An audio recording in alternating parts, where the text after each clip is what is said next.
So hey guys, how are you all? Welcome to. So we are back with a brand new movie on what if Harry Potter became an immortal entity in the MCU. But before we start, be sure to subscribe to our channel and like this video. Now let's begin the story. As Harry's consciousness ebbed back, he found himself lying face down on a cool surface. All he could feel was the chill of the floor beneath him.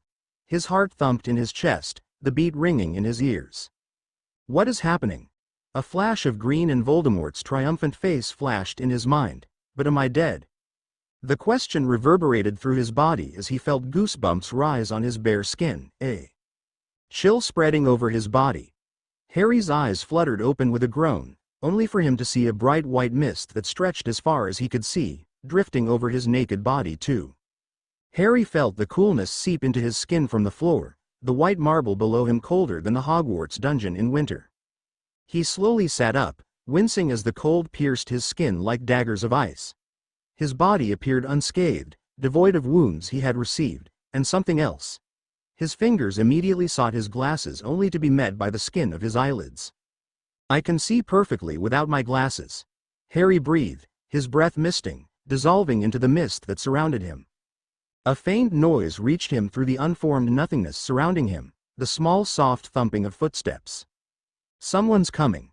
Harry looked down, wishing he was wearing clothes or had something to cover himself. The mist around him leapt up, enveloped his body like a cozy cocoon before sinking into his skin, leaving him fully clothed, wearing what looked to be an expensive suit that would have made Vernon treat him like royalty. Why did the mist clothe him in a suit, that too one so expensive? Harry had no idea. Maybe I am in heaven. Harry smiled sardonically to himself. White mist and nice clothes. I assure you that you aren't in heaven, Harry Potter, an ethereal voice rang, echoing through the mist, and Harry turned. A woman dressed in a pitch-black silk gown befitting a queen stood behind him, watching him curiously with her beady black eyes. Her pitch-black hair was tied in a bun, only allowing a few articulate strands of black hair to fall down her face. Harry felt goosebumps erupt across his body at her sight. Rise, young one. Harry felt his feet obey the command before he could process what was happening. Who are you? Harry stammered, and am I dead? In a sense, yes. You are dead. She inclined her head, but you aren't. Harry blinked. Thanks, that clears it up. The lady's lips quivered into a smile. It is rather confusing, isn't it? Then again, the mortal mind isn't meant to comprehend every single thing. She called me immortal. A flicker of hope stirred in Harry's breast. Which means I am not dead, perhaps, as she says. No, you are not dead, but you are, she replied as if reading his mind. Maybe, I should introduce myself. I am Death. The words seemed to hang in the air. Harry felt shivers run down his spine as he met her eyes. Death. Like the one who gave the three brothers the Hallows. He licked his lips. Indeed. The beady eyes glinted with approval, and from what I gather, you united all three of them. The cloak of invisibility, the resurrection stone, and the elder wand, the latter which you obtained from Draco Malfoy. Flashes of his fight at the Malfoy Manor flew past his eyes, but Draco disarmed your headmaster, winning the allegiance of the wand, and in turn, you disarmed him, winning the wand. So, I am the master of death now. No sooner had Harry uttered the words than he found himself kneeling at the feet of death. An invisible force holding him in place. His breath misted and his heartbeat seemed to vanish. I assure you, Harry Potter, Death said, each word ringing through his body, that I have no master. My existence predates the multiverse and most other beings in it. It would take more than you uniting three objects made from a mere iota of my power to even challenge me. I am sorry, he said breathlessly. The invisible force pressed him for a moment before vanishing into nothingness. His heartbeat returned and the cold vanished. I do not blame you. But, to answer your question, you did become the master of death in a sense. The master of your own death, she said amiably. Excuse me. Harry blurted.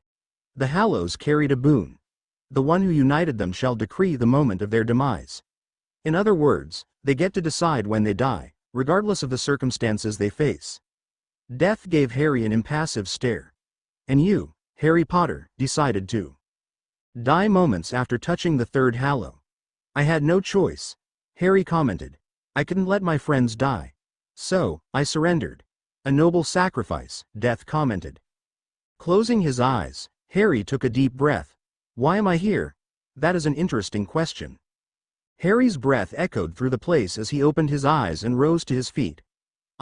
See, Miss Death, I just want to know what is about to happen. It is not every day that a simple incident leads to me meeting with, well, you. Indeed. If you call dying a simple incident. Death inclined her head. Can I go back? No, so, I am dead. Not quite. Harry's eye twitched, irritation and frustration burning in his chest, like a hot knife beneath his ribs. Can you not speak in riddles? He scowled. Death tilted her head to the side, gazing at him with her black eyes. Harry stared right back into them until he took a step back as her eyes turned into swirling black vortexes. Images flashed past Harry's eyes.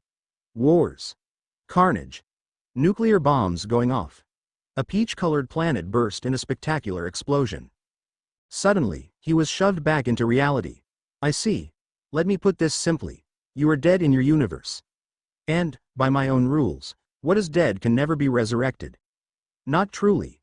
You may return as a ghost, your spirit may be called by the resurrection stone, or your body may be reanimated as an inferi. But the result is nothing more than the faintest glimmer of who you were. An echo. So, I cannot go back, then? No, you can't go back, Harry Potter. Death replied. You died in that world, taking down Tom Riddle's Horcrux that was in your scar alongside the power of the Elder Wand. Where did the wand come from? Harry asked, irritation slipping out in his voice. You were the last master of the Elder Wand. You died on your own terms instead of being defeated or murdered. It was a glorified suicide. The power of the wand died with you. The wand is nothing but a stick now. But Voldemort is still alive, Harry said sullenly. No, he is not. But his snake was killed by Neville Longbottom shortly after your demise. Death informed. Minerva McGonagall, Kingsley Shacklebolt, Phileas Flitwick, Hermione Granger, and Ronald Weasley then fought Voldemort himself at once, taking him down once and for all to avenge you. Harry felt his heart hammer in his chest. They had won. Voldemort was no more. I am afraid that you have already been dead for days in that world, Death continued. Days since the war ended. Your funeral has also taken place and you have been buried beside your parents at the cemetery in Godric's Hollow. The world mourns your sacrifice. And that is why it is too late to go back. The news of his death didn't dampen Harry's elation. What mattered was that Voldemort had been defeated. That Voldemort was dead. We won, Harry whispered. We actually won. Now, that leaves you, Harry Potter. Here, in front of me. And I offer you a choice. A choice? Harry breathed. To die. Or make a new life. You said I couldn't go back, Harry said carefully. Not to your universe. To another one, a little similar to your own, yet very different. What do you mean? Harry frowned. Are there more universes than one? Death sighed, showing the first real emotion in her voice. Does the word multiverse mean anything to you? No, she drew a deep breath. The multiverse is an accumulation of infinite possibilities. Every action you, or any living being, takes influences the reality of the universe they're in. For instance, there are universes in which Neville Longbottom was the boy who lived. Universes where your parents lived. Universes where Sirius Black raised you. Universes where you went to Slytherin. And there are universes where you and the wizarding world don't exist. Oh, Harry said, and you were created before these universes? Yes, I, alongside eternity, infinity, and the living tribunal, created the multiverse. In fact, who are they? All-powerful beings like me, she waved dismissively. But that is not important. I need an answer. Do you want another chance? Or do you wish to die? What will lie ahead of me if I choose the former? Harry arched an eyebrow. A new chance. A new life. You are still very young. You can live your new life. Settle down. Have a family. Do what mortals do. Death shrugged. Harry paused before narrowing his eyes. What's the catch? For someone who has a choice, you are particularly ungrateful. She stared down at Harry. Maybe.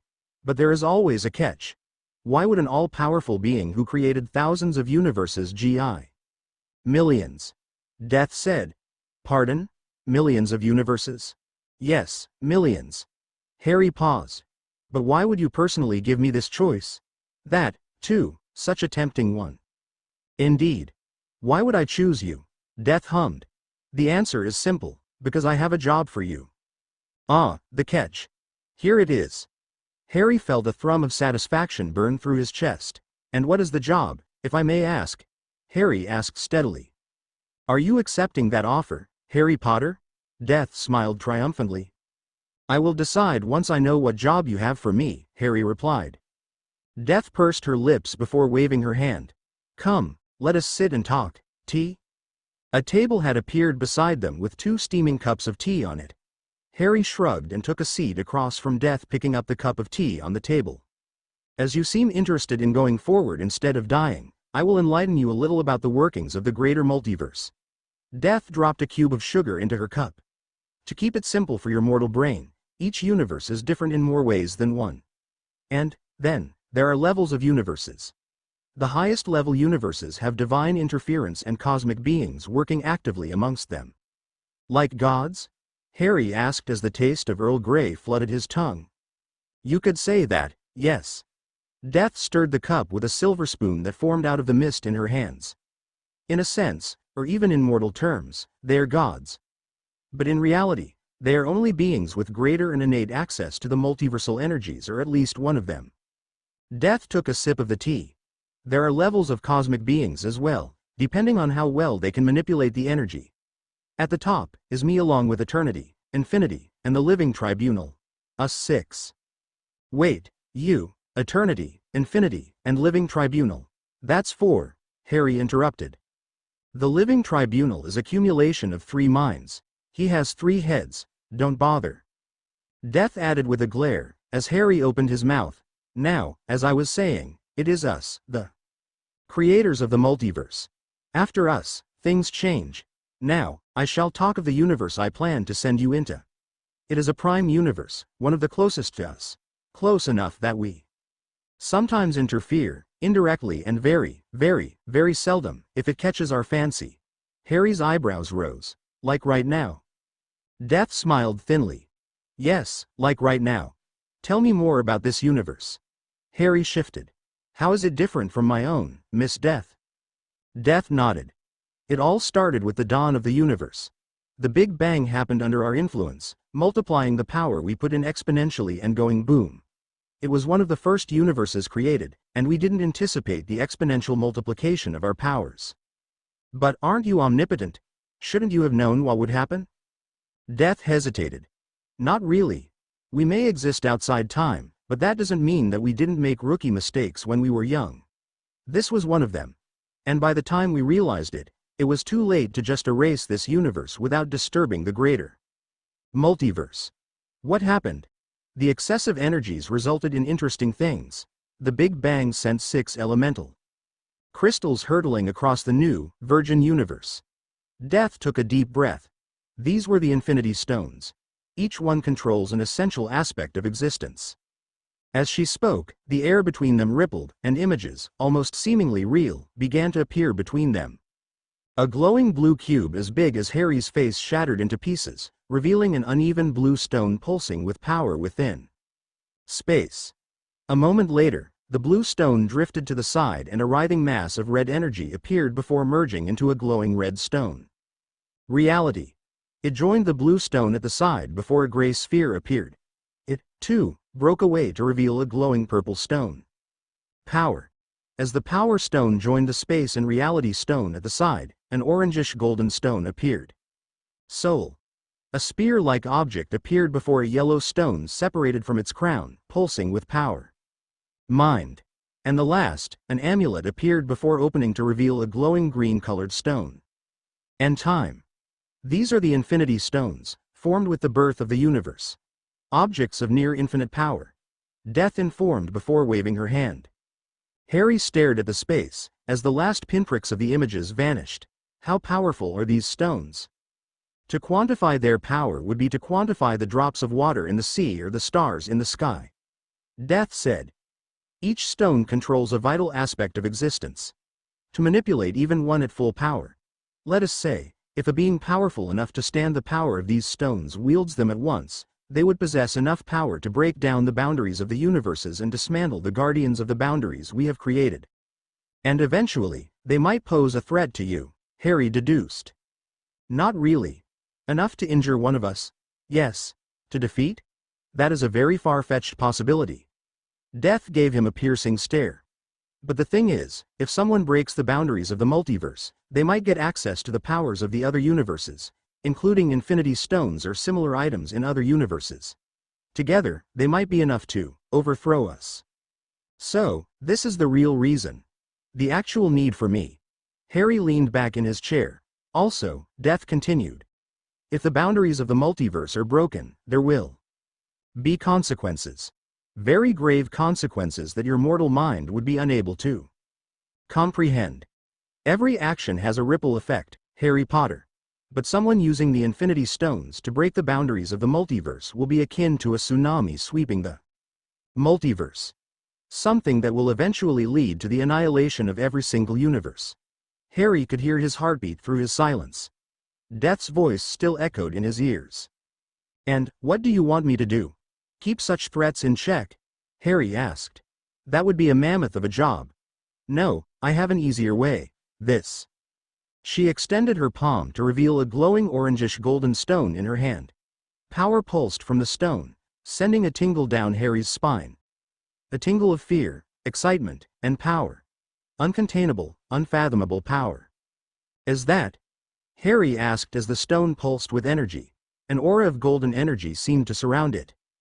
It was beautiful. The Soul Stone, yes. Death nodded. One of the 6 Infinity Stones. It has. Don't touch it. Harry immediately jumped and retracted his hand that was drifting to touch the stone without him even realizing it. Touch it with your bare hands, and it will turn you to ashes even in this realm. Death hissed. What part of infinite power went above your head, Harry Potter? Death gave him a venomous glare. You are still a mortal who has yet to channel higher energies beyond your own magic. Even with your magic protecting you, the stone will burn your being to ashes if you touch it with your bare hands. Harry apologized hastily as Death's eyes bore into him. Good, she said as he wilted under her continued glare. In due time, you would know how to touch an object, even an Infinity Stone, without being harmed. But, for now, precaution is the best. The stone rose from Death's palm, and golden and black strands of magic began to form around it, encompassing it from all angles. The tingle of unbidden power receded as the lines solidified into a beautiful amulet attached to a golden necklace. This shall limit the stone's power to a mere fraction of its full potential unless you consciously and properly channel its powers.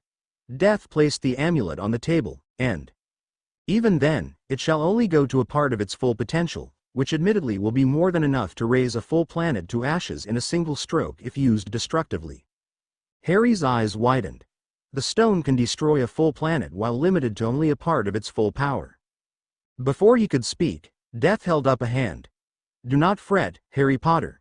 It would take a lot more than a mere mishap on your side to do so. It would take you practice and knowledge to channel that much power. Right now, the power is limited. Very, very limited. Are you?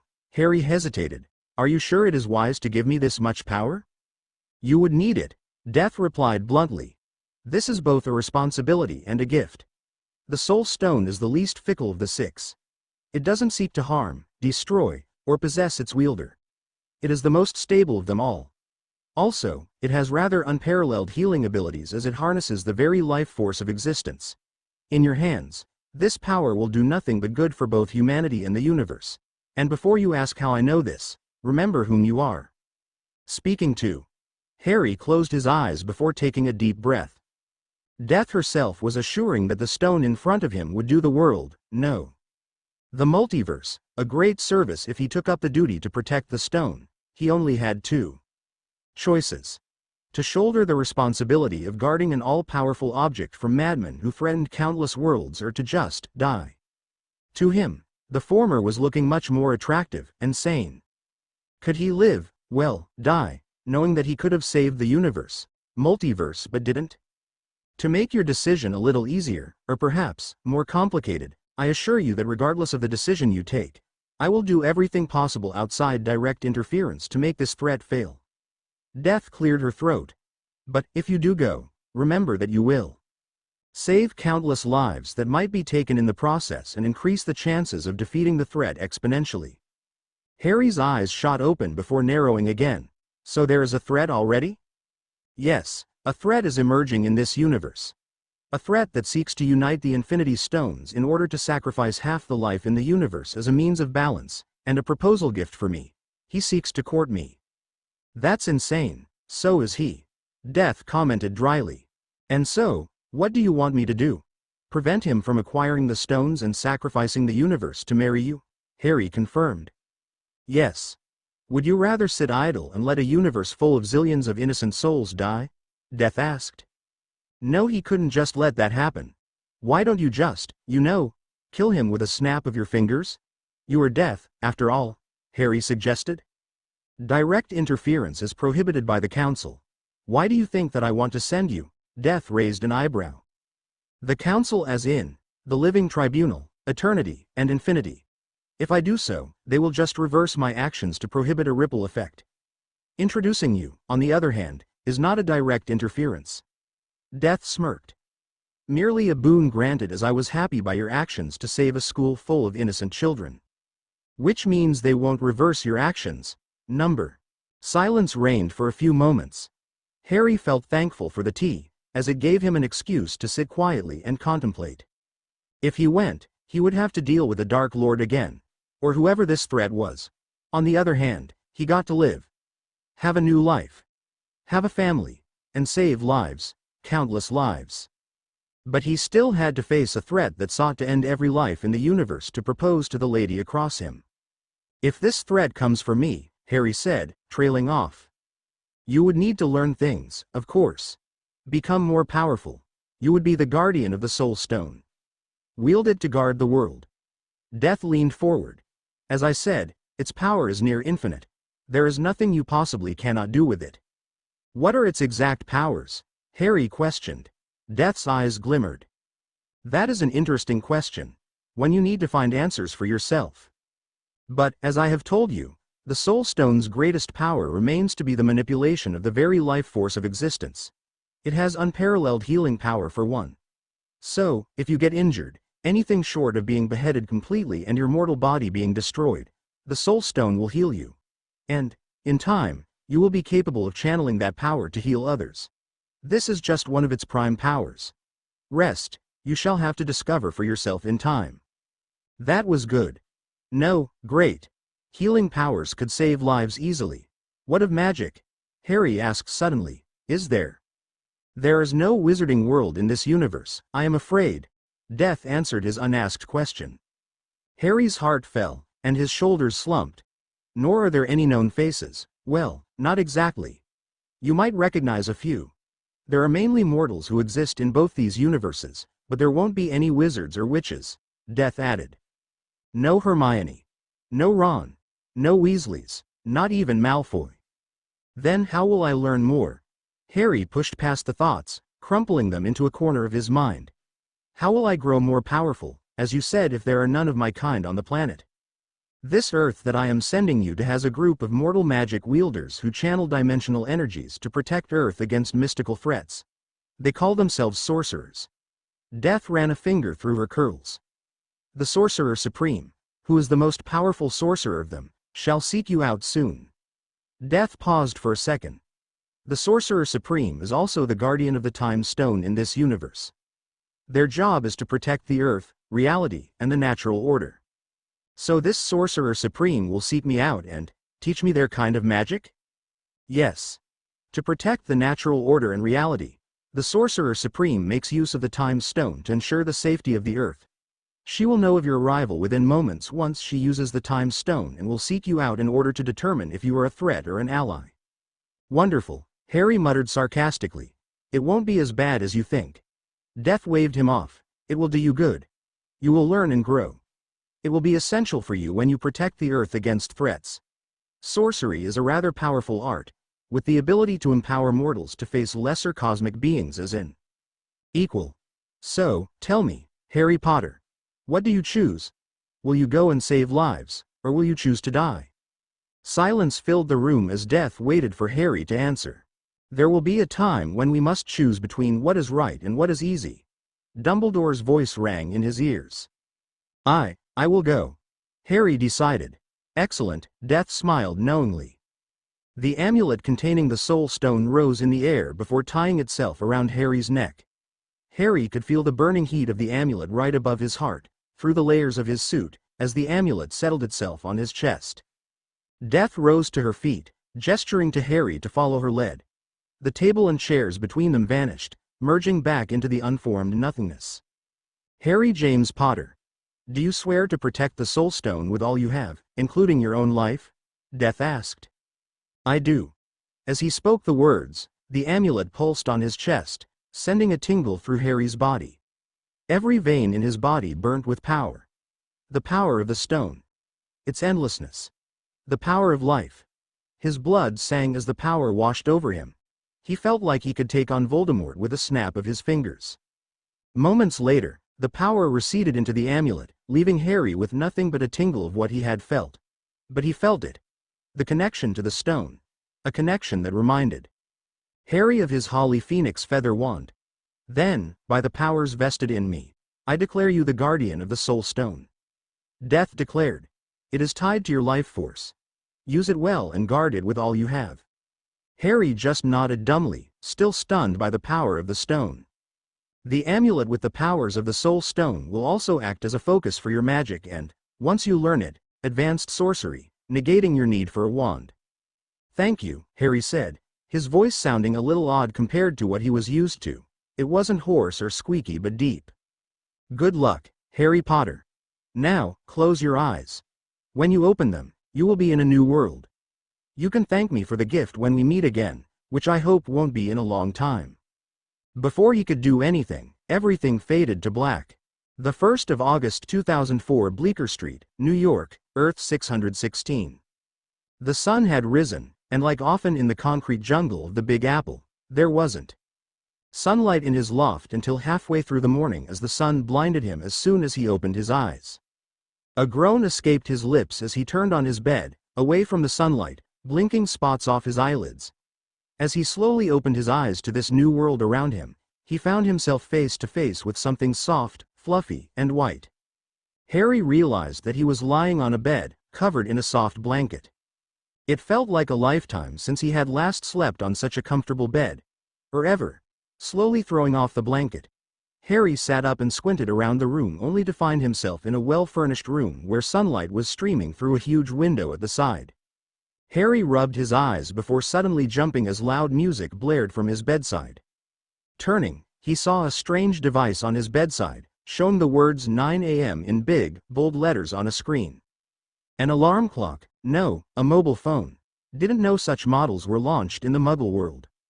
He fumbled for the phone before pressing the call decline button to shut the alarm down before examining the phone.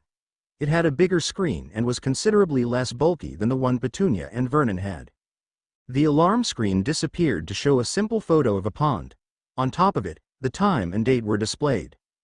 9 a.m. the 1st of August 2004. Harry's eyes widened. It had been over 6 years since he, died in his universe. Suddenly, the phone in his hand beeped, and a notification of a message appeared. It took 2 minutes for Harry to figure out how to open the message. It read, I took a few liberties to set you up in this new world. Good luck. P.S. Check your bedside drawers. Harry blinked before turning to look at the 2-drawer cabinet right next to his bed. On it was a photo frame containing a photo of himself, a book, a wallet, and a glass of water. That was when he realized something. His spectacles were not by his bedside. Neither was he wearing them, and yet, he could see clearly. Harry touched his face and felt the familiar weight of glasses still missing. Taking a deep breath, Harry focused on the task at hand. The drawers. Harry swung his feet off the bed and knelt in front of the cabinet before opening the topmost drawer, to reveal a thick file alongside a passport. Harry got the file out first, inside which was a bundle of papers, including a Muggle birth certificate. It showed his legal name to be Harry James Potter and his birth date to be the 31st of July 1986. I am officially 18, and my birth year has been altered. Alongside that were a bunch of legal documents, including a school passing certificate. There was also the death certificate of Lily Potter and James Potter, and a pang went through Harry's heart. Harry immediately closed the file. He could deal with the documents later. He went for the next drawer, which also happened to be the last. Opening it, he found three things: a letter, a folded silver cloak, and an album. He opened the letter first. Harry Potter, as you might have gathered, I have taken a few liberties to set you up in this new world. Let no one say that I am not a benevolent benefactor. The house you are in belongs to you, along with a nice bank account containing the value of the Potter fortune converted to Muggle currency. Your backstory is that you are a loner, orphan kid, whose rather rich parents died in a car crash. Your aunt raised you and schooled you before she, too, passed away, leaving the complete fortune to you. See the legal documents to know more. I have also left two gifts from your old world for you.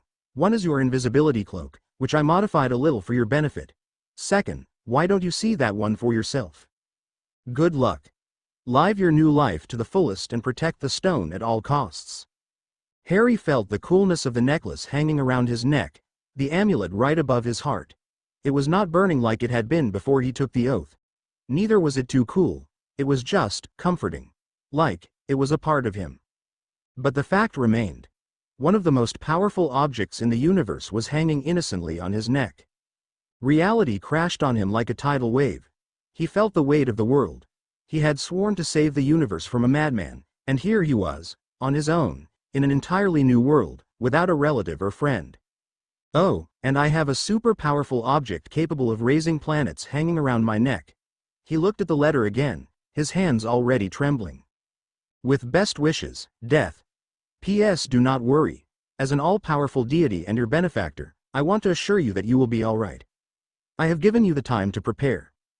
I repeat, do not worry, and live your life. Make new friends, raise a family, and protect the world. Have a good life, and I do not wish to meet you again for several years.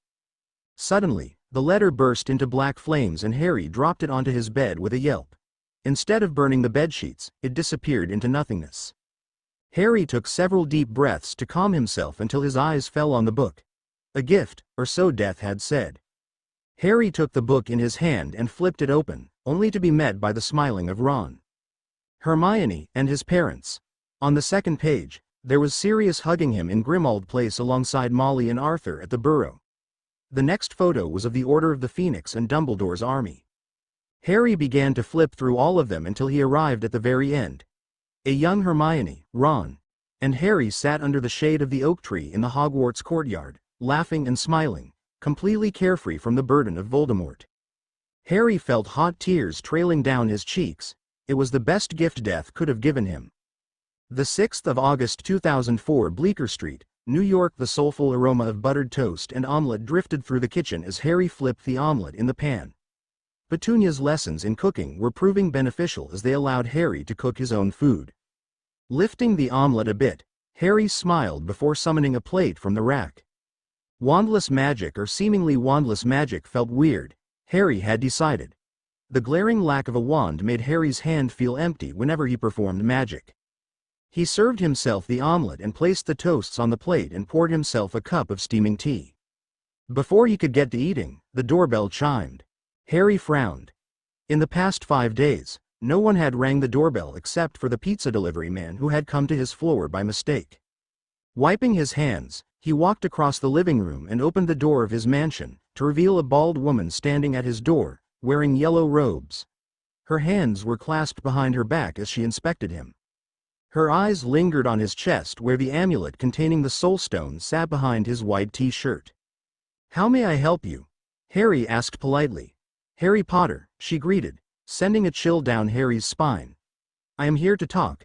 May I come in? Who are you? Harry asked guardedly, a spell forming on his lips. I am the Sorcerer Supreme, the foremost guardian of the earth from mystical threats. Recognition flashed through Harry's eyes.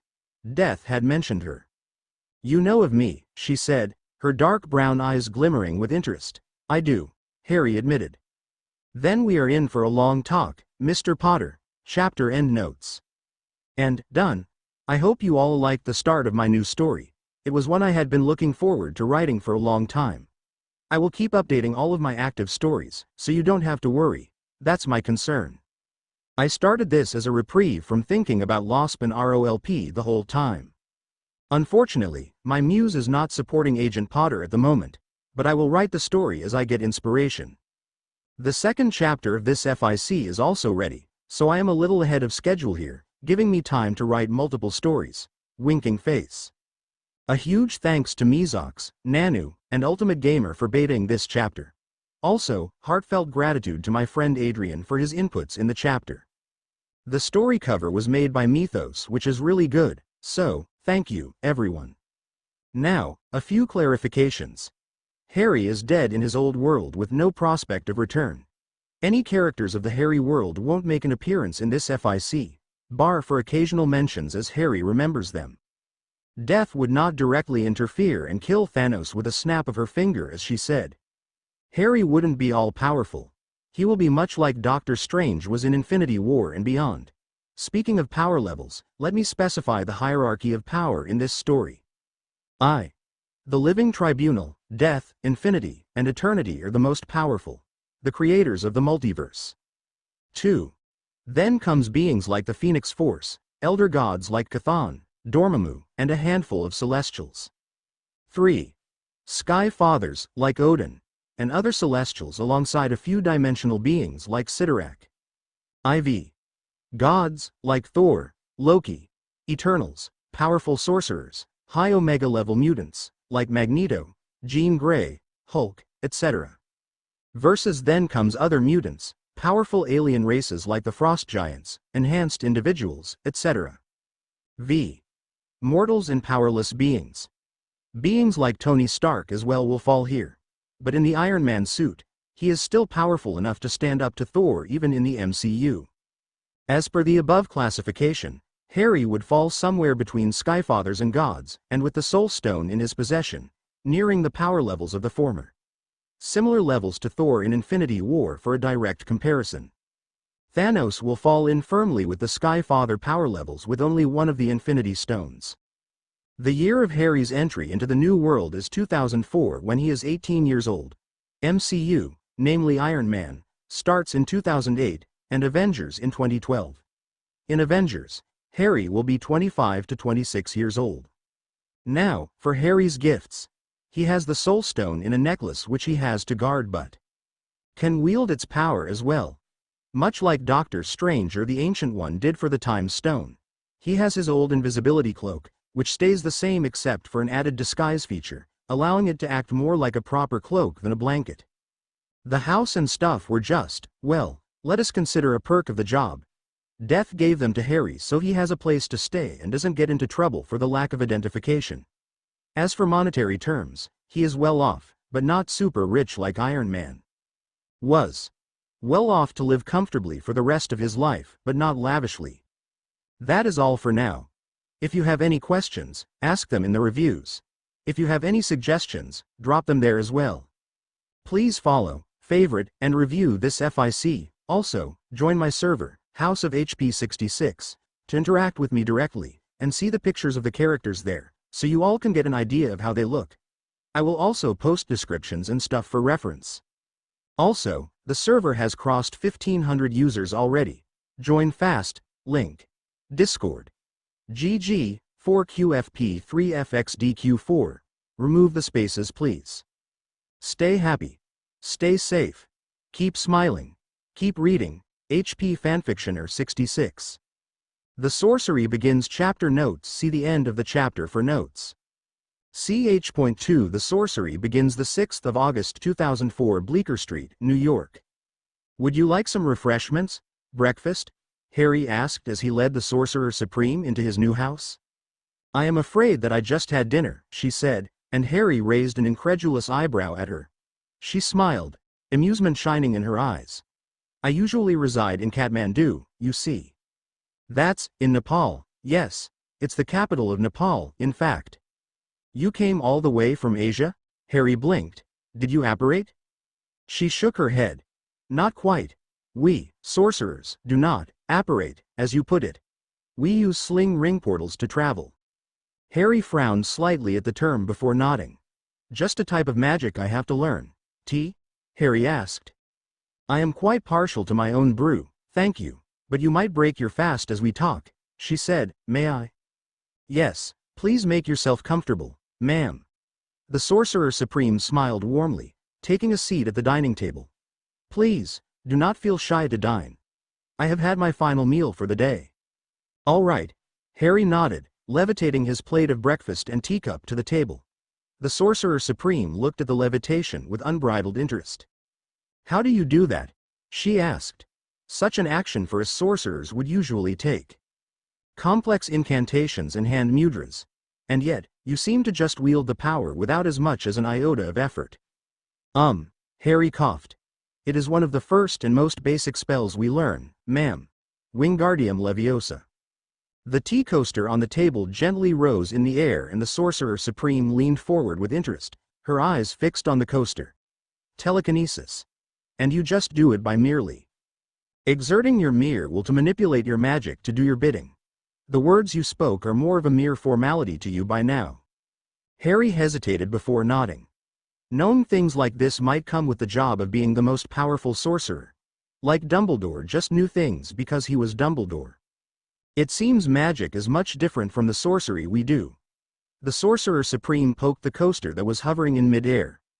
I only saw glimpses of it, but this, you did one of the more complicated spells that masters learn, and here you claim that it is a first-year spell taught at Hogwarts. Harry's head snapped towards her. How do you know of Hogwarts? She knows too much. Things she should have no way of knowing. He shifted, raising his hand under the table. I gazed into your past, she replied, her voice as calm as ever. The past of a person is clear, but the future is one with infinite possibilities. I saw glimpses of your past. The death of your parents. Your childhood with your aunt and uncle. Your admission into Hogwarts school. Your fights with your professor, the mammoth snake, the wraith-like monsters, the tournament, even the fights against your killer. She trailed off, staring at Harry. I am sorry for what you went through. You used the time stone, Harry deduced, crumpling the memories that rose, shoving them away. The Sorcerer Supreme looked surprised for a moment before nodding guardedly. Yes, I did. I assume that whoever sent you here told you this. Yes, Harry affirmed, mulling over her words. She doesn't know about death. Harry looked deep into her eyes. Which means she might not know about the Soul Stone either. Or, she might. Most curious. Did the one who sent you also instruct you to seek me? She asked, appear casual. He instructed himself as the first question was thrown at him. I was told that you would seek me, Harry said before leisurely taking a sip of his tea, and here you are. The Sorcerer Supreme stared at Harry, her gaze analyzing him. Harry, on the other hand, took his merry time cutting and chewing on his omelette. Indeed. The slightest touch of amusement littered her voice. What else do you know? Not much. I just know the basics of the formation of the universe. Of the Infinity Stones, Harry shrugged. And the one who sent you also gave you the amulet that sits around your neck. Harry almost dropped his fork, startled. How? Well, yes, she did. And what is it, if you would be kind enough to tell me? It is rather powerful, similar to the Eye of Agamotto, both in design and power. She said as a necklace similar to Harry's own appeared around her neck. Harry nearly choked on his spit, his hand coming to his chest to check his own necklace. It was still there, pulsing slightly with the power of the Soul Stone within. His eyes flitted from the amulet around her neck to her curious face before he nodded. Grabbing his chain, he tugged the amulet out of his t-shirt, letting it drop against his chest, visible in plain sight. Is that an Infinity Stone? The Sorcerer Supreme looked unsurprised, but her attention on the amulet was clear. Also, I am rather curious as to why you were sent here. Curiosity is not a sin, but we must exercise caution with our curiosity, Harry said, echoing Dumbledore's words. It was the most apt response he could think of without answering the question, but it seemed to be the wrong one as she tensed, golden sparks forming between her fingers before dissipating into small pinpricks of light. Those are not your words. Her voice was sharp, her eyes boring into Harry. No, my headmaster's. Albus Dumbledore's. Harry shifted. Why don't you answer my questions? She countered. I do not have enough reason to trust you. Harry said bluntly. And, you do know a lot. You have seen into my past and, if I am to guess, my future already. I never saw your future. Just the glimpses of its near infinite possibilities, she replied after a moment of silence. The future's not set in stone. For every action you might change, thousands of new possible futures arise, and equal amounts die. And what did you gather from these futures? Harry raised an eyebrow. The Sorcerer Supreme closed her eyes and relaxed marginally as if gathering herself. The concrete and unchanging. You have the Soul Stone in the amulet, and you were sent here to save this universe. The pronouncement hung in the air, but from what and why? That is glaringly unclear even to me. All I saw was that you were sent here to save lives, and you do. In every single possibility that I can see right now. Then you have your answer, Harry replied, his heart hammering in his chest. If she already knew, why was she asking me? So, you do have the Soul Stone, she stated with finality. No point in denying it if she already knows. I am the new guardian of the Soul Stone. Yes, Harry admitted. And why exactly were you sent here? Harry raised his eyebrows. To save this universe, as you said. She leaned forward, her elbows resting on the table. From what? I don't know. She frowned again. I was just told that there is this mad person who seeks to unite the Infinity Stones and kill every life in this universe as a courting gift to death. Harry added. I do not know who he is. I do not know where he is. But, he is coming. Death as in, one of the gods and goddesses of death or death, the cosmic being and one of the creators of the multiverse? The Sorcerer Supreme asked. Harry blinked. I didn't know there were gods and goddesses of death. There are. And you might have heard of them. Hades, Yama, Hela, Anubis, Bloody Hell. Do you have other gods as well? Like Jesus? She looked taken aback by his sudden question. She frowned for a moment before replying. I am aware of his existence as written in the sacred scrolls of the Sanctum Sanctorum by the father of the mystic arts, Agamotto. I am afraid I have never encountered him or any of the other gods myself. Harry hummed as he forked the last of his omelet. So, what now? If you are indeed here to save this universe as you say, I feel that you should be prepared. Yes, Harry agreed. Protecting the universe comes with its infinite dangers, which you should be ready to face. She elaborated. Are you willing to face these dangers, Mr. Potter? Harry paused. He had faced dangers every year at Hogwarts. This was just something he would probably have prior knowledge about, and probably be prepared to face as well. And it is who I am. My saving people thing, as Hermione says. That is why I agreed to Death's deal in the first place. I am willing to do whatever it takes. Even if I save a single life, I will know that my efforts haven't gone to waste, Harry said solemnly. The Sorcerer Supreme tilted her head before smiling. Tell me, Mr. Potter, do you wish to learn sorcery? Harry smiled. Thought you'd never ask. The 7th of August 2004. Bleecker Street, New York. The moon peeked from behind the clouds, casting silver bars of light that crept over the floor of the living room, shining against the clock on the wall. Its soft ticks were punctuated by the roar of motor vehicles and occasional honking as Harry waited, occasionally glancing outside at the starless night. His fingers drummed impatiently on the armrest as his leg bounced. Out of the corner of his eyes, he saw golden sparks form out of nowhere in the middle of his living room before more appeared, forming a circular shape big enough for a grown man to pass through. Harry sat up straighter as the middle of the circle distorted before the scenery within its circumference completely changed. Harry's view of his living room disappeared to reveal the Sorcerer Supreme, still garbed in her yellow monk robes, on the other side. She stood in what looked to be a sunny courtyard from Harry's view. The sound of people could be heard behind her, unmasked by the dull throbbing sound of the magic she had made or the New York traffic. Are you ready, Mr. Potter? Of course, Harry breathed, rising from his couch, still eyeing the circular ring of magic that the Ancient One had made in the middle of his living room. Golden sparks flew from the ring as if it was made of golden fire. The sparks, instead of doing something, dissipated into the tiny pinpricks of light and completely vanished into nothingness while the ring still stood. Magic. Then please come through. Harry's legs moved on their own, deftly avoiding the edge of the table, walking toward the ring of magic where she stood. Just step through, she said, taking a few steps back.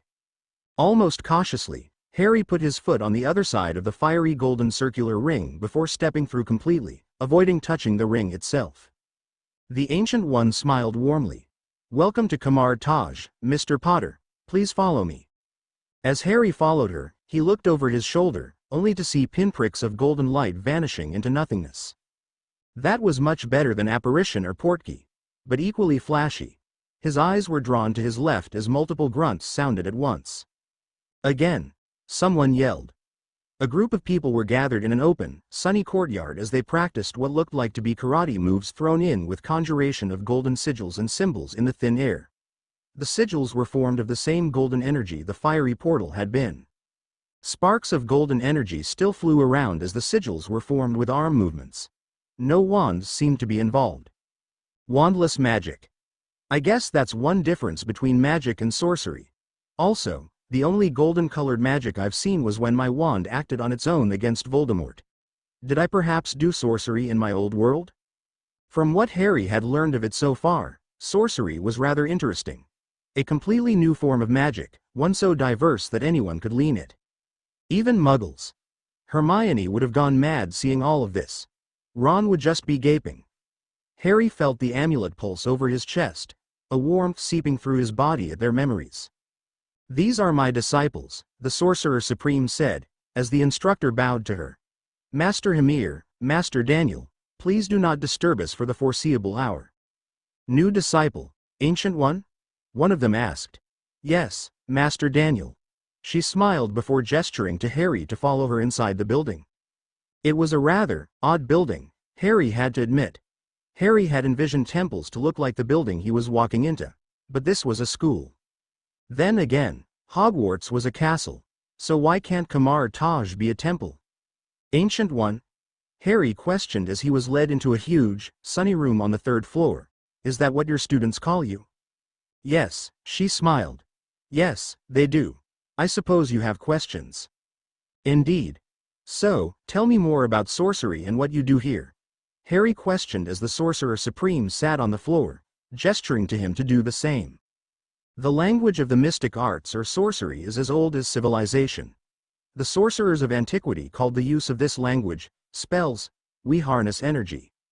As she spoke, she drew her hands through the thin air, forming a straight golden line made of the same golden energy he had seen. Tiny sparks flew, making the faintest noise in the room. Drawn from other dimensions of the multiverse, she turned the line forming a circle between which crisscrossing golden lines appeared, to cast spells. She snapped her fingers, making a square appear outside the circle, alongside more crisscrossing lines within, sparking as they connected. To conjure shields, the square replicated itself and turned as more lines and circular sigils appeared, and weapons, and make magic. The Ancient One pushed her hands forward, making the intricate construct vibrate with energy as more golden sparks flew from it. Harry's breath hitched as he felt the magic she had cast itch on his skin. A moment later, she lowered her hands, and the vibration stopped before the construct slowly dissipated into tiny pinpricks of light before vanishing. She smiled at the wide-eyed look Harry was giving. "It is like seeing magic all over again," he breathed. "Never in my years at Hogwarts have I seen such magic.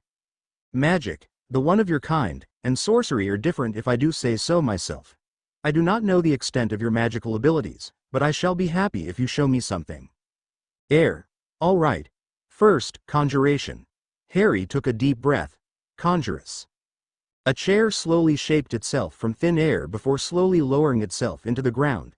He gestured to the Ancient One, who walked forward and began to examine it with wonder. "It's real," she breathed. "And sustaining itself without you constantly having to feed power. Yes. It will disappear in a few hours, though. In around 6 to 8 hours. Can you make it last longer?" the Ancient One questioned as she tested the chair. "If I pour more magic while conjuring it, yes, I can. What else?" With a gesture of his finger and a whispered spell, the chair was transfigured into a flock of birds that flew around the room before Harry snapped his fingers, vanishing them. A moment later, multicolored sparks flew from his hand, exploding around the room in a show of miniature fireworks. The Ancient One continued to stare at the display with almost childlike wonder before turning to him. "You do these things so easily with magic. It is baffling." She breathed. To think there was a whole society of people who had this power at their fingertips is, wow. Harry smiled. Now, I wish to learn sorcery as well. Will you teach me? Who am I to say no to a willing student? She returned his smile.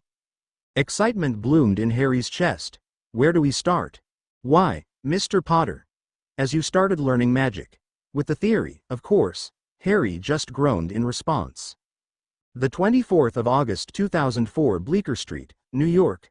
The channeling of energies from other dimensions becomes second nature to a sorcerer once they can detect energies flowing through dimensional planes. My foot. Harry grumbled aloud as he read from the book in front of him. The Book of the Invisible Sun. It was one of the few books that were written in English, having been translated from Sanskrit by a disciple about 3 decades ago, and was more of a beginner's guide than a book, in Harry's opinion. A completely useless one at that. The book told sorcerers to widen their senses through meditation and feel the energies surrounding them. Harry flipped through the pages to reread the content that instructed on feeling these energies, as the author called it. The energies of different planes will be felt with time and practice as a disciple concentrates on feeling them. Meditation is also recommended. A calm mind can help a sorcerer access the energies of the multiverse sooner. The easiest one to access for a beginner is dimensional energy, characterized often by its golden color. Dimensional energy is one of the most fundamental forces of the universe, being present throughout the multiverse as a part of its fundamental existence. The dimensional energy can be molded as per the user's will to conjure shields, weapons, and... Harry shut the book with an angry huff. Bloody wanker, this author. Nowhere did the book instruct him on how to actually feel or mold the energy. All it said was to meditate and connect to the energies around oneself in order to feel them. All Harry had felt so far was his own magic and the faint pulsing, endless energy of the Soul Stone till now. Well, sometimes, he did feel something out of the ordinary. Twice so far, to be precise, but he was unsure if it was just his imagination fueled by his desperation to learn or if he actually had gotten results. On the brighter side, he felt much more in tune with his magic than he had ever been. Feeling it had opened metaphorical doors for him, allowing him to manipulate his magic better. Or, so he theorized. Magic, especially the non-verbal kind, was coming easier to him than before as he practiced it. He had never truly gotten the hang of casting non-verbal spells. The only things he was capable of doing non-verbally before coming to this world were basic charms like levitation and summoning. The rest? It had been practically impossible for him. Not that he had put any effort into learning non-verbal casting, but Hermione was far better at it than he was, being able to perform most spells, even complex transfiguration and curses, non-verbally. In the past 3 weeks' worth of practice, he had gotten more and more spells down non-verbally with each passing week. A part of him, a rather large one, felt that it had something to do with the soul stone around his neck or the amulet Death had gifted him rather than his own accomplishment. After all, the soul stone was one of the most powerful cosmic objects in the whole universe. And the amulet was a focus, as Death had said. The same Death who had created the Elder Wand, which was the most powerful wand in his old universe alongside the rest of the Hallows. So, it was not out of the realm of possibility that the amulet or the stone were aiding him in channeling his magic rather than him getting better on his own. Taking a deep breath, Harry pushed the books in front of him aside. Astronomia Nova dangled dangerously on the edge of his table. Bugger this. I am going to do what I do best. Time for some magic. He held his hands in front of him, hovering a few inches above the polished mahogany desk. Closing his eyes, Harry steadied his breathing, trying to feel the energies in the air. The sea of his wizarding magic whirled in an inferno of energy all around him, alongside the faint yet overwhelmingly powerful presence of the Soul Stone's unfathomable power. He pushed further, trying to ignore the two and reach beyond. He concentrated on them and pulled, exercising his will to mold the energy in a line as he had seen the Ancient One do. He opened his eyes and saw a bright golden line of light had formed between his palms. His heart soared. I did it. A moment later, his elation was crushed brutally as he realized that his construct was nothing like the Ancient One's except for its golden color. A straight, golden light had formed between his palms, illuminating his desk. No sparks were forming from the construct and neither was there the dull throbbing sound that the Ancient One's construct had. This is my own magic. Not sorcery. Damn it. Harry let the spell dissipate, his jaw twitching. But I created a new spell. Not really useful, but a new spell. A golden, vertical lumos. Hermione would be proud. Probably asking a dozen questions too. Ron would probably be laughing his ass off. Taking a deep breath, Harry closed his eyes again. I need to feel the energies around me. Not my own magic. And God forbid, neither the soul stones.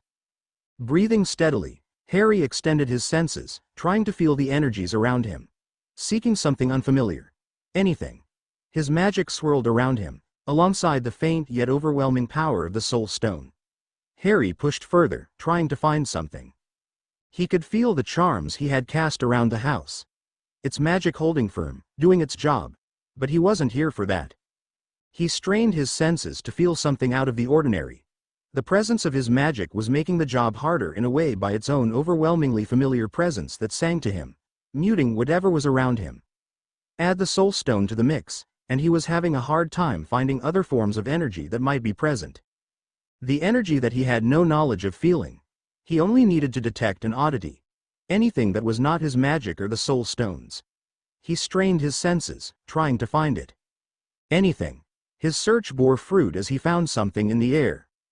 He pulled at it immediately, but the power slipped from his grasp, disappearing again. Harry groaned out loud as he opened his eyes, his heart thumping. I felt it again, and almost had it. A part of Harry told him that he wasn't even close to almost, but he ignored it. Closing his eyes, Harry tried again, relentless in his pursuit to get a head start on sorcery, to learn it. The power took finding, but he found it again. Instead of pulling at the energy he was feeling, he decided to feel it, to know it better. The energy thrummed through his senses, far less familiar than his magic and holding a mere fraction of the soul stone's power. It was different from the other two in a way that Harry was unable to put within words. Its texture, power, and feel were simply different. That's why the instructions in the books are so vague. Human senses, especially for sensing magic, are difficult to put into words. It is only meant to be felt and not described. Harry searched for more of the energy he was feeling, concentrating on the power. The inferno of his own magic tuned out, and the faint traces of the power of the soul stone faded into the background, allowing Harry to truly feel. The energy was all around him, just like moisture was in the air. This is why it is so easy to manipulate. It is present all around them. This is why muggles can do sorcery. They just need to know how to call it to them and mold it using their will. After they can feel all of this, of course. Steeling himself, Harry pushed his will onto the energy, gathering it. It was easier to throw a glass full of water than a single drop of it. The energy didn't budge. Harry willed it to gather around his palm again, but the energy just thrummed, refusing to comply. Harry felt his hackles rise, and his concentration immediately broke, and the energy vanished, bringing him back to the real world. He slammed his fist on the table, and a loud crash startled him. The Astronomia Nova had fallen on the floor, its hardbound cover separated off the bundles of bound pages. White threads struck out of the corners, giving it a pitiable look. Shit. Perez will murder me for tearing one of his books. Reparo, Harry breathed, and the book repaired itself almost instantly, allowing him breathe a sigh of relief. Harry picked up the book and stacked all the books on his table before carefully placing them to a side. I have to make sure Perez never knows of this, or he will gut me before employing me to repair every one of the ancient tomes in the library to its pristine condition. Harry made sure that the books weren't in danger of falling again as he took a deep breath, calming himself. A moment later, he stood up from his desk and walked around his room before taking his seat again. Come on, Potter. You could resist the Imperious Curse. You can do this. And with that, he tried once again. The 2nd of September 2004, Kamar Taj, Nepal. Harry felt more excited than he had been in a long time as he walked through the corridors of Kamar Taj, following another disciple, a particularly sulking one, named Wong. Over the past month, he had gone through a near torture of reading over half a dozen thick tomes that the Ancient One had instructed him to read. Every time he had come back, hoping to start learning practical sorcery, the Ancient One had directed him to the librarian, Perez, telling him to read yet another book. Now, he was finally going to learn sorcery, properly. A huge part of him missed his friends, especially Hermione and Ron, in times like these. He knew Hermione would have gone mad with happiness seeing all the new knowledge he was learning. She would have probably gone through half the library in Kamar Taj in the time it had taken him to learn 8 books worth of content. She also would have been a great help for Harry to understand the content faster. A part of Harry was still immensely thankful to her for teaching him a translation charm. If she hadn't, he would have been stuck with trying to learn Sanskrit in order to read 3 of the books the Sorcerer Supreme had given him. Ancient, Vedic Sanskrit. Welcome, Mr. Potter. Thank you, Mr. Wong. You may leave, the Ancient One said as they entered the room. Wong bowed before giving Harry a nod and leaving the room, leaving him with the Ancient One, who was standing with a dark, tall, broad-shouldered, muscular man. His hair was cut in a military style, giving him the look of a soldier. A thin scar ran down his cheek, giving the man an intimidating look. Mr. Mordo, I hope you understand what I said. Reflect on it. We shall meet again tomorrow. Yes, yes, Ancient One, he replied in a deep rumbling voice, reminding Harry strongly of Kingsley Shacklebolt. Go down and seek Master Daniel. He shall assign you a room and help you settle in. Yes, Ancient One, he replied before giving Harry a look and walking out of the room. I see you have changed your dressing style, Mr. Potter. That cloak certainly looks impressive. Tell me, is that the invisibility cloak of your father? Harry raised an eyebrow before shaking his head in exasperation. Nothing escapes you, does it?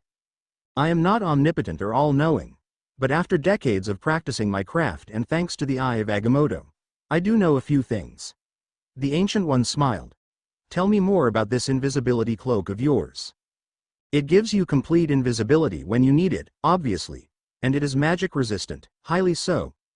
Thirdly, a new addition to this is the ability to change into a proper cloak instead of being a blanket.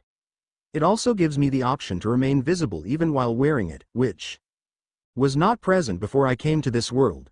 Interesting. And how is your new job? She asked conversationally. It is rather plain, Harry shrugged. I do a part-time job as a cashier in a shop that sells sweets. The only time we are busy is for an hour just after the local school ends for the day. But it pays me enough to buy 3 proper meals and anything I might need for the time being. Also, free sample candies don't hurt. It also serves as a good pastime. It was indeed what Harry said it was. A pastime. He didn't really need the job, but he was better off having one. The lady who owned the shop paid him well enough to get anything he needed to buy. Also, Harry didn't find it appropriate to just mooch off the wealth that his family had left him. He strongly believed that he needed to be independent enough financially to at least take care of himself and buy his own meals. Luxuries, which he didn't believe in, could wait. A small part of him felt that he would have preferred a better job than selling candy, but he didn't have the necessary qualifications for a better job, or the time.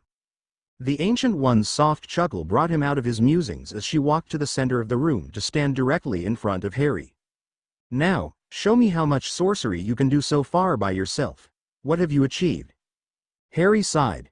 He could hide nothing from her, it seemed. Not even his feeble attempts to start learning sorcery himself. I can form a basic construct, but it doesn't hold. I can't even manipulate it further than a simple square. Show me. The Ancient One ordered. Taking a deep breath, Harry drew the energy, dimensional energy, to him, tugging on it.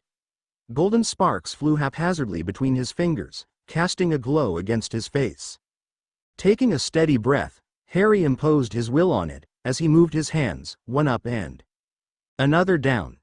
A thin golden line of energy formed in the air, sparking with golden power, before Harry moved his hands again, going sideways, morphing the line into a square. A moment later, the construct began to fade, losing its power, despite Harry's will for it to do otherwise. The Ancient One gave him an impressed look. Most impressive. It is usually the first step most disciples take the longest to achieve. To conjure even a single, simple construct, the dimensional energies need to flow through your body. Which is a great achievement on your part, Mr. Potter. It is not different from channeling magic. Instead of channeling internal energies, you just channel the external ones.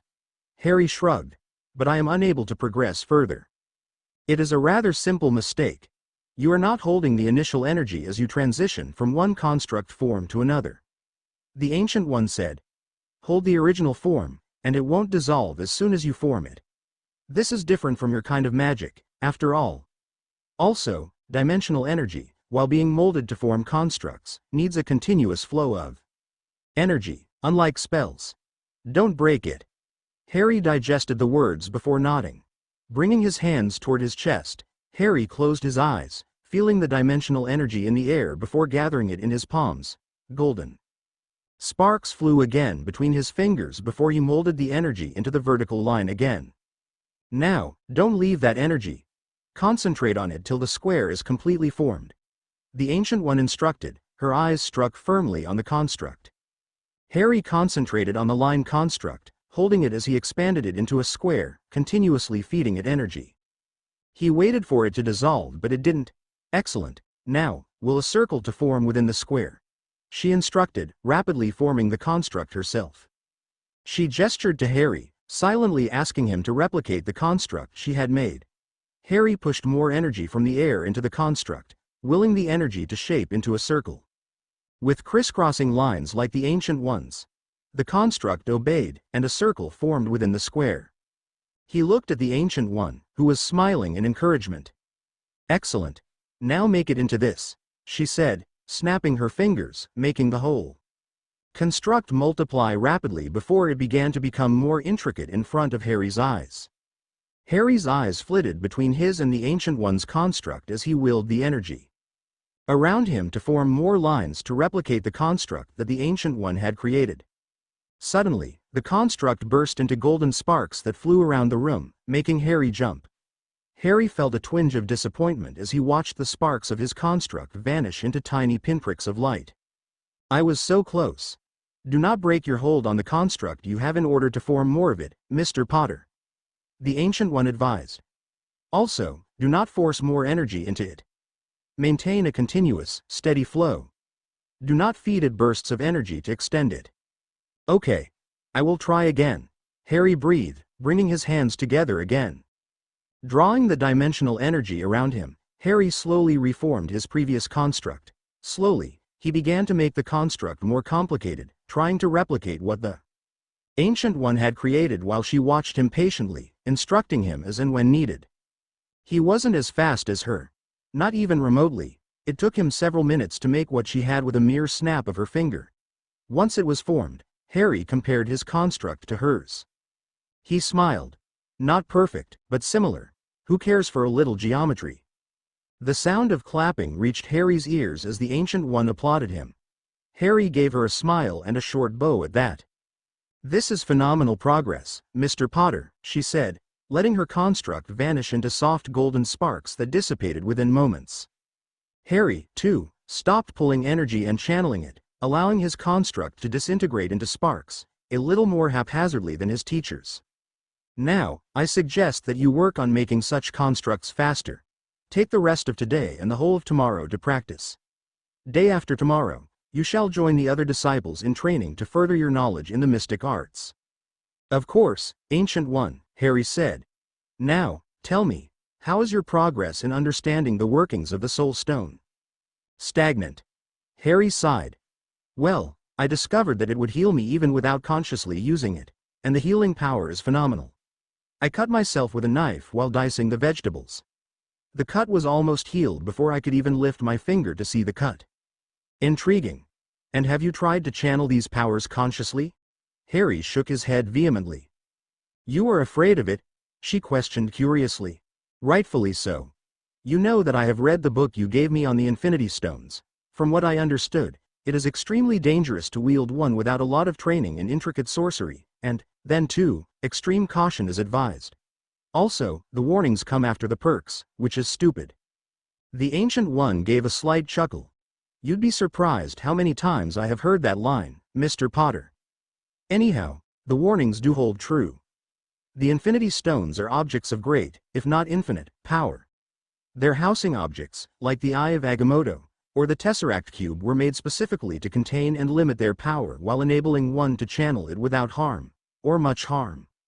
And still, they are dangerous, Harry said. The Ancient One smiled as if remembering a humorous joke. It is the job of sorcerers to deal with dangers. If the Soul Stone, a power bound to you and limited greatly, scares you, You would probably run from here in terror if I told you of some other dangers of the multiverse. Your concept of the multiverse is, actually untrue if what my benefactor said to me is true. You do not penetrate the boundaries of the real multiverse. You just stay within this universe and pocket dimensions within here. Harry corrected, making the Sorcerer Supreme raise her eyebrows. I did realize that after encountering you. After all, you are from another universe, one quite similar to our own yet very different.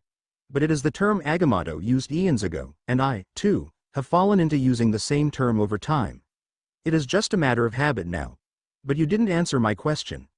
How will you deal with the dangers of the universe if you are scared of an object which is under your power? Give me a monster any day.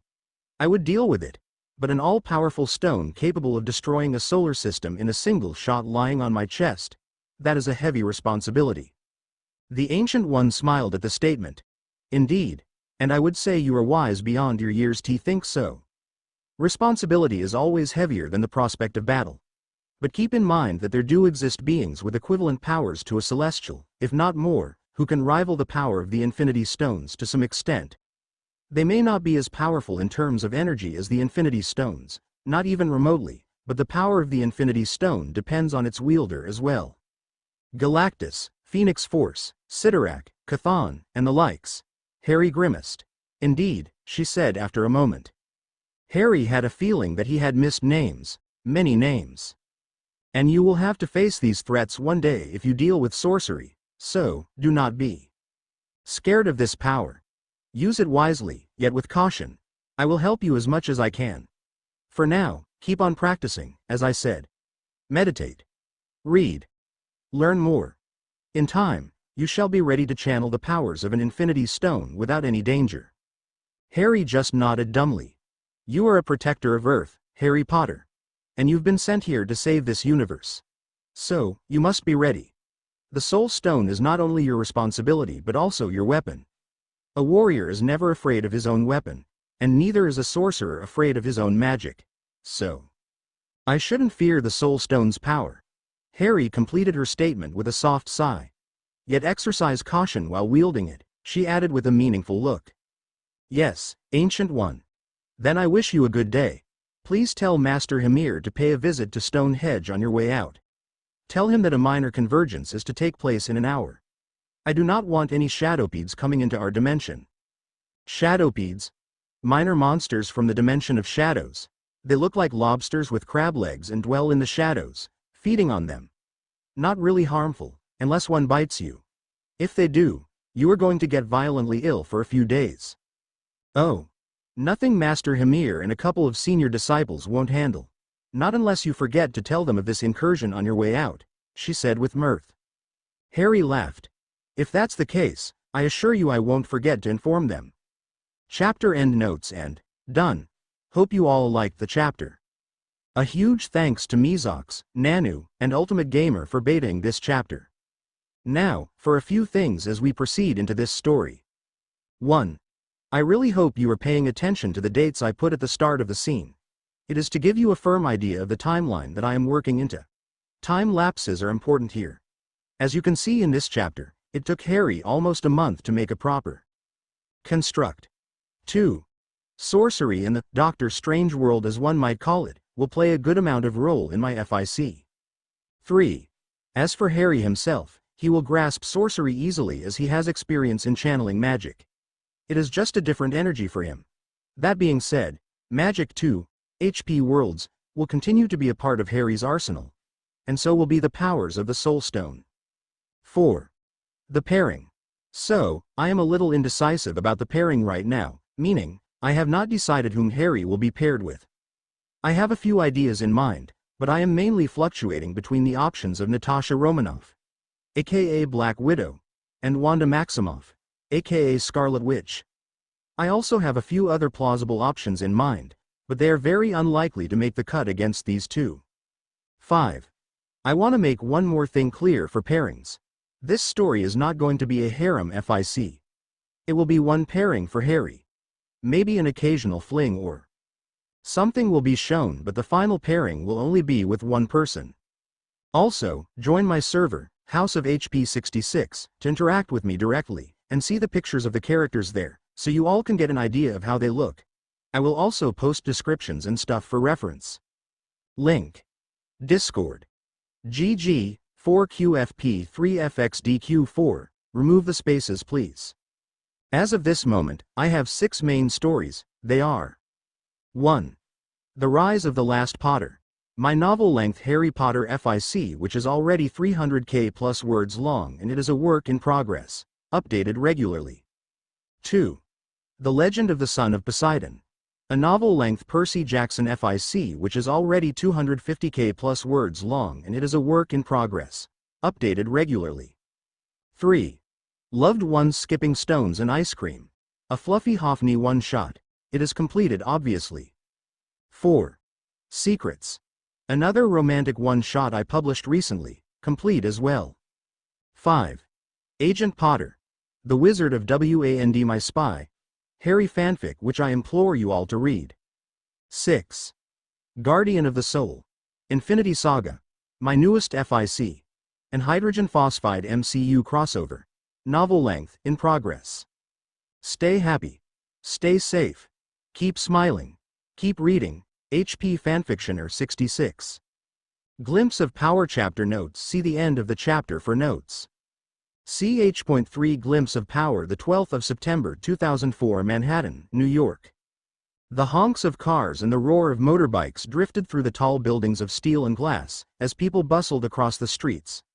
Lights shone from the windows above, the boards atop shops alit with all sorts of colors. Harry whistled merrily as he walked out of Walmart, a bag held in his hands. The fruits and vegetables swayed as he walked, the broccoli at the top threatening to fall off. While he could have just apparated to his house or opened a sling ring portal, he didn't feel the harm walking a few blocks back home. It was good exercise and most importantly, it prevented unwarranted attention from being called to him. In addition, late evening time New York was always a sight to see. His eyes fell on a big billboard that was showing the face of a middle-aged man in a suit with fighter planes in the background. A new revolution in the weapon industry, Stark's RS-19 advanced fighter aircraft to power the U.S. Air Force. Stark. Harry stared at the man for a moment. He is about as big and famous as I was in my world. But he loves the attention and has the media eating out of his palm. And all he does is make weapons. Harry shook his head and continued walking back home, eyeing the New York sanctum on his way as he turned to enter the gate of his building. A huddle of people stood by the elevator and Harry rolled his eyes, walking past them to the stairs. Thank Merlin I don't have neighbors. The visage of Aunt Petunia standing by the window, gossiping about people as she craned her neck, flashed in his mind and he shuddered. Death did a good thing by buying me the whole floor. With a wave of his hand, the door swung open with a click. Immediately, the sound of the television assaulted his ears and his eyes narrowed. Constant vigilance. Alistair Moody's voice echoed in his mind. Harry placed his bags on the floor before slowly closing the door. He silently crept through his own house, his eyes scanning for any movement. Taking a measured breath, Harry gathered dimensional energy in the palm of his hand, molding it to form a disc of crisscrossing lines, the size of his palm behind his back. He walked as silently as possible to the living room where the sound of the TV was coming from. Expect me to talk? Harry recognized the voice almost immediately. No, Mr. Bond. I expect you to die. Noiselessly walking into the room, Harry first looked around to see who the intruder was, only to find himself looking at a familiar face, who was propped over his couch watching his telly. Glancing at the TV, he saw that the speaker of the dialogue was an old, balding man who reminded Harry strongly of Slughorn for a moment. The camera moved to show a man clad in black clothes who was tied to a table that was being cut through. That's Bond. And he looks in trouble. A little further and the man would have been the one being cut by the laser. Through his crotch first, leading to a painful death.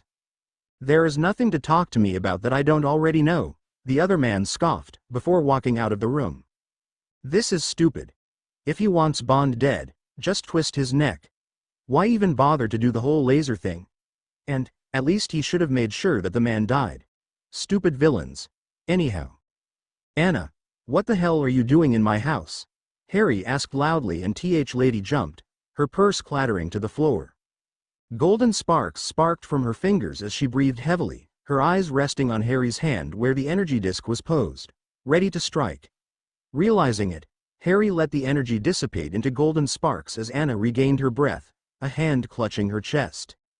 "Harry, you scared me, you fucking idiot," the brunette breathed, her pale cheeks flushed. "You are the one in my house." He glanced at the telly. "Watching James Bond."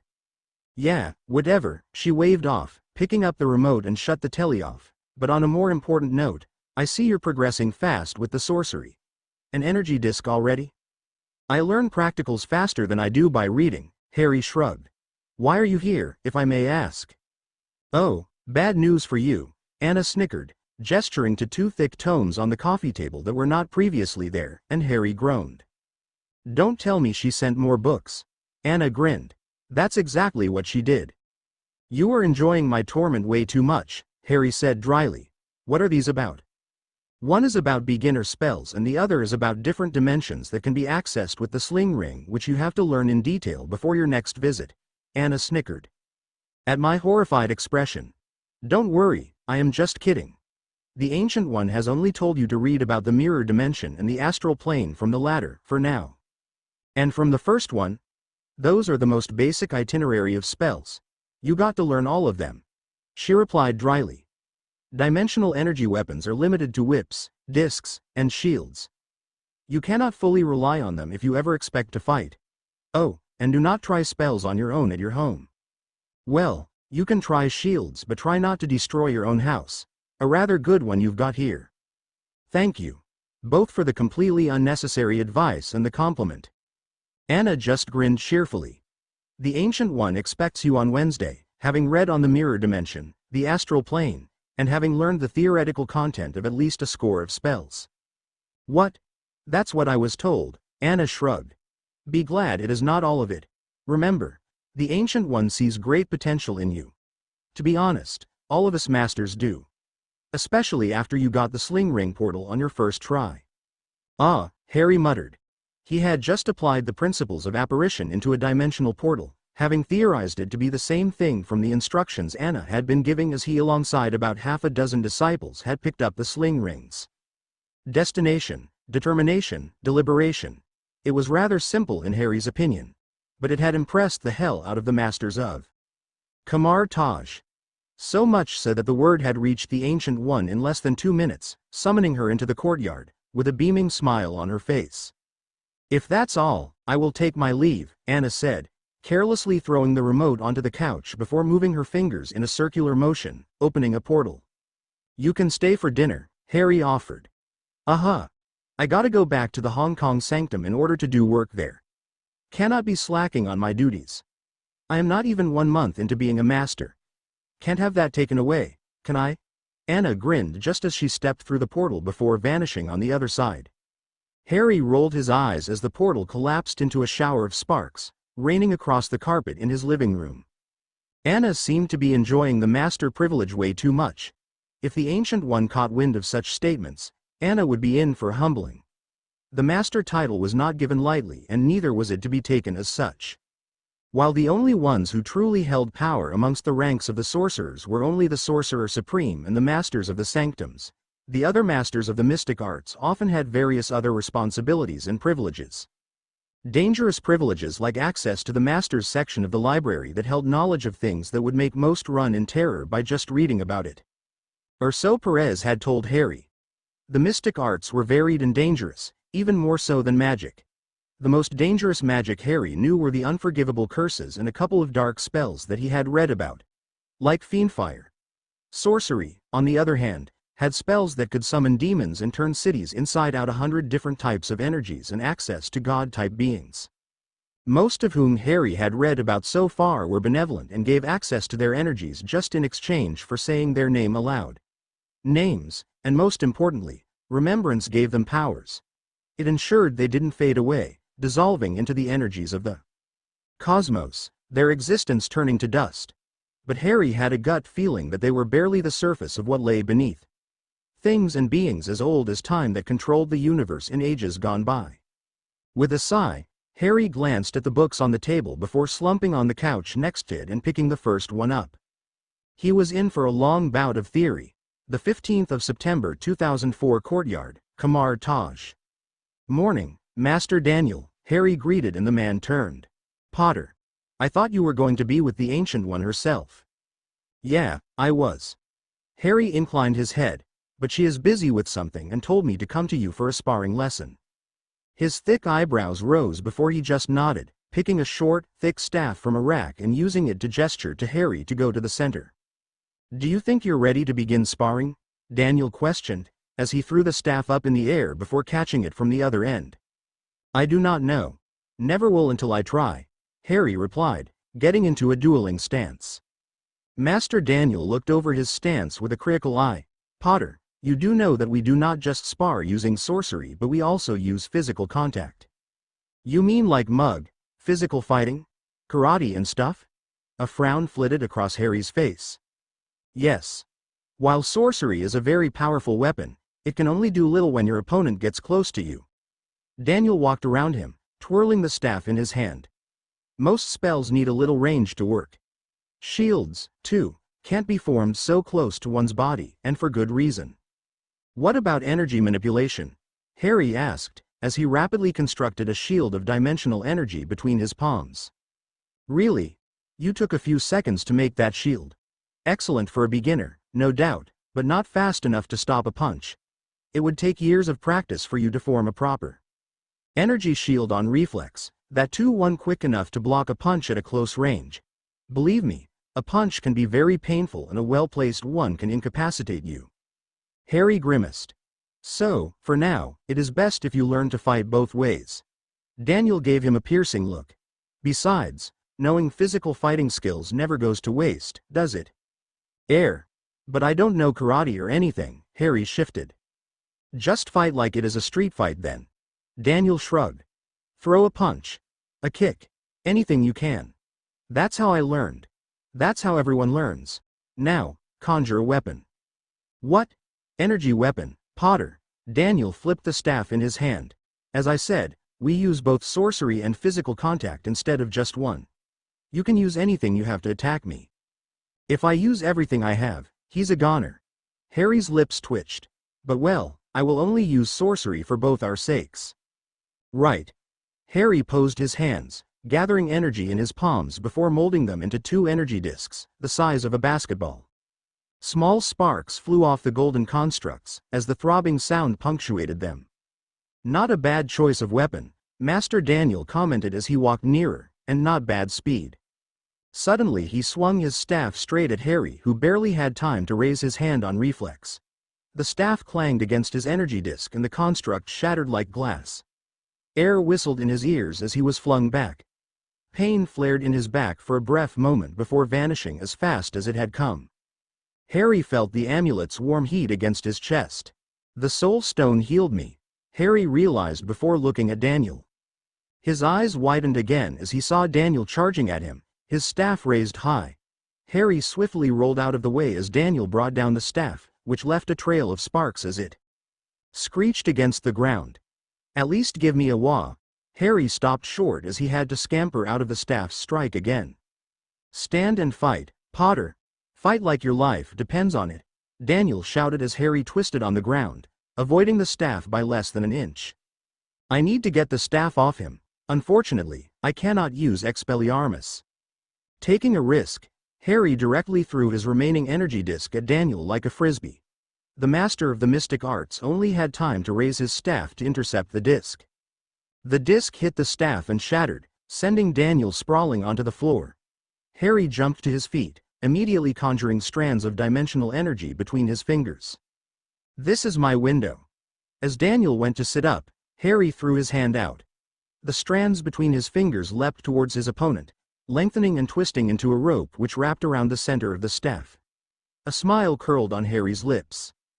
Unfortunately, Daniel understood what he was about to do and grabbed his staff with both hands just as Harry yanked the whip. The man was dragged forward, but he refused to leave his staff. Before Harry could try again, Daniel's staff lit up with golden runes, and he twisted the staff. Harry stumbled backward, losing his balance. Before he could hit the hard ground, a force threw him sideways like a rag doll. Pain flared all over his body as he landed on his face before rolling over. Not even a moment later, he felt the amulet warm up again as energy rushed through his body, and the pain vanished. Harry could feel his nose being popped back into place and healing. Quickly getting back to his feet, Harry wiped a small drop of blood before looking at Daniel, who was once again charging at him. Suppressing a groan of frustration, Harry formed another energy disc and threw it at his opponent. Instead of meeting the attack with his staff, Daniel ducked under it without breaking his charge. Harry went to conjure another disc, but Daniel was faster.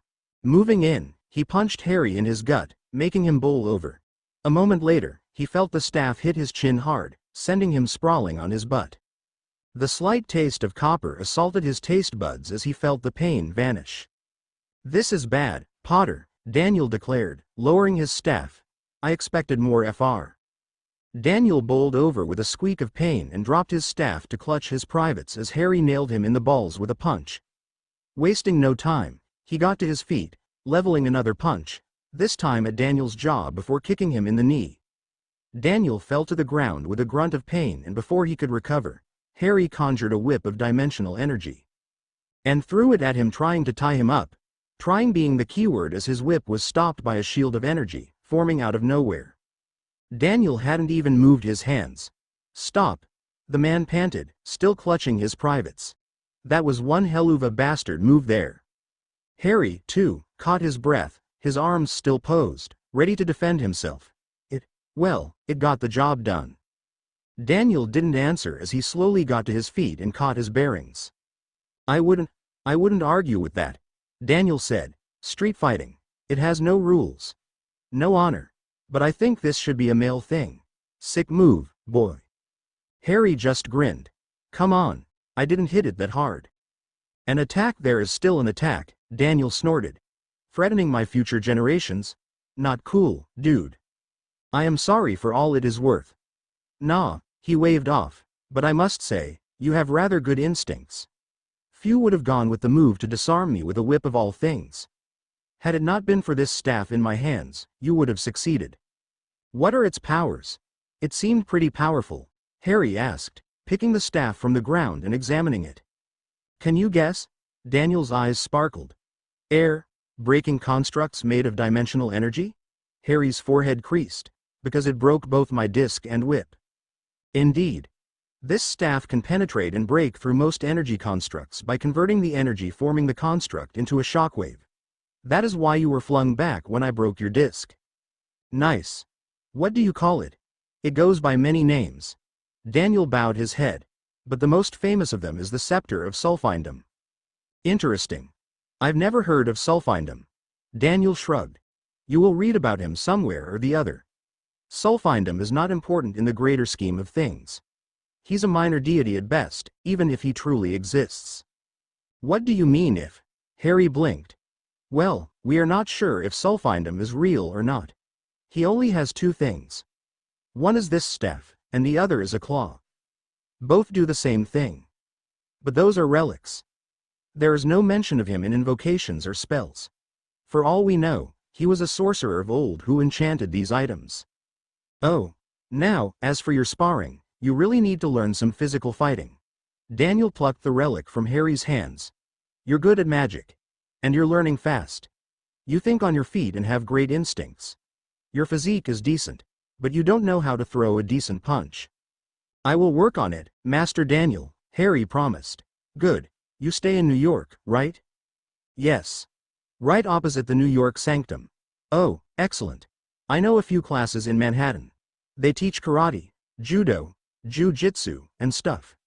If you want to join, I will give you their number," Daniel offered. "What do you think I should learn? Which fighting style, I mean?" "Well, I personally learned judo," Master Daniel said as he sheathed his staff. "Jiu-jitsu is similar, but more recommended for what we do here. You should go for jiu-jitsu, I suggest." "Well, jiu-jitsu it is then," Harry said, suppressing a sigh. Learning Muggle fighting could not hurt, could it? The 18th of September 2004, Kamar Taj, Kathmandu, Nepal. "Good morning, Ancient One. Master Daniel." "Mordo." Harry greeted as the portal behind him dissolved into golden sparks. "A very good morning to you too, Mr. Potter," the Ancient One reverted, turning back to the two other men. Don't worry, Mr. Mordo. The Boots of Valtor have chosen you. It is seldom that someone so young into sorcery as you is chosen by a relic. Use it well. Harry's eyebrows rose. Mordo had gotten a relic. Now, that was something. It was seldom that a relic truly chose its wielder, and even more seldom for them to choose in normal conditions. It was often in the heat of battle that a relic came to a sorcerer to help them protect reality and the Earth from threats across the universe. Yes, Ancient One, Mordo croaked, his voice almost fragile, but I do not know how to use them. Of course, you don't. You will though. The vaulting boots of Valtor are a rather simple relic to use. Imbibed with the power of Valtor, it allows one to form a temporary platform beneath their feet, allowing them to perform high leaps and run on the air without performing any spell. The Ancient One replied simply before smiling mischievously. Try to remain close to the ground until you master its use though. Mordo frowned briefly before nodding. Master Daniel, please help Mr. Mordo to use the relic. I need to have a chat with Mr. Potter. Yes, Ancient One, Master Daniel said before turning to Harry. I hope you enrolled in the Class 1 suggested. I have visited the place, but I am yet to enroll. Harry shifted. You should. It will give you a good edge while fighting. You are good at the mystic arts. But your physical side needs work. Master Daniel advised before leading Mordo out of the room, leaving Harry and the Ancient One alone. Mr. Potter? She questioned as the door closed. Is it the one with honey? The Ancient One smiled. Indeed. Then I will gladly take it, Harry said as the Ancient One picked up the kettle and poured the steaming tea into two small ceramic pots before handing one to Harry. I am sorry that we couldn't do this on the determined date due to unforeseen circumstances. The Ancient One apologized sincerely, and Harry raised his eyebrows. You missed something? Contrary to popular belief, I do not see everything, Mr. Potter. She stared straight into his eyes. Viewing through millions of possibilities every week does have its side effects, including missing a few small details at times. Also, I do not see everything unless I concentrate on an instance that catches my attention. So, I don't see everything and things tend to go amiss from my notice. But nothing damning, I assure you. What was it that you missed that day? It was just a minor thing. She waved her hand. A bilge snipe got through a rift between worlds. Thankfully, it wasn't in a populated area. I put it back through and sealed the rift before it could do any damage. Bilge snipe? To put it simply, it is a rather huge, wild creature with antlers and scales, native to the lands of Alfheim. The Ancient One wrinkled her nose. Rather repulsive and mindless. They tend to trample things in their path. Not something you would keep as a pet. Harry just nodded in acceptance. A magical creature then, or more precisely perhaps, an alien animal. There would be something about it in the library if he needed it. So, tell me what you know of the mirror dimension. The Ancient One asked, taking a sip of her tea.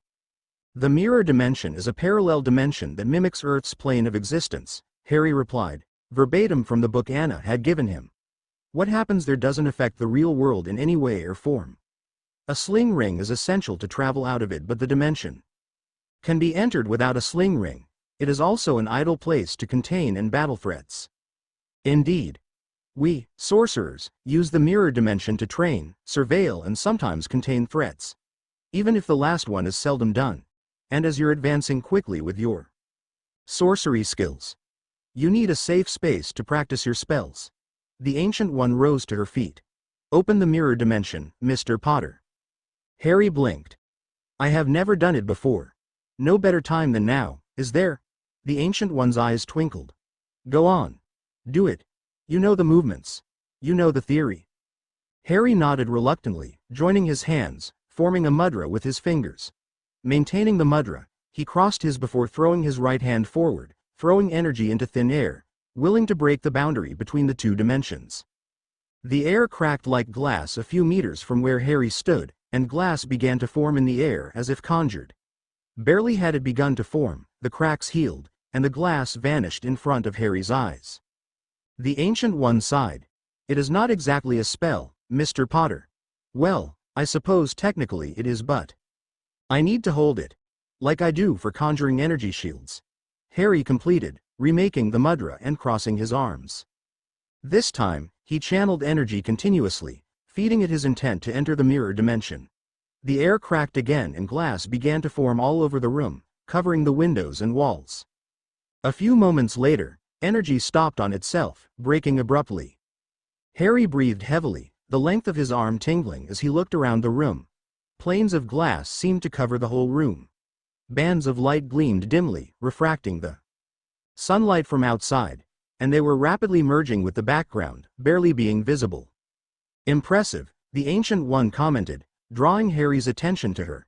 "But you took us directly into the mirror dimension instead of opening a gateway." Oh, not to worry. It is also something we sorcerers frequently do.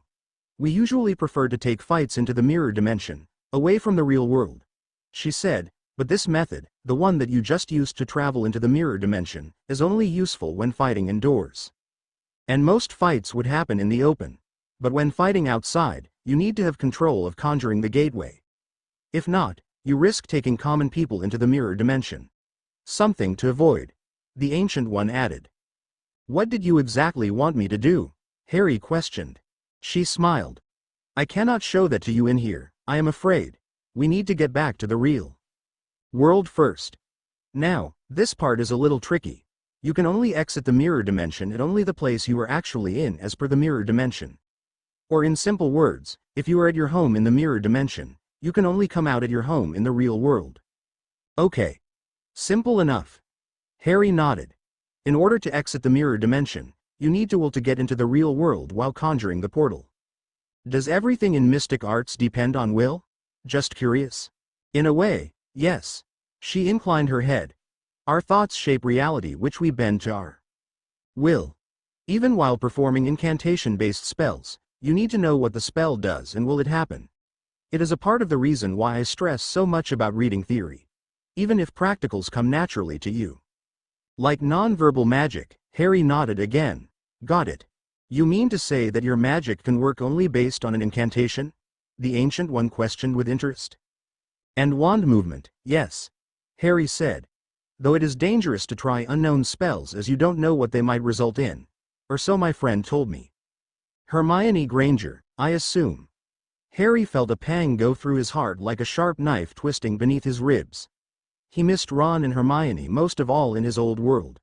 His best friends and the closest thing he had to a family. The amulet thrummed against his chest as if comforting him. "Why yeah, she was the one," Harry confirmed. "She was an intelligent girl," the Ancient One stated. Harry chuckled wryly. "Oh, you would have loved her. She would have probably gone through half the library by now." "You miss them." The Ancient One smiled sadly. "Your friends, Ronald and Hermione."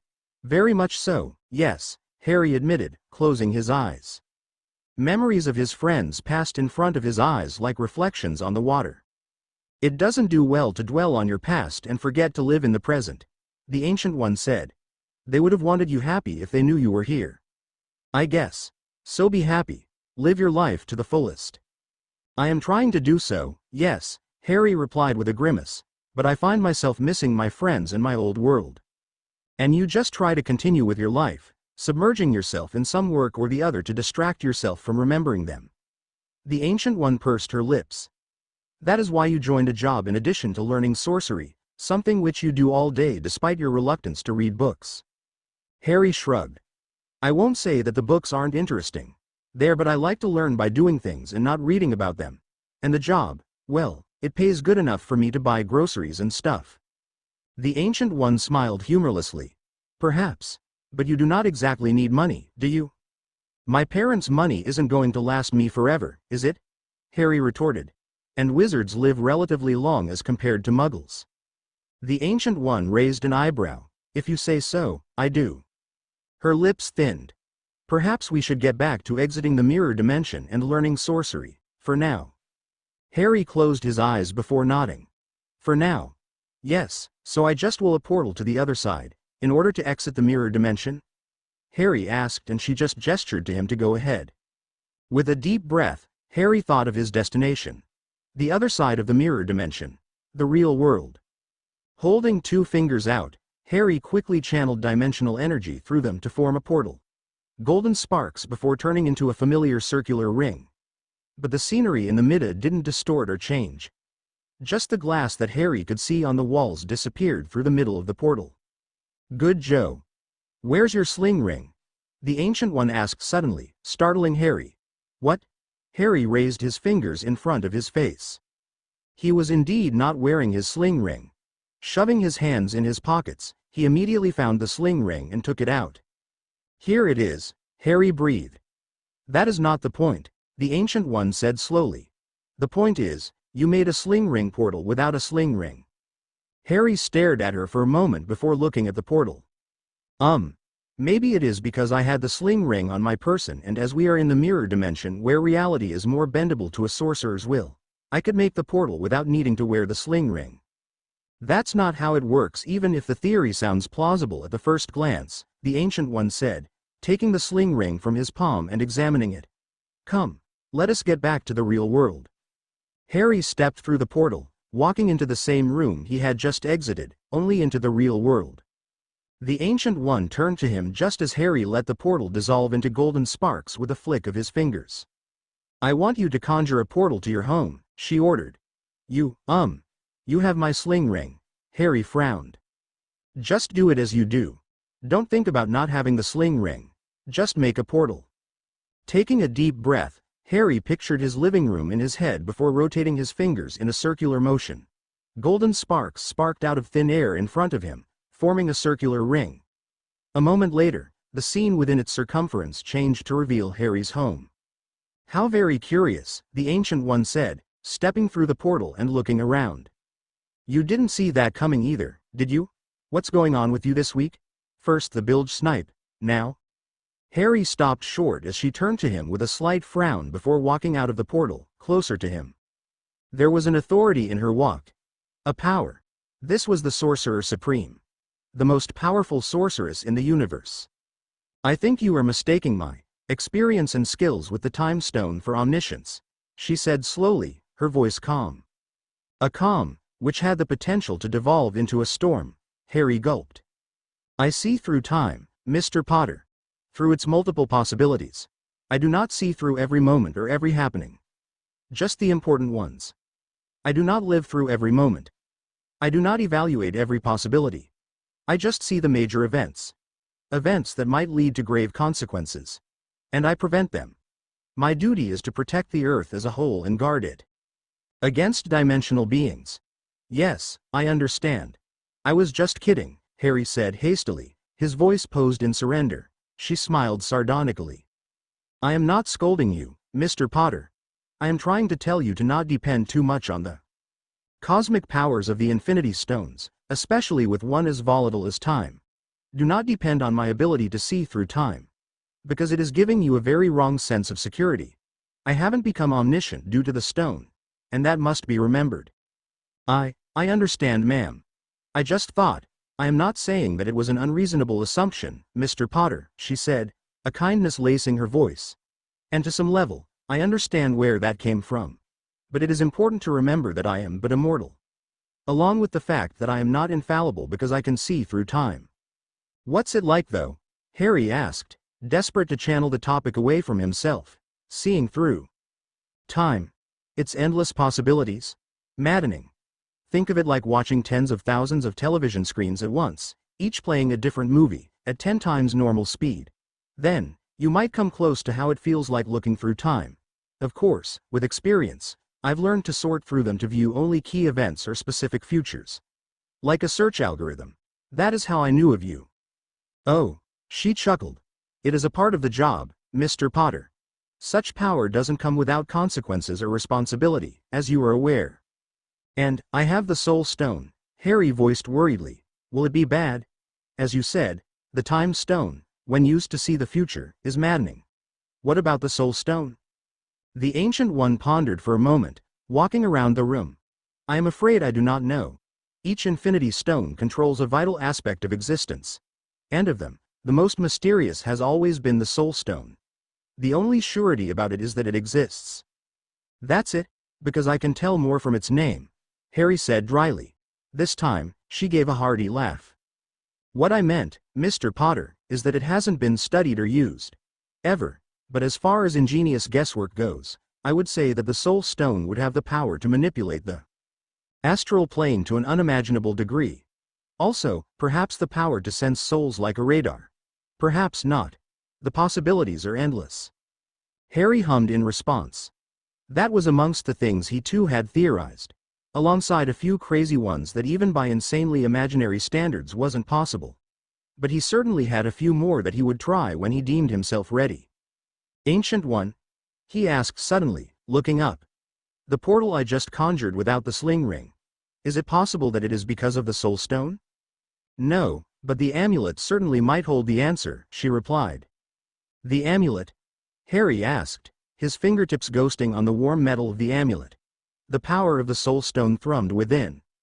You said yourself that it acts like a focus for your magic. Why not sorcery? It acted as a focus, rendering your need for a sling ring to conjure a portal invalid. Is it possible that I would be capable of using the powers of the other relics without needing the relic? Like the Boots of Valtor? To be honest, the Boots of Valtor is a relic imbibed with a spell, channeling the powers of Valtor. The difference is, when you use the spell physically, it is rather difficult to achieve and maintain. Constant concentration and incantations would be required to do it, rendering it useless in a fight. But the Boots of Valtor will make it a cakewalk. They are rather useful in battle. So can I or can I not? The Ancient One gave him an amused look. That, I am afraid, is something to explore yourself.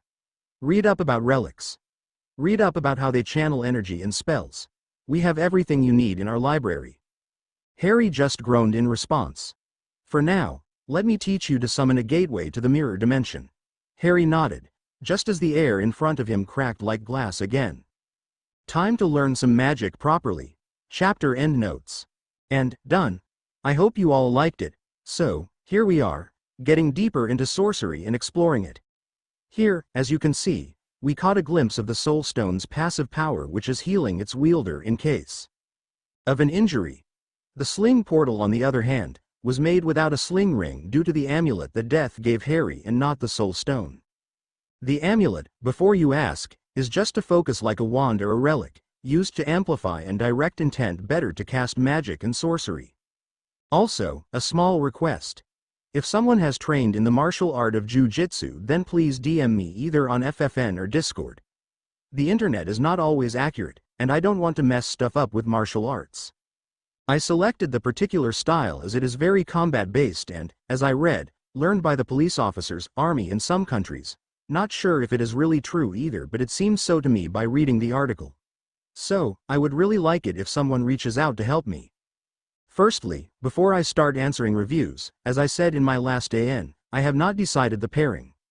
When I do, it will officially be included in the pairing sector. I will decide the pairing as per the story and not the story on the pairing. I just said Wanda or Widow is, well, I will be honest here. Scarlett Johansson and Elizabeth Olsen were the main reason, along with the fact that they were the main ladies of the MCU. But pairing is still undecided, as I said. Thank you everyone for your reviews. A huge thanks to Ultimate Gamer and Mezox for betaing the chapter. Also, join my server, House of HP66, to interact with me directly, and see the pictures of the characters there, so you all can get an idea of how they look. I will also post descriptions and stuff for reference. Link. Discord. GG, 4QFP3FXDQ4, remove the spaces please. As of this moment, I have 6 main stories. They are 1. The Rise of the Last Potter. My novel-length Harry Potter FIC, which is already 300k plus words long and it is a work in progress, updated regularly. 2. The Legend of the Son of Poseidon. A novel-length Percy Jackson FIC, which is already 250k plus words long and it is a work in progress, updated regularly. 3. Loved Ones Skipping Stones and Ice Cream. A fluffy Hoffney one-shot. It is completed obviously. 4. Secrets. Another romantic one-shot I published recently, complete as well. 5. Agent Potter. The Wizard of WAND My Spy. Harry fanfic which I implore you all to read. 6. Guardian of the Soul. Infinity Saga. My newest FIC. And Hydrogen Phosphide MCU crossover. Novel length, in progress. Stay happy. Stay safe. Keep smiling. Keep reading. HP Fanfictioner 66. Iter ad magnitudinem chapter notes. See the end of the chapter for notes. Ch.4 Iter ad magnitudinem the 27th of September 2004 Harry's home, Bleecker Street. You're lying, filthy mudblood, and I know it. You have been inside my vault at Gringotts. Tell the truth, tell the truth. A terrible scream filled the manor. The sound went through Harry like physical pain. He started to run around the cellar, feeling the walls for he hardly knew, knowing in his heart that it was useless. Ron was half sobbing as he tried the same. What else did you take? What else? Answer me, Crucio. Hermione's screams echoed off the walls upstairs. Hermione. Harry Potter woke up with a jerk. Sweat matted his forehead. His heart was hammering against his chest, his breathing deep and heavy. Ripping the bedsheets off, Harry stumbled out of his bed. His feet shook as he pushed his way out of the bedroom toward his kitchen. Another nightmare. It's all right. Everything's over. They're fine. Harry fumbled for a glass in the darkness. His hands trembled. His fingers brushed against the cool glass and he immediately took the glass out of the rack, the jug. With a twitch of his finger, a bright ball of light illuminated the kitchen. Accio water jug. The water jug flew across the kitchen counter into Harry's hands. Harry immediately tilted it and a few, scant drops of water fell into his glass, empty. Harry dropped the jug carelessly on the counter. The faint metallic clang rang thrice as it hit the smooth, black granite. His heart continued to beat rapidly in his chest as he pointed a shaky hand toward the glass. Blood thumped at his temples. Aguamenti. A torrent of water shot from the thin air into the glass, making it overflow in the blink of an eye. Stop. Stop. The spray of water ceased. Harry watched as the water snaked its way away from the glass, across the granite counter. Harry didn't care as he grabbed the wet glass in both hands and gulped the water down rapidly. A faint burp escaped Harry's lips as he put the glass down. Deep breaths, deep breaths. His heartbeats calmed slowly, thumping softer with each beat as he controlled his breathing. As his heart rate returned to normal, Harry used his forearm to wipe the sweat away. Damn nightmares. Taking another deep breath, Harry refilled the glass of water, this time, perfectly, and drank it at a more sedate pace. Harry put the glass on the counter before looking at the water that he had spilled. Evanesco. The water vanished from the counter. Thank Merlin for magic. Running a hand through his hair, Harry gave a sigh before walking out of the room, as the ball of light dimmed and illuminated his path. Looking at the wall clock in his drawing room, Harry realized that it was a little before 5 in the morning, New York time. This means it is already afternoon in Kathmandu. Harry, though, it is not like I am going back to sleep anytime soon. And with that, he dragged himself to the shower. The 27th of September 2004 Karmataj, Nepal. Mr. Potter. What a pleasant surprise. The Ancient One greeted, rising from the floor where she had been sitting in a lotus position. I didn't expect you till later today. I got up early. Harry shrugged as the portal behind him vanished into pinpricks of golden energy. Nightmares? Memories, Harry amended. Of the war, you know? I understand. Do you wish to talk about it? No, it is okay. I have come to terms with what happened. Nothing to worry about. Harry waved off, as he felt a pang through his heart. The Ancient One's lips curled disappointedly. If you say so, she muttered. How may I help you today? I don't know. I thought that you might have something for me other than reading books. Her lips twitched. Innate knowledge of the magic you cast is necessary, Mr. Potter. I am afraid there is no getting around that part of learning. Especially where the mystic arts are concerned. Yes, you've said that before, Harry grumbled. But, maybe we can practice, spellcasting or something? Maybe dueling? A magical combat then. Most interesting, the Ancient One said, more to herself than Harry. I know I'm gonna lose. Just, maybe you can give me tips on using sorcery in combat. She tilted her head curiously, her dark brown eyes glinting. You underestimate yourself, she said briskly. Harry scoffed. You have decades of experience and tons of knowledge over me. There is no way I am winning in a spar against you. That might be true, the Ancient One conceded. But that is not the point. The point is, you do not know your own potential. You underestimate yourself. You have your own magic and the soul stone in addition to sorcery. The stone heals you faster than you can exclaim your pain. And I am not aware of the limits of your magic. What's your point? I know I have those things. But I am nowhere near your level, not even with my magic. And I don't know how to use the soul stone. The Ancient One smiled sardonically. That might be true for now. But you have the capacity to surpass me. You have everything that the realm of magic can offer. Tell me, do you know of my significance throughout the greater multiverse? Harry blinked at the unexpected question. You are the Sorcerer Supreme. That is my title. What is my significance? She reiterated, taking a step forward as her dark brown eyes bored into Harry's green ones. Harry frowned as the Ancient One stared inquisitively at him. I, Mr. Potter, am Earth's foremost defender against threats from across the multiverse. My expertise in sorcery and my possession of the Time Stone makes me powerful and dangerous enough to keep most threats, including the Elder Gods and other malicious deities, at bay. I am Earth's first line of defense. Till I breathe, Earth won't fall. They're scared of you and won't attack Earth as long as you're here, is what you're saying, Harry deduced. Indeed, she smiled emphatically, and you too have such a capacity, an unparalleled capacity for greatness. To do so much good for humanity. To protect Earth and this universe by your mere presence, perhaps better than I do. You see me as your successor, Harry said bluntly. The Ancient One gave him a wide smile as she shook her head. No, Mr. Potter. You are not going to be my successor. That is not your role. It can be. It is certainly a possibility, but not something I plan to let happen. You won't be the next Sorcerer Supreme. No, you, Mr. Potter, are going to be so much more. A job greater than that of the Sorcerer Supreme? Harry questioned skeptically. The Ancient One shook her head again, her smile ever present. As I said, you underestimate your own capabilities. You know too little. You are seeing too little. You do not know what you have. Oh, you have little faith in yourself. For someone wise beyond his years, you're still naive. Then tell me. You have your own brand of magic, Mr. Potter. One never seen or heard of before in this universe. One unique to you and only you. In addition, you have the Soul Stone. Do you have any idea how much power one would have to use to score a proper blow against you? The stone heals you in the blink of an eye. That makes your healing factor unparalleled, and we don't even know its limits. That makes me a tough, near impossible opponent to put down, because any blow against me wouldn't matter a few seconds later. Precisely. That is why I see so much potential in you. Your unending capacity for good just adds to everything I see in you.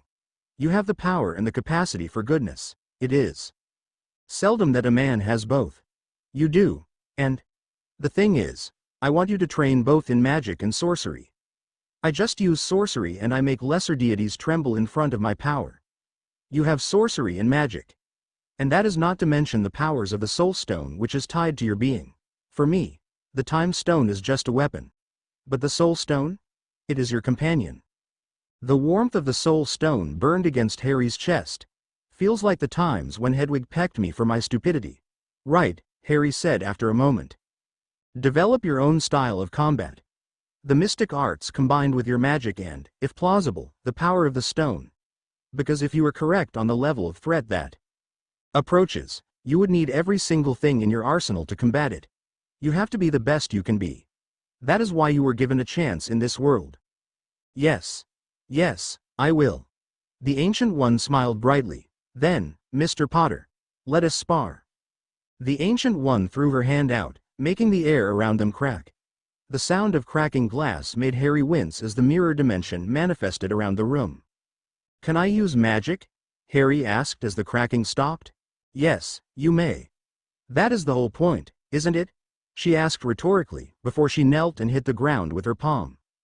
The tiles of the floor cracked in perfect geometric designs and began to flip over, expanding as the wave progressed. Harry took a step back as the white tiles beneath his feet flipped and the walls began to move like illusions. The room became bigger as Harry watched dumbstruck. What you are seeing is the manipulation of the mirror dimension at its finest, the Ancient One said with a slight grin. I did it so we can have more space to spar. Now, start. Air. A countdown, please. The Ancient One laughed. Just start, Mr. Potter. Make your move. Right. Confringo. A light, lemony-colored beam of light leapt straight at the Sorcerer Supreme. Without as much as a reaction, she masterfully twisted out of its way. The beam passed harmlessly from her side just as two-dimensional discs manifested in her hands in the blink of an eye. She's too fast. She brought them together, joining the discs for a fraction of a second before pulling them apart. Harry's eyes widened as a dozen discs, the size of dinner plates, floated between the construct in her hands, whirling with energy. Harry's hands in a mudra drawing an energy mandala in the air just as the Ancient One threw out her hands, making the discs fly towards Harry. The discs spinned menacingly, emitting golden sparks as they curved towards him. Shield of the Seraphim, protect me, Harry bellowed. A greenish-golden shield manifested in front of him just as the first disc hit. The disc shattered with a gong against the shield, but the assault was multi-folded. As the second disc hit and shattered, the other discs reared back, avoiding impact. The discs flew around, making Harry look at the Sorcerer Supreme, who was waving her hands, glowing with the same disc-like mandala which were flying around. The discs flew back at Harry, at great speeds in a trajectory to hit him instead of his shield.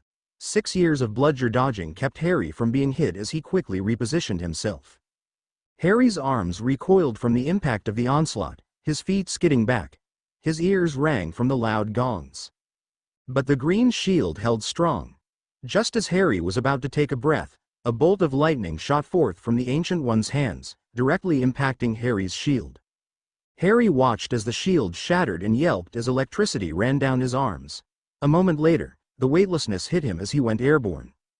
The tiled ground of the sanctum's floor hit him hard as he heard a crack, and pain flared in his shoulder. As Harry rolled on the floor, the warmth of the soul stone rushed through his body. Pain flared terribly in his shoulder again as he felt the bone crack back together as if Madame Pomfrey had healed it. Harry groaned against the floor before looking at the Ancient One, who drew another mandala in the air, smiling briefly at him. As she twisted her hand sharply, a bolt of crimson energy flew from it. Protega Maxima. The almost transparent shield manifested in the path of the spell moments before it hit Harry. With a gong, the spell rebounded back at the Ancient One, like light hitting a mirror.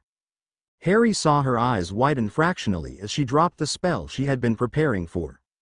Multicolored sparks fluttered harmlessly to the ground as a dimensional shield, as big as a truck's tire, manifested in the path of the rebounded spell. The shield and the spell both burst into sparks of Gryffindor colors, reminding Harry of Fred and George's fireworks. Avis. A pugno. A score of tiny birds with razor-sharp beaks flew at the Ancient One. Her eyes glinted sharply as a ball of whirling golden energy formed in her hands. As the birds neared, they were immediately sucked straight into the ball, like a vortex. Without waiting, she threw the ball at Harry, who had already drawn a small mandala for his next spell. Disc of Munopur. A silver disc manifested in Harry's hand and shot forth, spinning in a silver haze. The disc met the ball of energy, and both exploded in a frenzy of energy silvery golden, making Harry stumble back. Sectum Sempra, Harry bellowed, slashing his wand as he regained his balance. Harry felt his spell, Snape's spell, fly wildly and invisibly at the Ancient One, who erected a shimmering purple body shield in front of her. Purple sparks flew from the shield as the spell clashed against it harmlessly. Suddenly, the Ancient One moved her hands faster than Harry's sight could follow. In the blink of an eye, a spiral of flames flew toward him from her hands. Aqua Eructo. A jet of water, thicker than Harry's thigh, shot forth, extinguishing the spiral of flames with a hiss of steam. Instead of ending it, Harry pushed it forward. The image of Dumbledore trapping Voldemort in a ball of water swirled in front of Harry's eyes. The stream thickened, shaping itself into a wave. Harry watched, almost in slow motion, as a blue-colored disc, made of crisscrossing geometric shapes, manifested within the Ancient One's palm as the wave roared toward her. The blue glow of the spell highlighted her facial features, which were as serene as ever, yet alert. She slashed her through thin air, barely a moment before the water would have enveloped her. Harry felt it before it happened. His spell broke like glass, pushing him on his back as the water turned to steam with a hiss. The steam filled the vast room, obscuring Harry's vision. Stupefy. Stupefy. Stupefy. 3 beams of reddish-pink light vanished through the steam. Harry held his breath in anticipation. There was no response. No flaring of light. Nothing, did I?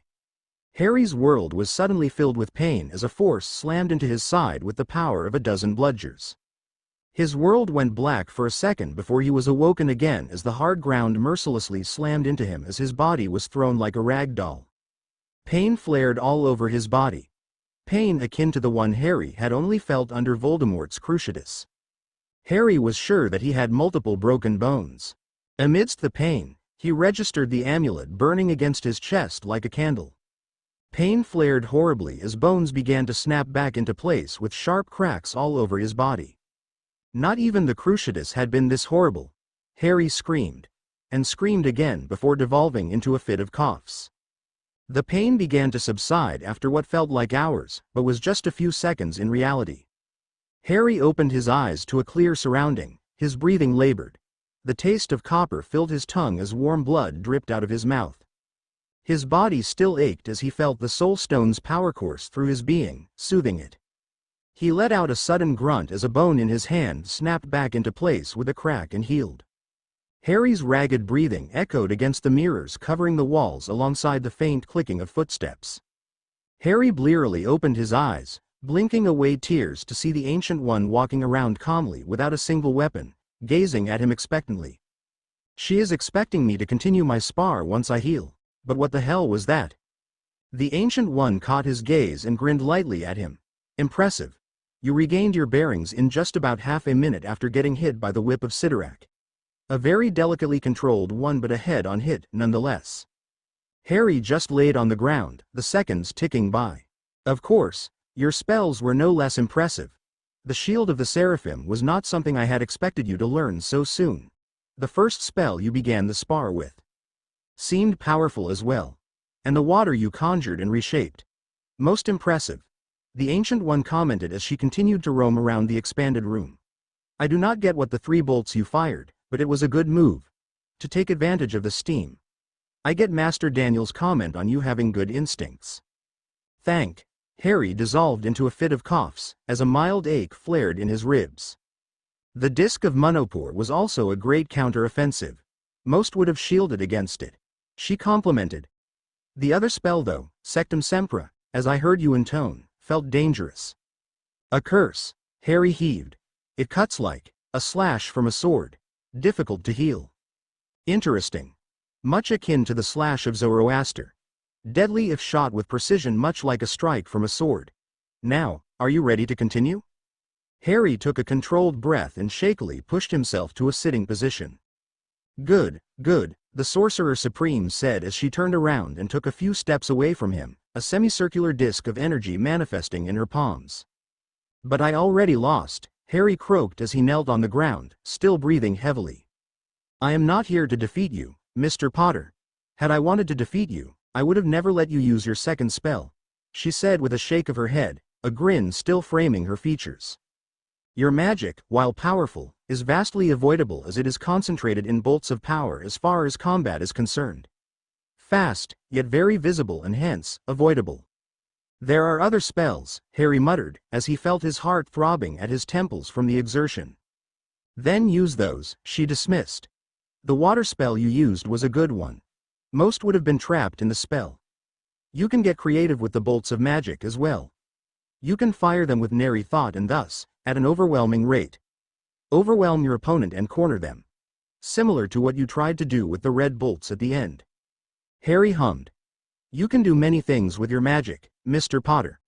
Think where you can use it to set yourself apart from a sorcerer. Now, begin when you want. We will be doing this today till I deem your skills passable for an apprentice. You mean, once I deem you passable, you would begin learning more advanced levels of sorcery under the guidance of the other masters, having progressed from your beginner stage of basic sorcery. Excitement bloomed in Harry's chest at that. I see you're excited about the prospect, so, better begin. The 28th of September 2004, Grand Central Station, New York City. And here is your change, ma'am. Have a good day, Harry said before he sat back behind the counter with a sigh of relief, watching the mother and the kid leave the candy store. You okay, kid? Mrs. Harvey asked. 'Cause you look dead on your feet. Harry nodded tiredly. I am all right, Mrs. Smith. just a little tired from yesterday. The previous day had been nothing short of torture for him. He had sparred with the Ancient One for several hours, losing each one of the spars. Losing so badly that Harry had realized that he was out of her league by miles. An indication of the fact was that Harry hadn't managed to land a single hit on the Sorcerer Supreme despite having had a score of spars with her. Not even a glancing blow. Each of his spells had been diverted, blocked, dodged, or worse, turned against him. It was only thanks to the Soul Stone's powers that he wasn't lying comatose on a hospital bed. The Soul Stone was something Harry was beginning to value like he valued Hedwig.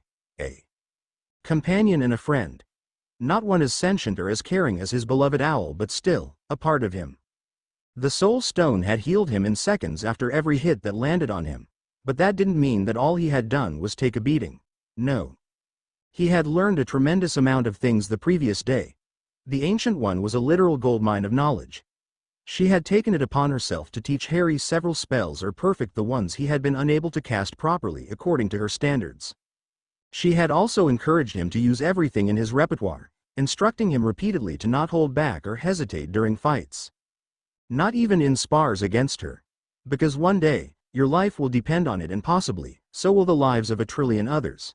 Those had been her words. And Harry had done just that. He had unleashed everything he had, short of the unforgivable curses on her. To be frank, he only knew to cast the Imperious Curse perfectly. He couldn't muster the hate to cast the Cruciatus on someone he genuinely respected, and he had never cast the Killing Curse. Neither did he ever want to. He would never cast the spell that had taken the lives of so many he loved. His parents. Hedwig. Fred. Dumbledore. Mad Eye. Colin. Remus. Tonks. Everyone. But still, he had unleashed everything else he had. Blasting curses, bonebreakers, severing curses, piercing curses, fire spells, and even transfiguration. But the Ancient One had still said that he was not using his magic to its fullest potential. The magic he already knew. She told him that he could do much more with it. What more? Harry had no idea, but he would find it, and learn everything he could. Because, one day, as the Ancient One had said, the lives of trillions of souls through the universe would depend on it. He had been forewarned. It was the very reason he had been sent to this new universe by death. The Ancient One, too, had seen multiple possibilities of the future, and in each future, his presence at the center always remained a constant, even if she had refused to elaborate any further. If I tell you what is about to happen, it won't. That is why it is only best to know that you will be playing an important role in the greater scheme of things. And that is why you need to be great, the greatest of us all. Greatness. A word that had echoed in his mind from time to time, through his short life. Not Slytherin, the Sorting Hat's voice whispered naggingly in his ears. Are you sure? You could be great, you know, it's all here in your head, and Slytherin will help you on the way to greatness, no doubt about that. He had refused the path then, but he knew he had to choose it now. The path to greatness, even if he was unsure what it truly meant. It was his destiny. One he couldn't fulfill in his own world, being naive and unprepared as he had been. Not here though. He wouldn't fail here like he had in his own universe, especially not when he had been given a second chance. And this time, he had a goldmine of knowledge, an excellent teacher, time to prepare, and above all, an unavoidable purpose to learn it. Because he was the Chosen One. The notion had almost made him laugh. The Chosen One. A title he had truly hated, only second to the moniker of the boy who lived in its numerous variations. And yet, here he was, knowing that it was all true. He needed to be the hero the wizarding world had always thought him to be. This world needed him. Not now, but soon. And when it did, Harry would be ready. Chapter end notes. And, done. Hope you all liked this chapter. Now, I know a select few of you all would be upset about some parts of this, especially the ending where Harry's thoughts are narrated and his refusal to use the Cruciatus and the Killing Curse is expressed. Let me make this absolutely clear right here. I have started this FIC from the near end of the Harry Potter canon. Harry had a personality clearly defined by that time. It is not going to change immediately. I'd be a terrible writer if I did that. Oh, but I am going to continue with my refusal to use the Killing Curse in this FIC. We must remember that Harry has seen too much death, in canon 7th book, already by that curse like it was mentioned. Also, I feel it will prove to be highly ineffective against most main villains of the MCU anyway. Loki is a god. Ultron's a robot and thus, non-living. While Thanos is Thanos, who is powerful enough to take the Stormbreaker through his chest and survive while bearing the power of 6 Infinity Stones, which killed Tony. As for the Ancient One defeating Harry with absolute ease, she's a master of the mystic arts with centuries of experience, while Harry is just a kid who is still learning. As far as the mystic arts go, he is still a beginner. Even with magic, the Ancient One has survived and won against far worse than Harry would have ever dreamt of facing, i.e. Voldemort. Thank you everyone else for your reviews. A huge thanks to Ultimate Gamer and Mudhill for baiting the chapter. Also, join my server, House of HP66, to interact with me directly, and see the pictures of the characters there, so you all can get an idea of how they look. I will also post descriptions and stuff for reference. Link. Discord. GG, 4QFP3FXDQ4, remove the spaces please. As of this moment, I have 6 main stories. They are: 1. The Rise of the Last Potter, my novel-length Harry Potter FIC, which is already 300k plus words long and it is a work in progress, updated regularly. 2. The Legend of the Son of Poseidon, a novel-length Percy Jackson FIC which is already 250k plus words long and it is a work in progress, updated regularly. 3. Loved Ones Skipping Stones and Ice Cream, a fluffy Hoffney one-shot, it is completed obviously. 4. Secrets, another romantic one-shot I published recently, complete as well. 5. Agent Potter, The Wizard of Wand My Spy, Harry fanfic which I implore you all to read. 6. Guardian of the Soul, Infinity Saga, my newest FIC, and Hydrogen Phosphide MCU crossover, novel length, in progress. Stay happy, stay safe, keep smiling, keep reading. HP Fanfictioner 66 Contemplation and Combat Chapter Notes. See the end of the chapter for notes. CH.5 Contemplation and Combat, the 30th of December 2004. Harry's home, Bleecker Street. The sound of the water hitting the tiles was the only thing that could be heard, as Harry stood still, enjoying the solitude of the moment. Hot water cascaded down his body as the steam from the shower drifted around, condensing on the glass partition. The faint whiff of lavender perfumed the steam. Looking through the drops of water, Harry reached for the shampoo on the small granite platform opposite him. The thick, lemony-colored substance squirted with a pop into his hand. With a relieved hum, Harry began to massage it into his hair, feeling the tension release from his scalp.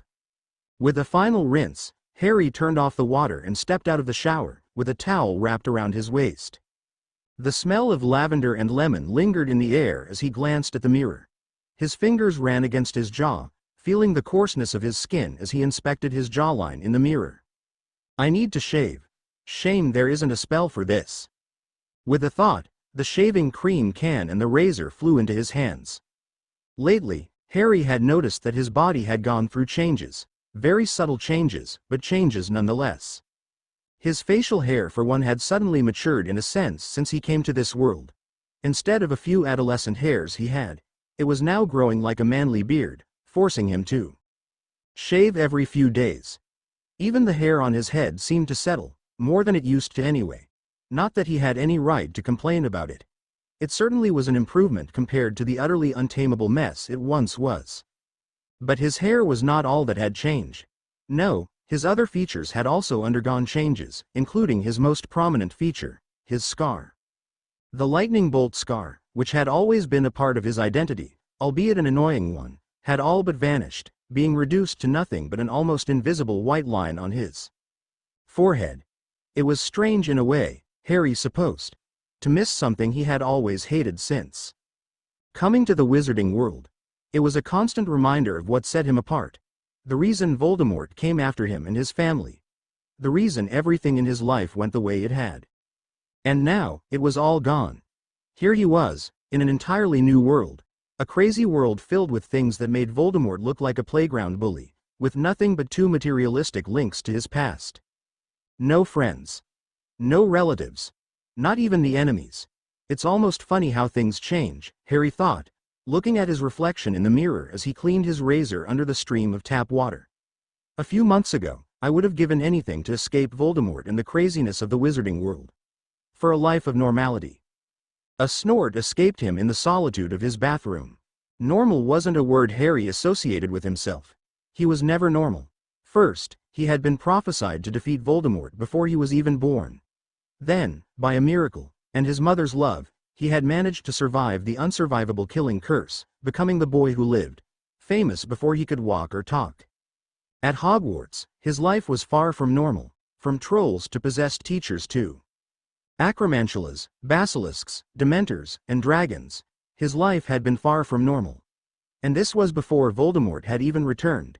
That was when he had gone from a delusional nutter to the chosen one in a span of a few months until he had been renamed as Undesirable Number 1. He had always thought it would all end with Voldemort, that he would live happily ever after. Like the heroes in stories, Harry thought as a sharp sting shot at his jaw before vanishing. Harry grimaced as he washed his razor under the stream, watching in morbid fascination as the small hair swirled with the water before vanishing down the drain. But it was not for me, I suppose. I couldn't even die normally. Guess Dumbledore turned out to be more than a philosophical barmy old man when he said that death was the next great adventure. Harry didn't have the heart to laugh at his own attempt to lighten the mood. Bending down, he splashed his face with the cold water in an attempt to wash away his morbid mood. It didn't work as well as he expected it to. Harry really hated these moments of deep self-reflection. They're worse than my nightmares. Summoning the face towel into his hand, Harry lightly patted his face dry before levitating the can and the razor back to their spots. Petunia, after all, had instilled it in him to be neat and orderly. Not even 6 years of living in a boys' dorm had taken practice away from him. With a last glance at his reflection, Harry walked out of his bathroom, the face towel perched on his bare shoulders. The first thing that hit him was the cold air of his bedroom, making him shiver. Before his teeth could begin to chatter, Harry waved his hand, sending a warm breeze blowing through his room, ruffling the curtain. Sufficient for now, Harry decided as he rubbed his palms before walking to his bed as the cold floor stung his feet. How he missed the dorms. His warming charm was flimsy at best when compared to the warmth of the Gryffindor Tower, its roaring fire, its sheer charm. Not even his rather posh living apartment compared to the coziness of his dorm and common room in the Gryffindor Tower. With a soft, almost inaudible sigh, Harry picked his clothes, a green hoodie and a pair of denim trousers that he had laid on his bed before getting dressed. As the warmth of the hoodie enveloped his torso, Harry took a deep breath and plopped down on the bed. It wouldn't do well to dwell on the past and forget to live, Potter. Harry thought to himself before abruptly pausing, his denim trousers halfway up his leg. I sounded like Dumbledore there. I am probably turning old, and I already died once. Harry chuckled lightly before wearing his trousers completely and buttoning them.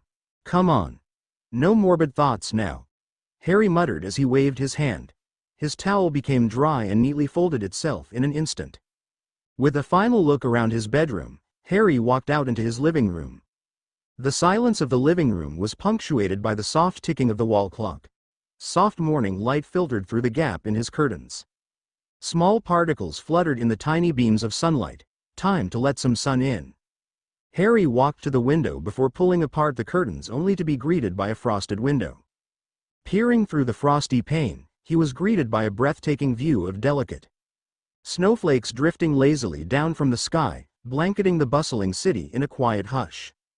The streets below were nearly empty, save for a few souls who had braved the wintry weather so early in the morning. The trees lining the sidewalks were coated in a thick layer of snow, their branches bending under its weight. The cars parked on the side of the road were buried in fluffy mounds, their shapes barely discernible beneath the snow.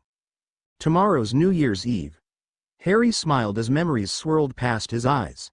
The Christmas cheer of Hogwarts. His time with Hermione and Ron.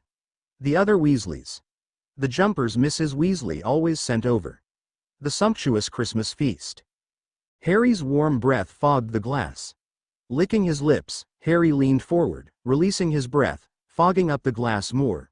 Raising a trembling finger, Harry began to write. As the letters formed on the fogged-up surface, Memories flooded Harry's mind. He remembered the countless battles he had fought alongside Ron and Hermione, the moments of laughter and tears they had shared, and the bond they had formed through everything they had been through. A tear rolled down Harry's cheek as he remembered that he would never see his two best friends again. The Golden Trio would be nothing more but three names written on fogged windows by three separated friends, across the multiverse who would never meet again. Harry, Ron, Hermione. Harry stood at the window for a whole minute, staring at the glass and the writing which began to fade back slowly into the coolness of the frosted pane. The snow kept gathering on the windowsill, but he didn't pay heed to it. A pickup truck honked loudly on the road, making him jump, shaking himself out of his stupor. Harry turned sharply on his heel and marched straight to his study room, giving a last glance at the names he had written on the window. Pushing the door of his study open, Harry grimaced at the sight that greeted him. Books and pages were strewn around the small room, looking a lot messier than it should have been. On the wall to his right, his study charts were stuck, displaying information that he probably wouldn't have touched in his lifetime, had the Ancient One not forced him to. He had to remember it all if he wished to become a master of sorcery. In the Ancient One's words, it was fundamental. And the knowledge he was to learn was nothing ordinary. Despite having systematically learned magic for 6 whole years, this was still weird. The names of thousands, if not millions of different deities, mystic entities, planes of existence, pocket dimensions, energies, runes, amongst probably another dozen things.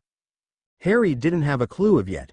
He needed to have a committed memory to become proficient in the mystic arts. If you don't have a clue what you are up against, how do you expect to fight it? The Ancient One had said. Dangers in our field won't give you time to look up information before fighting them. And it is not as simple as you might think it to be. I know you've faced great odds and come out on top every time. But against the threats we sorcerers face, it won't be enough. You need to be acutely aware of what you're up against and respond accordingly. And that was exactly what he had been doing for the past 3 months. Learning, reading, and dare he say, mugging up all he could. If Hermione had seen him study like this, she would have cried tears of pride. But the thing Harry despised was that he had little to do. He had spent the past 3 months holed up in the study room for the most part. The only reprieve was the scant few hours of break that his job offered, which was not much to say. Sure, he had his jiu-jitsu classes thrice a week, but they seemed more like a part of his studies than a hobby. All he did was train all day, in a sense. The Ancient One had flat out refused his plea to go into the field with the other masters, regardless of what they were facing. And a huge part of her argument had been on the fact that he had the Soul Stone around his neck. I refuse to allow you to go into battle till I am sure that you won't perish by a stroke of luck on the enemy's side. You have one of the most powerful objects in the universe around your neck, and in good conscience, I cannot allow you to die because you rushed in when you were not ready. Because, it is in a way, my duty to ensure that the stone doesn't fall into the enemy's hands, whoever it might be. When Harry had asked when he would be deemed ready, she had simply told him that he would be deemed ready when she said so. In addition to that, she had told him to start learning runes. Runes were probably the first and last thing that magic and mystic arts had in common. A magical language whose power lay in symbols and their individual and combined existences. While at Hogwarts, Harry hadn't taken the subject, but he had seen Hermione learn it. Ron had proclaimed them to be silly symbols doodled on rocks to do the work that charms did. For a beginner, that might look to be the case. Harry had to concede. Long sequences of characters had to be drawn in perfect geometric structures for the same work that could be done by a single wave of a wand. But runes, despite how silly they might look, were much more than that. A huge part of advanced mystical arts relied rather heavily on runes. Sorcerers drew them on the go in battle to cast powerful spells, conjure protections, and manipulate reality. They were also used to enchant relics and, in some cases, increase their power. The staff that David used, the Scepter of Sulfindom, was such a relic where runes had been extensively used to enchant it. It was one of the reasons why Sulfindom was thought to be a sorcerer of old rather than a mystic entity. All the relics associated with his name had runes used extensively to power them. With a sigh, Harry waved his hand once more. Books and pages rose as one before, swishing around the room, going to their respective places within moments. Pens and pencils flew back into his pen stand, The books arranged themselves onto the small bookshelf on the side and the papers stacked themselves. Harry took a seat behind his desk as he reopened the topic he had been working on the previous night. Runic shields. In all honesty, Harry found them to be a fancy word for wards in the magical world. Or rather, a powerful variant of wards that were used back in the magical world. These runic shields could be used to protect objects, houses, cities, countries, and even planets without having an individual constantly channel power into them or concentrate on them. They drew powers from their surroundings and the ambient energy flowing through the mystic planes. The foremost master of this art had been the mighty Agamotto himself, who had created the mystical shields that protected the earth from malicious beings throughout the universe. Shields, whose foundations, the pillars, were the three sanctums alongside Kamar Taj. And this shield Agamotto created held strong even after more than a millennium of existence, repelling the worst that the masters of mystic arts had to face. There was a reason it was considered the pinnacle of runic shielding even by the Ancient One herself, who claimed to be in awe of it. So was Harry, if he was honest with himself. Even if Agamotto was the Merlin of the mystic arts, creating a shield big enough to protect the earth would require millions of runes to be drawn with mind-boggling precision to be as powerful as it was today. Of course, the shield was regularly maintained, and sometimes even upgraded by the Ancient One, as was her duty as the Sorcerer Supreme. Each Sorcerer Supreme had in fact added their own touch to it, but they were just improving what was already there. Small changes to a huge art. And Agamotto had created the art. Harry hoped to be capable of doing such a thing one day, or to be skilled enough to do something like it. Right now I can barely put a shield over a marble slab, Harry thought, twirling the pen in his hands as he looked over pages that showed the rune drawing for the shield he had been trying. Well, time to try again. With a wave of his hand, he conjured a marble slab in the center of his table. Licking his lips, Harry folded his ring finger while touching his thumb to his middle finger. Harry crossed his wrists, taking a deep breath before beginning his spell work. As he uncrossed his wrists, a slight golden sheen enveloped the marble slab. Taking a quick look at the diagram in the book before joining his wrists and rotating them in a quick clockwise motion.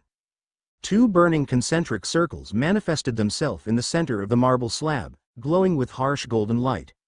With a jab of his wrists, more than a dozen crisscrossing lines formed within the concentric circles, making them look akin to a dimensional disk. A normal person would have declared the structures to be the same at a glance, not Harry. He knew the differences in both their structures. He wouldn't have come even this far if he hadn't. His eyes darted again to the drawing in the book. So far, perfect. Now the runes. The shield consisted of only 3 runic letters, used 3 times each. It was a shield that would protect an object from damage both by physical and magical means. And yet, it was the most basic of them. Harry carefully noted the places he had to place the first type of rune before snapping the fingers of his right hand. 3 burning letters blazed into existence within the confines of the concentric circles on the marble slab. Snapping the fingers of his left hand, the second runic letter too appeared thrice. To the right of each first letter. Clapping his hands, Harry smiled as the last letter drew itself to the left of the first, completing the runic sequence. With a smile still adorning his face, Harry slowly let go of the magic he had been channeling. Instead of dissipating into sparks as it usually did, the construct glowed brightly for a brief moment before beginning to fade into the marble slab. A quarter of a minute later, all traces of Harry's work had vanished from the marble slab, making him smile brighter. It happened exactly as the book described. Now, to try it. Harry scrambled out of his chair to stand in the center of the room, his fingers quivering with excitement. As he brought his hand up to cast a reductor curse on the slab, he stopped short. My magic's different from the mystic arts. The shield might not work against it. Harry's jaw twitched as he stared at the marble slab on his desk. He knew that he couldn't try the mystical variety of blasting spells he knew. All of them were highly dangerous and destructive in their own way. And Harry had no wish to be murdered by the librarian if any of the spells ricocheted onto the books around the room. Neither did he wish to cave in his floor due to a mistake. No, that would be even more terrible to deal with. Perhaps a tamer spell, he decided. Expelliarmus. The red beam shot forth onto the marble slab and golden light flared over the slab as the spell met it. Harry barely tilted his head in time, as the spell rebounded upward, missing his face by an inch. Bloody hell, Harry muttered as he turned on his heel to see a pockmark on the whitewashed walls sticking out like a sore thumb, making him grimace. Right. No practicing offensive magic in here till I shield the whole room, Harry decided, staring at the pockmark on the wall. But I still need to test this thing properly. Harry's gaze fell out of the frosted windows of his study onto the New York sanctum across the street. Daniel would be there in the sanctum. Or Master Hymir would be. I could ask them to help me with the testing. Better one of them than me. Harry cracked his knuckles before picking the slab up with his bare hands. As the weight settled in his hands, he began to feel the protective enchantments thrum lightly underneath his palm. A faint smile caressed Harry's face. With a twirl of his fingers, a fiery golden portal appeared in the center of his study. The 30th of December 2004 New York Sanctum. Harry stepped through the golden portal into the New York Sanctum, only to find it scorching hot in the sanctum. With a quick wave of his hand, Harry countered the warming charms he had generously applied to himself and took a deep breath as the temperature returned to normal. He had forgotten that the sanctums were protected against a multitude of things, including the weather outside and its temperature. Thus, his warming charms were unneeded here. Counterproductive even.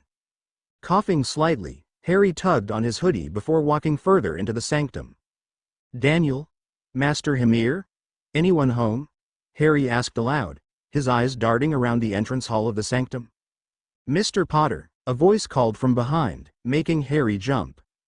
As Harry turned around, he saw Master Hymir standing by the doors of the sanctum holding a bag in his sole hand. Master Hymir.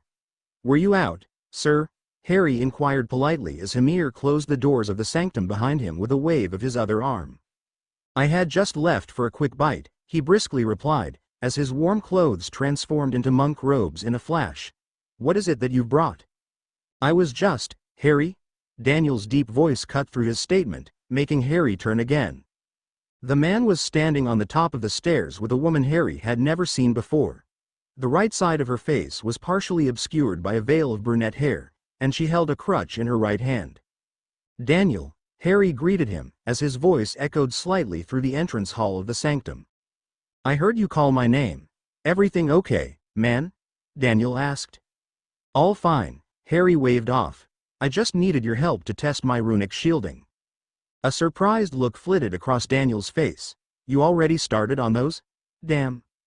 If you come in, I will help you test it, Master Hymir offered as he walked past Harry. Join us if you wish, Master Daniel.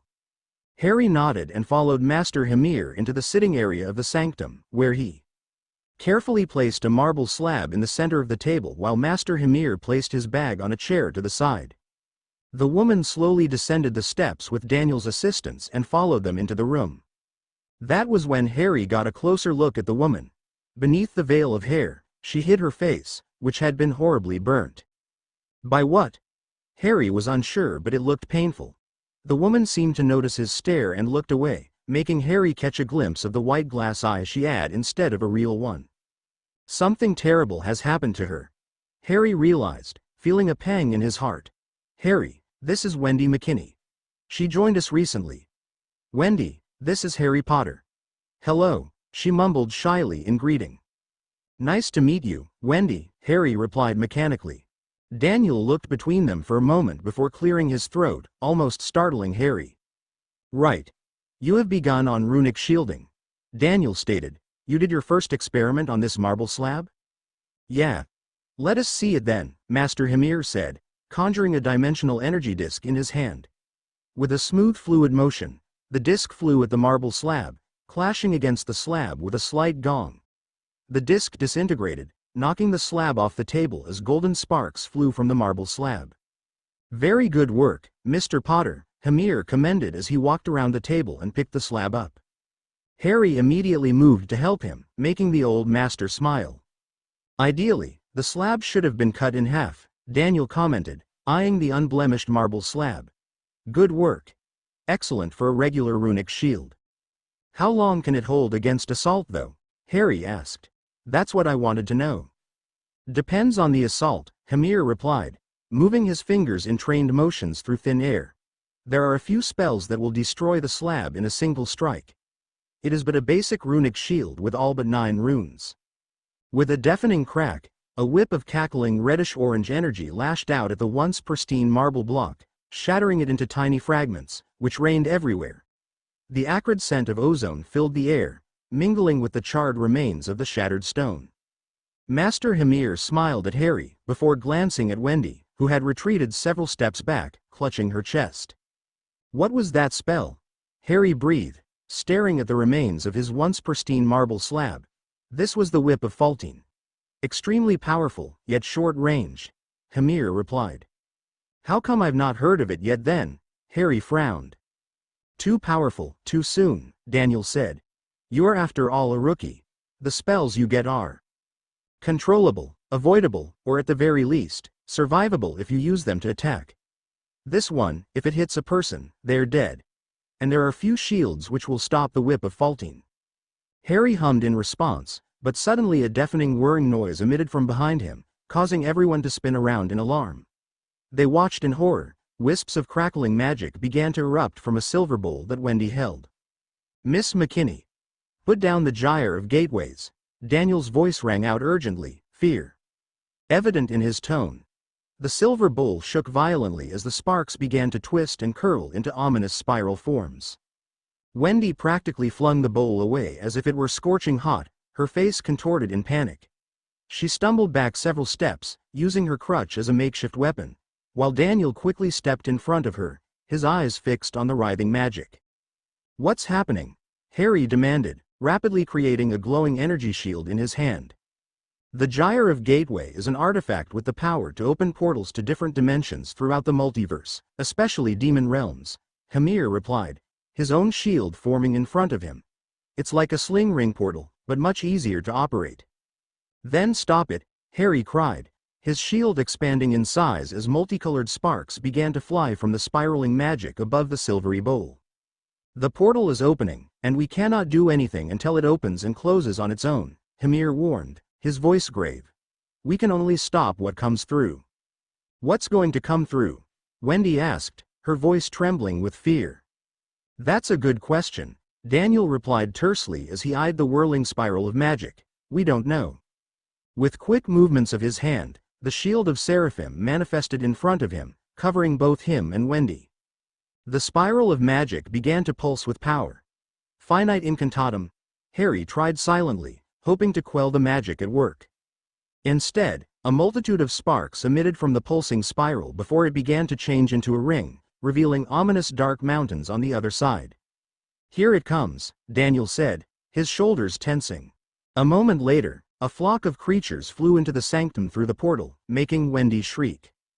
Harry's eyes nearly bulged out as he witnessed monstrous creatures, resembling spiders, but with grotesquely enlarged bodies, each as large as a football, fly into the sanctum. What made them even more horrifying was the presence of bat wings that flapped menacingly, casting eerie shadows all around. Harry felt his heart hammer in his throat as the creatures flew closer, their hairy legs twitching and their multiple eyes glinting with malice. Few of the creatures seemed to take notice of him and dove straight for him, their pincers poised to attack. With a strangled yelp, Harry thrust his shield forward, protecting himself from the attack, only to jump back a moment later as the creatures fell to the ground, flapping around in frenzy. A pulse of fear began to thrum in Harry as he watched the dark bodies of the creatures flapping around. Thrusting his hand out, Harry shot a gust of flames on instinct. Encompassing the spiders on the ground, almost human-like shrieks sounded from within, sending chills down Harry's spine, as his heart thumped like a hammer against his chest.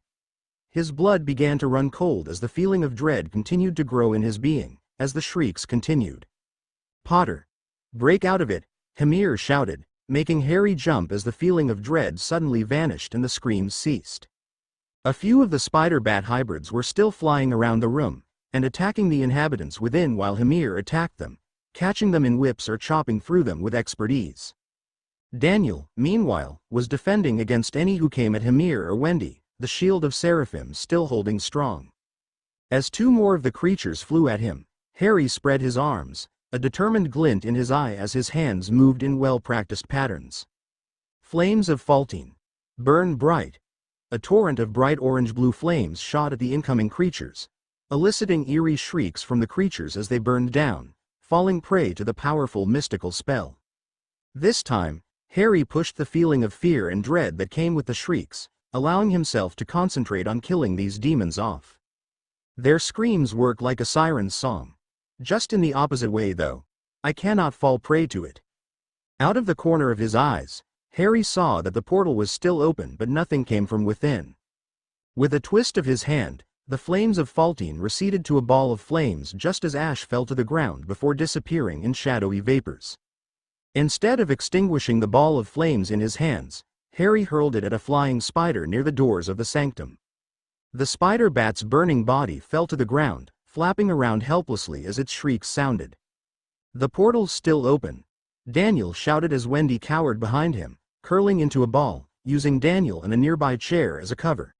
Her crutch lay forgotten on the ground a few feet away. It will close on its own.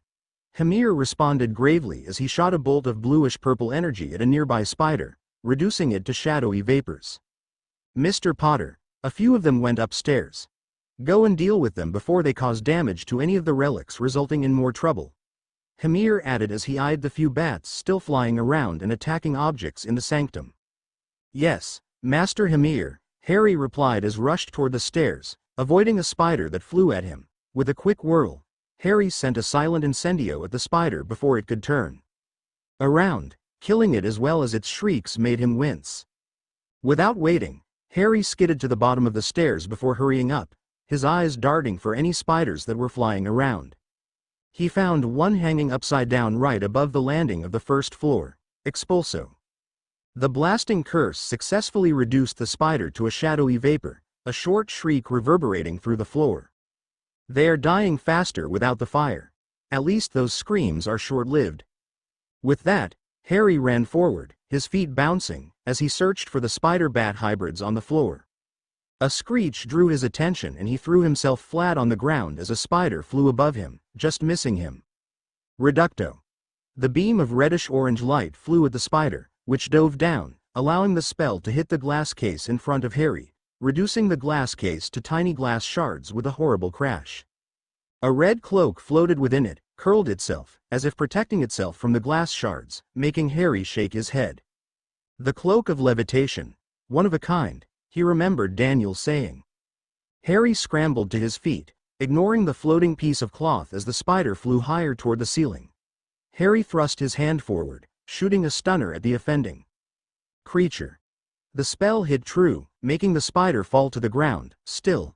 Expulso. The spider burst into shadowy vapors like the rest of its compatriots, this time completely soundlessly, making Harry breathe a sigh of relief. Let's hope that was the last of them, Harry muttered, his breathing ragged. Without warning, the cloak of levitation suddenly surged forward with lightning speed, its edges darting towards a set of sharp knives kept on a nearby table. The cloak snatched them up and hurled them towards Harry, who barely had time to spin around. The two deadly daggers whizzed past him, slicing through the air with lethal precision. With a resounding thud, they found their mark, obliterating two of the spiders who had been about to attack Harry from behind. With wide, astonished eyes, Harry watched the daggers fall with a clang to the ground as the spiders evaporated in shadowy vapors, their shrieks reverberating through the floor, making Harry feel like he wanted to curl up. Blimey, Harry breathed, his heart hammering in his chest. Realizing what had happened, Harry spun on his heel to face the cloak. Thank you. The cloak gave a bow to Harry before floating back to its place. A moment later, the edges of the cloak swooped down, dusting the tiny shards of glass from the wooden platform before becoming still again. This cloak's something else. It's sentient. As sentient as a human. Harry reckoned as he gulped down the air. Are there any more bats here? Harry asked the cloak. The cloak came alive again, its top part twisted sideways rapidly in what Harry took to be a no. Thank you then, Harry said before waving his hand. The glass case the cloak used to be in was reformed around the cloak, courtesy of a simple repairing charm. The least I can do is repair the cloak's home after it helped me, Harry figured. A part of it felt stupid for talking to a cloak, but the cloak had just saved his life. With a final wary glance around the whole floor, Harry breathed a sigh of relief before walking forward and picking up the daggers. The daggers of Davaroth, Harry recalled, examining them. They would probably kill me if I misplaced such a relic. Harry carefully placed them back in their place before walking down the stairs, as a shield formed in his hands. Arriving back, Harry found that the portal had closed itself and the spiders were no longer flying around the sanctum. Master Hymir stood at a side while Daniel sat with Wendy, who seemed to be trembling slightly. "She's suffering from the effects of the gaze of Arachnochiroptera Shadowfiend," Master Hymir supplied, following Harry's sight. "Archno. What?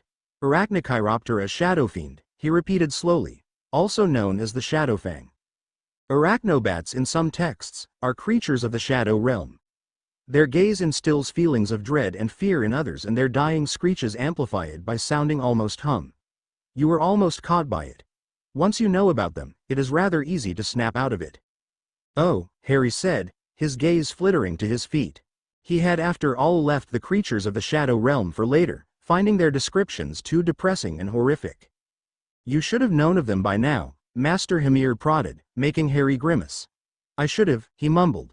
"But I left the topic for later." There was no answer for a moment. "Understandable," Hymir sighed. "But do read upon them as soon as possible. Next time we meet, I will test your knowledge of them."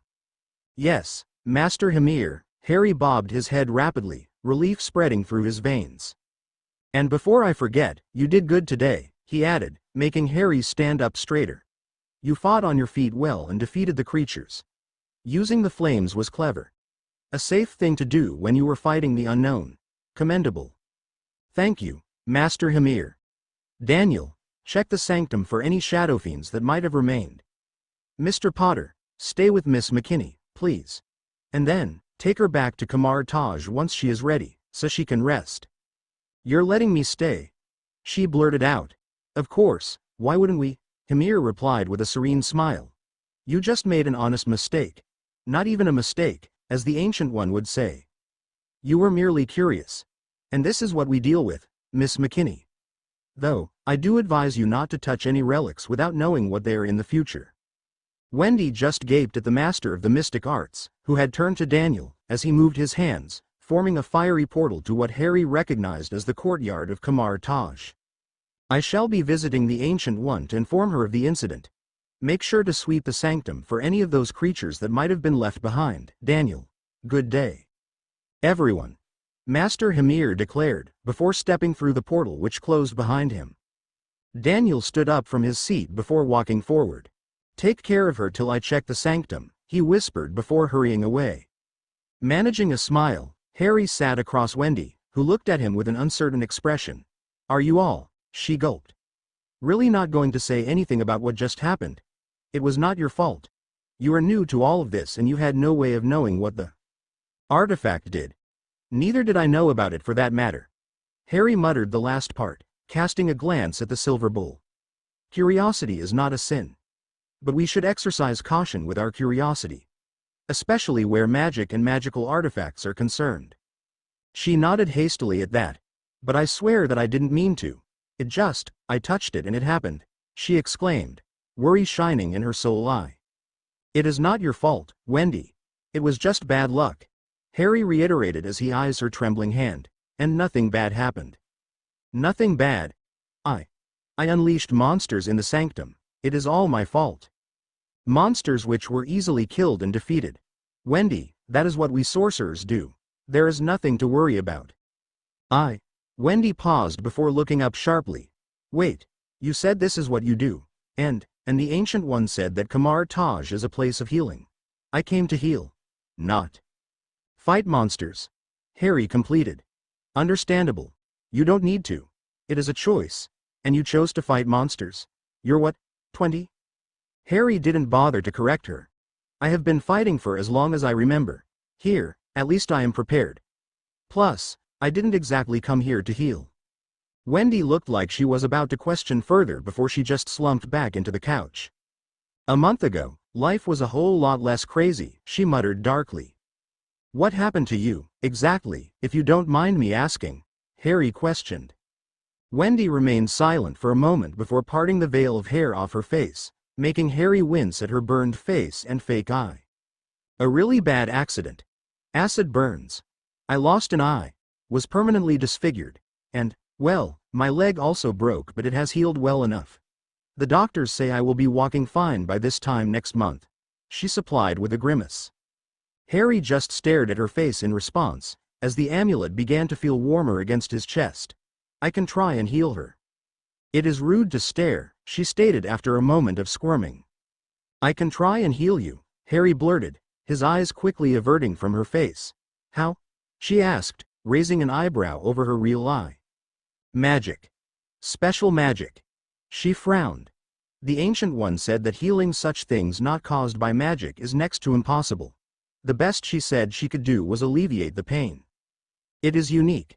Special, as I said. Something that runs in my family. Not even the Ancient One can do it. Harry lied easily. She frowned suspiciously at him. If you want to. No pressure. Harry added. And I think I can. I am not even sure if it will work. I've never treated acid burns. Or anything else for that matter, a small voice in his head reminded. Wendy gave a jerky nod, making Harry take a deep breath. Let's try magic first. I am not fancying the use of the soul stone when I don't know how to. Harry decided, holding his hand near her face. A pisky. Wendy shivered as she felt the magic tingle against her skin, while Harry watched in disappointment as barely anything happened. Wendy raised a hand to touch her face and frowned. Nothing happened, did it? She asked with a sigh. I don't know any healing spells for burns. There was a burn salve, but I don't have half the ingredients to make it. And I was never the best when it came to potions.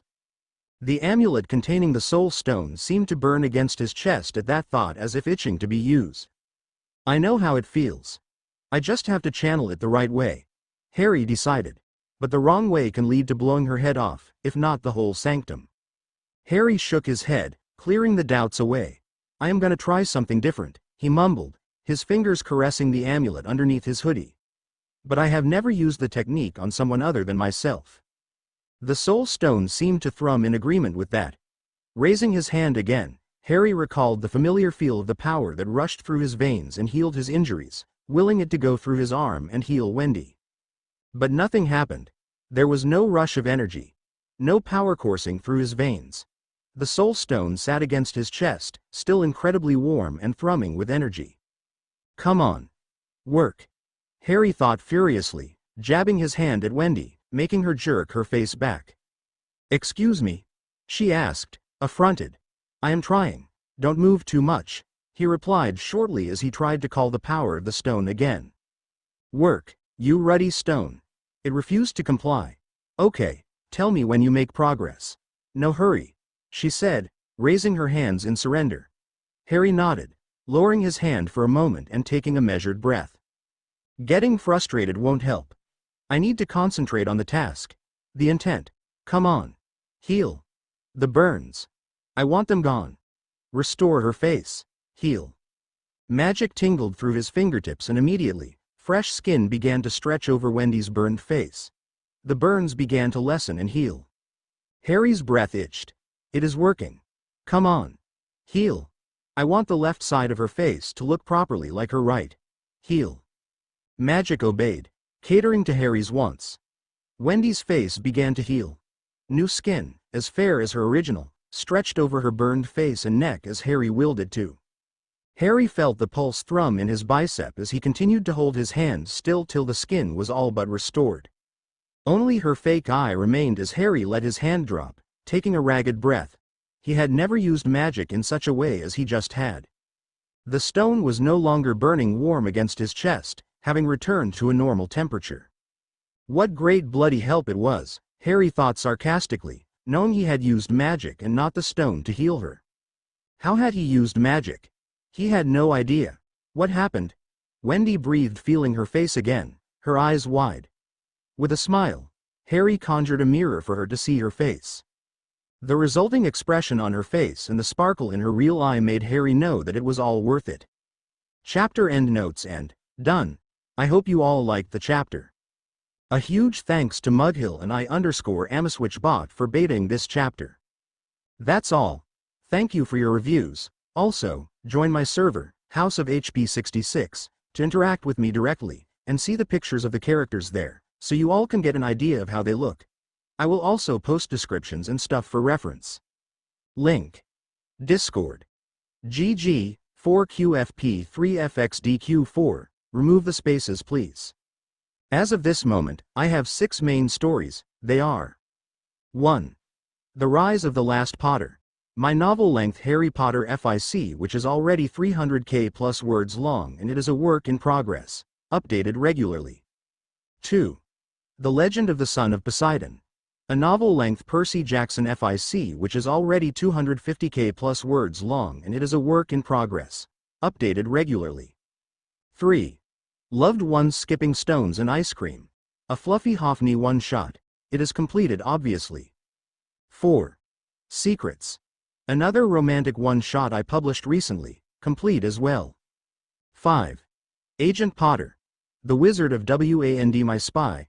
Harry fanfic which I implore you all to read. 6. Guardian of the Soul. Infinity Saga. My newest FIC. And Hydrogen Phosphide MCU crossover. Novel length, in progress. Stay happy. Stay safe. Keep smiling. Keep reading. HP Fanfictioner 66. The Astral Plane chapter notes. See the end of the chapter for notes. Ch.6 The Astral Plane, the 31st of December 2004. Harry's home, Bleecker Street. A weak yellow sun threw a faint light across the frosted glass from a sky streaked with faint, white clouds. Thin patterns of frost melted and trickled down the glass of the window, causing a small, faint rainbow to appear at the window sill. With a touch of Harry's finger, all the frost turned into steam which hissed, curling up into spirals and drifting upwards. The little rainbow at the windowsill vanished as the steam cleared. I already miss the rainbow. Harry drummed his fingers across the rainbowless windowsill. But the window looks much better, and the sunlight is coming into my room. Hermione always said that having natural sunlight was better than warming charms. But then again, sunlight is a rarity in Britain for most of the year. Harry let out a long sigh, his eyes drifting to the man below, who was shoveling the snow away. The faint noise of cars and the delighted shrieks of the twins running down the street drifted through, making him smile. Maybe this is how Fred and George looked like as kids, Harry tittered. They would probably create a hell lot more ruckus though. And the snow would have probably been colored. Or unremovable once it stuck. With a lasting glance at the children below, Harry turned around and walked out of his bedroom toward his kitchen. "Good morning, Mr. Potter," a voice called, making Harry jump. The Ancient One stood in his kitchen, a spatula in her hands as she flipped a pancake. Next to the stove was a kettle, with steam pouring out of its spout. The aroma of tea, honey, and a myriad of spices tickled Harry's nose. "Ancient One," Harry's heart hammered in his chest. "What a pleasant surprise, ma'am." She smiled slightly before carefully flipping the pancake that had been cooking. "Most would have asked me what I was doing here," she grinned. "Though, I am pleased that you're happy to see me." "The thought did cross my mind," Harry replied offhandedly. "And that smells wonderful." "Why, thank you," she said, as a cup, one of her special earthen pots, appeared in her hand. Setting it down on the kitchen counter, she poured the tea into it from the kettle. Steam drifted down the rim of the cup and onto the platform, curling in silvery white fumes. Harry watched as the Ancient One, with practiced ease, flipped the pancake again before serving it on a plate. "Since I intruded without informing you prior, I cooked you breakfast," she gestured to the plate and the cup of tea. "I hope it is to your liking." "I am sure it is." Harry took a whiff of the food. "Let us go to the table. Will you like something? 'Cause you haven't?" "As I said the last time I was here, I have already had my final meal for the day," she said. "But you must break your fast now before it gets cold." "Right," Harry nodded, picking the plate and the cup up. "And while I have breakfast, you can finally tell me what brings you here." She gave a nod as she trailed behind Harry, who laid his plate and cup at the table before pulling out a chair for her. "Thank you, Mr. Potter." She sat across him, folding her hands on her lap. Cutting a small piece of the pancake-like dish she had made, Harry tried it out. Rich flavors of spices. Much different than what he ever had flooded his tongue. "Wow," he breathed. "What is this dish?" "It is an Indian variant of pancakes usually made for breakfast. I am glad you liked it." She smiled. "Now, you must be wondering why I am here." Harry nodded, cutting a bigger piece of the pancake and forking it into his mouth. I heard what happened yesterday. The Shadow Fiend incident? Harry questioned, waving his fork through the air. Amongst other things, yes. Master Hymir said you handled yourself admirably even if their screams got you once. A smile bloomed on his face. He also told me about how you're yet to read upon the Shadow Realm, she added, making Harry's smile fall. A sharp pain tugged under his chest, like someone had twisted a knife beneath his ribs. I am sorry, he said, looking down at his plate. They were really depressing. I will read upon them, I swear. See to it that you do, Mr. Potter, she said, drumming her fingers on the table. You were rather fortunate that shadow fiends are one of the lesser monsters of the Shadow Realm. Not to mention, most spells work on them. Had it been one of the most dangerous monsters, it was less likely you would have come out of the confrontation unscathed as you were yesterday. The image of the cloak of levitation throwing 2 daggers past him flashed in front of his eyes as he nodded hastily. No need to tell her what she doesn't know. I promise I will read up on them. Today itself, in fact, Harry vowed. See that you do, Mr. Potter, she hummed. I've given them to you in a sequence for a reason. The sooner you learn about some things, the better. And that is not to mention, if you skip one book, leaving it for the end, you might fail to understand something in the next book or worse, misunderstand it. Harry bobbed his head. Yes, ma'am. She gave a nod before gesturing to his breakfast. Please continue your meal, Mr. Potter. I would hate for it to get cold. Oh, yeah, Harry nodded, cutting another piece of the pancake before taking a sip of the tea. I also heard about Miss McKinney's miraculous healing, she added after a moment. I don't think I have ever seen her as happy as she was the night you returned her after the incident. I am happy to help. Harry took another sip of his tea. I tried and I was successful. Was it a spell or was it? Not exactly a spell, Harry said. It was my magic but not a spell. It obeyed my will and healed her. She drummed her fingers, eyeing down Harry's neckline, where the amulet was. It was not the soul stone. I tried to use it, but it didn't work. I know it was my magic, Harry insisted. Interesting. Sorcery is rather lacking when it comes to the field of healing. Healing deities are far and few for us. Magic was rather great at healing in retrospect, Harry replied, waving his fork. I once had my bones regrown overnight. Regrown? It was a potion. Skella grow. Tasted horrible, really. But it regrew the bones of my whole arm in a single night. Most interesting. Was it to replace a broken bone? Not exactly, Harry muttered. We could heal broken bones with a simple spell.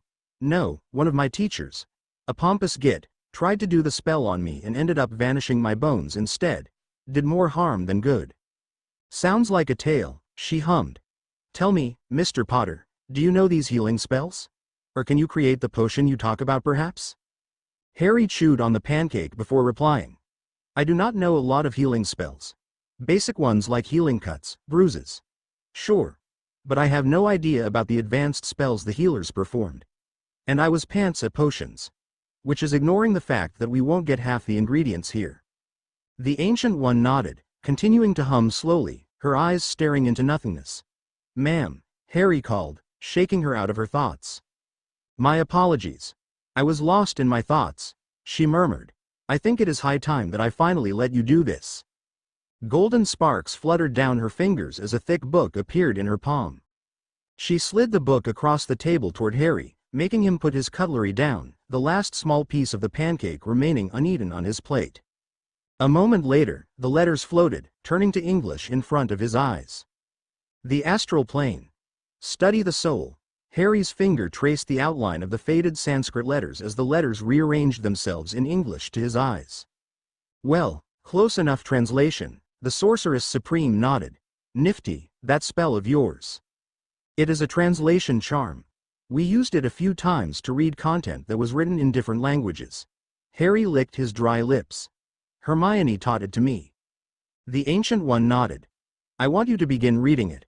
Word to word, she instructed. This is the book that will perhaps be the most important to you. Harry's finger drifted to the soul stone around his neck, his fingers brushing against the pulsing metal. Right, Harry nodded. Astral projection. We will have to plan when we do it, the Ancient One continued. The soul stone coming into the astral plane is something I am not quite sure I fancy. Are you afraid that something will happen?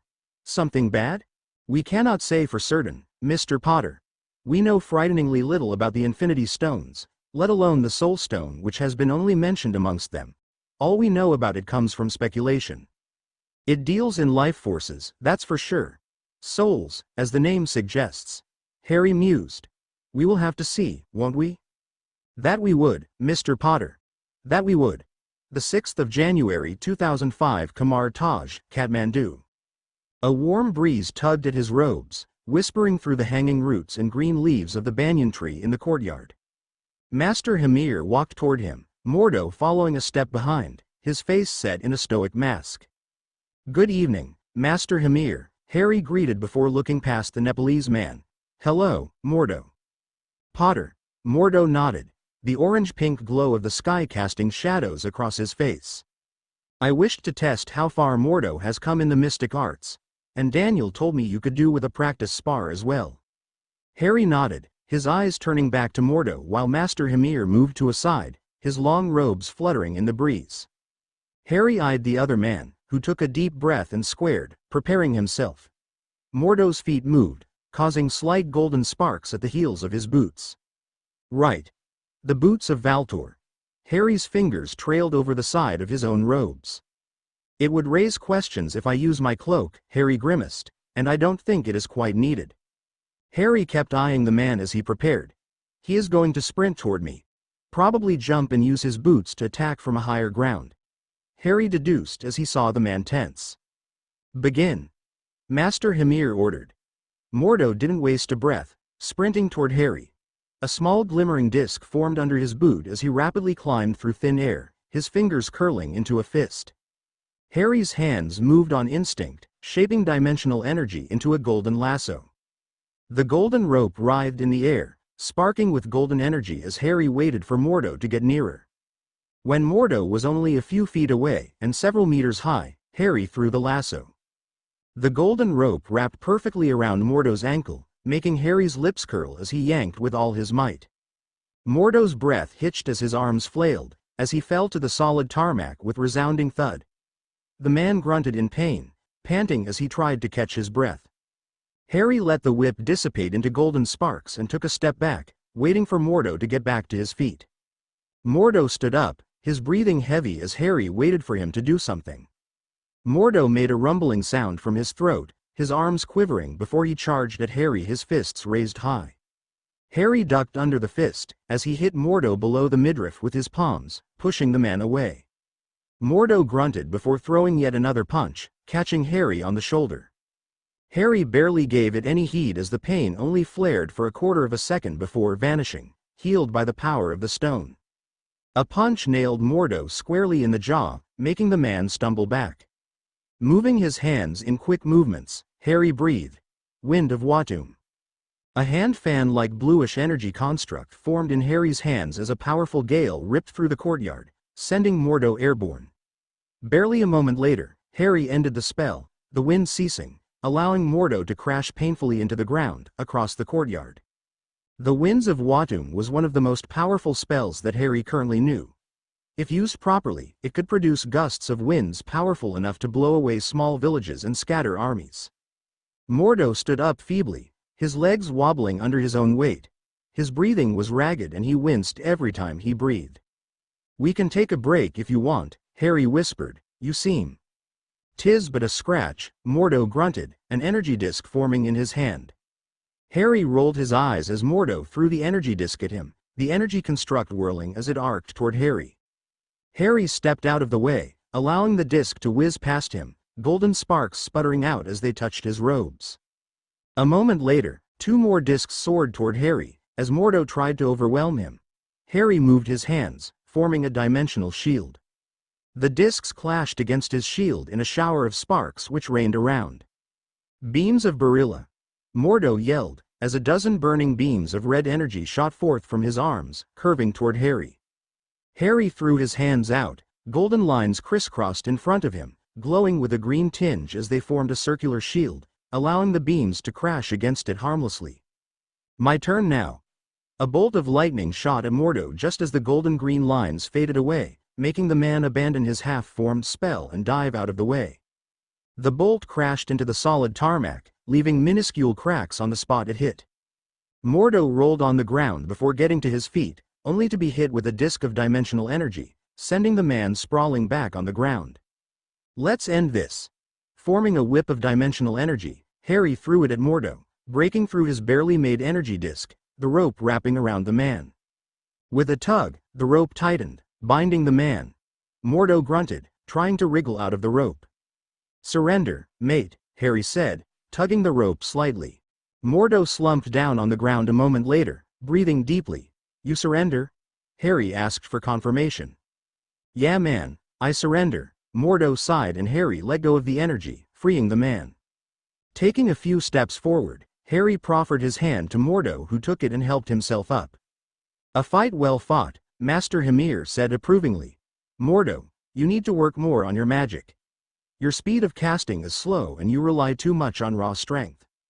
"Yes, Master Hymir." Mordo bowed. "Potter, you dragged this fight out unnecessarily. Dragging a fight out is reckless and dangerous when facing mystical threats. It was a spar. Not a fight for my life. Had I wanted to end it, I would have just stunned him 1 second in." "Yes, sir," Harry nodded. "Good. Now, again."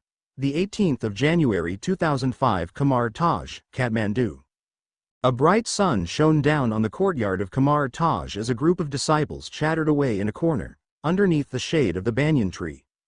Harry let the portal dissipate behind him as he stepped through, golden sparks spluttering out at his feet.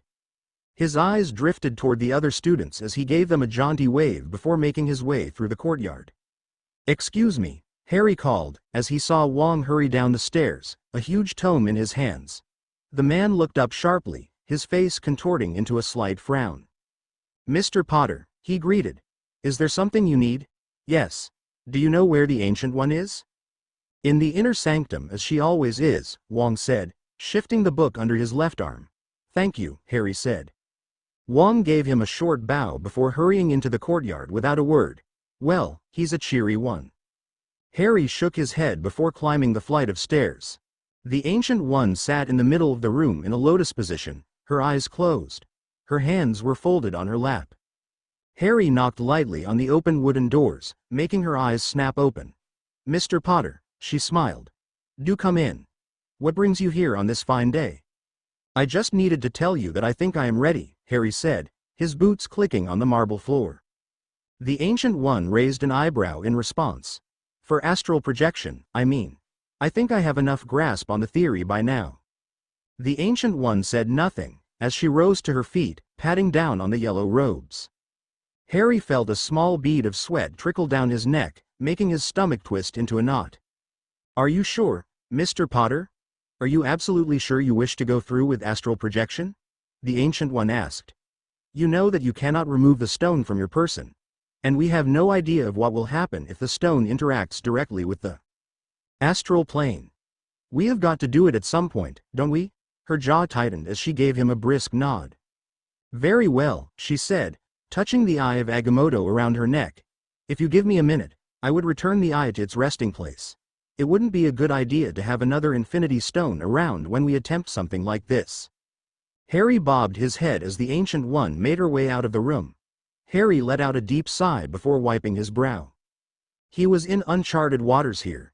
Of the 6 Infinity Stones, the Soul Stone was the one the sorcerers knew the least about. Through their existence, the other stones had been encountered by some sorcerers like Agamotto or the Ancient One, or heard of in the myths. The one they knew most about was, of course, the Time Stone. The library of Kamar Taj had several books that documented its powers and use. Harry also knew for a fact that the Space Stone had its powers well documented, by the Ancient One herself, no less. How or when had she encountered the Space Stone? Harry had no idea, neither was she willing to tell him. The books on the use of both the stones too, were kept away, locked in her personal collections, accessible to only the Sorcerer Supreme, the Ancient One herself. When Harry had requested access to them, she had blandly told him that the books were far too advanced and dangerous for someone without years of experience in sorcery. No one less than a master could hope to understand what was written within the tomes, some as ancient as civilization. Harry had not argued further. but it did not change the fact that he was no closer to understanding the stone around his neck than he had been when he had first seen it. All he knew was that it had the power to heal any and all injuries inflicted on him within minutes, including dozens of broken bones. Yet, he couldn't use the power to heal others. Magic was apt at healing injuries, even the grievous ones. Most could be healed with a wave of a wand, the right spell. But the power of the stone was something else when it came to healing. Harry felt it whenever it got injured. The unbridled power the stone held. A vortex of power so potent that it could be used to accomplish anything. And this was but a trickle of its power that he felt. Death had created the amulet to restrict the stone's power, to make sure Harry didn't burn to ashes by its mere touch. And Harry was grateful for it. His attention was drawn to the doors as the Ancient One walked in, the eye of Agamotto no longer around her neck. She closed the doors behind her, locking them with a twitch of her fingers. Instead of turning to him, she faced the walls, as golden lines began to form in front of her, golden sparks fluttering to the floor. A runic circle. Harry watched, wide-eyed as the complexity of the runic circle increased, geometric shapes and runes forming in the mid-air till the runic circle stretched from the floor to the ceiling. The golden light burned harshly against his eyes as the circle began to rotate in a haze of golden energy. Harry shielded his eyes as the Ancient One joined her wrists before tugging her arms upwards sharply. The runic circle followed her movements, rotating above their heads, golden sparks raining down on them. Suddenly, the golden circle over them began to stretch and droop, forming a dome-like structure around them, breaking into dozens of smaller runic structures, crisscrossing over one another in a beautiful pattern. The dome pulsed with energy, the runes flaring all around as the Ancient One threw out her hands, allowing the dome to expand. As the dome touched the walls, the runes and crisscrossing shapes faded into the structure of the sanctum, as a thrum of magic reverberated through the room. Harry blinked his eyes, golden lines still flaring on his eyelids in moments of brief darkness. What was that? He breathed, rubbing the light out of his eyes. A precaution, Mr. Potter, she replied, breathing deeply as she examined the walls. Kamar Taj has many protections, but in cases like such, it never hurts to be more precautious. Right, Harry said, watching the Ancient One take a look around the room until her gaze settled on him. Let us not dally, Mr. Potter, she said with finality. Whenever you're ready. Harry nodded, taking a deep calming breath. He could do this. Channeling energies within, Harry felt his astral form before willing it to separate from his body. He watched as his golden hands emerged from his flesh ones, leaving them behind, as he floated out, his mortal body falling to the ground. His body fell in slow motion toward the ground, as he examined his golden arms. This is the astral plane. He became aware of the Ancient One's presence in the room, a few feet away from him. Yao. Daughter of Aod. No one knows the Ancient One's real name. I do. Yao. But, how? Harry clutched his head as his senses expanded. Suddenly, he knew. He knew that outside the room, there were 23 people within Kamar Taj.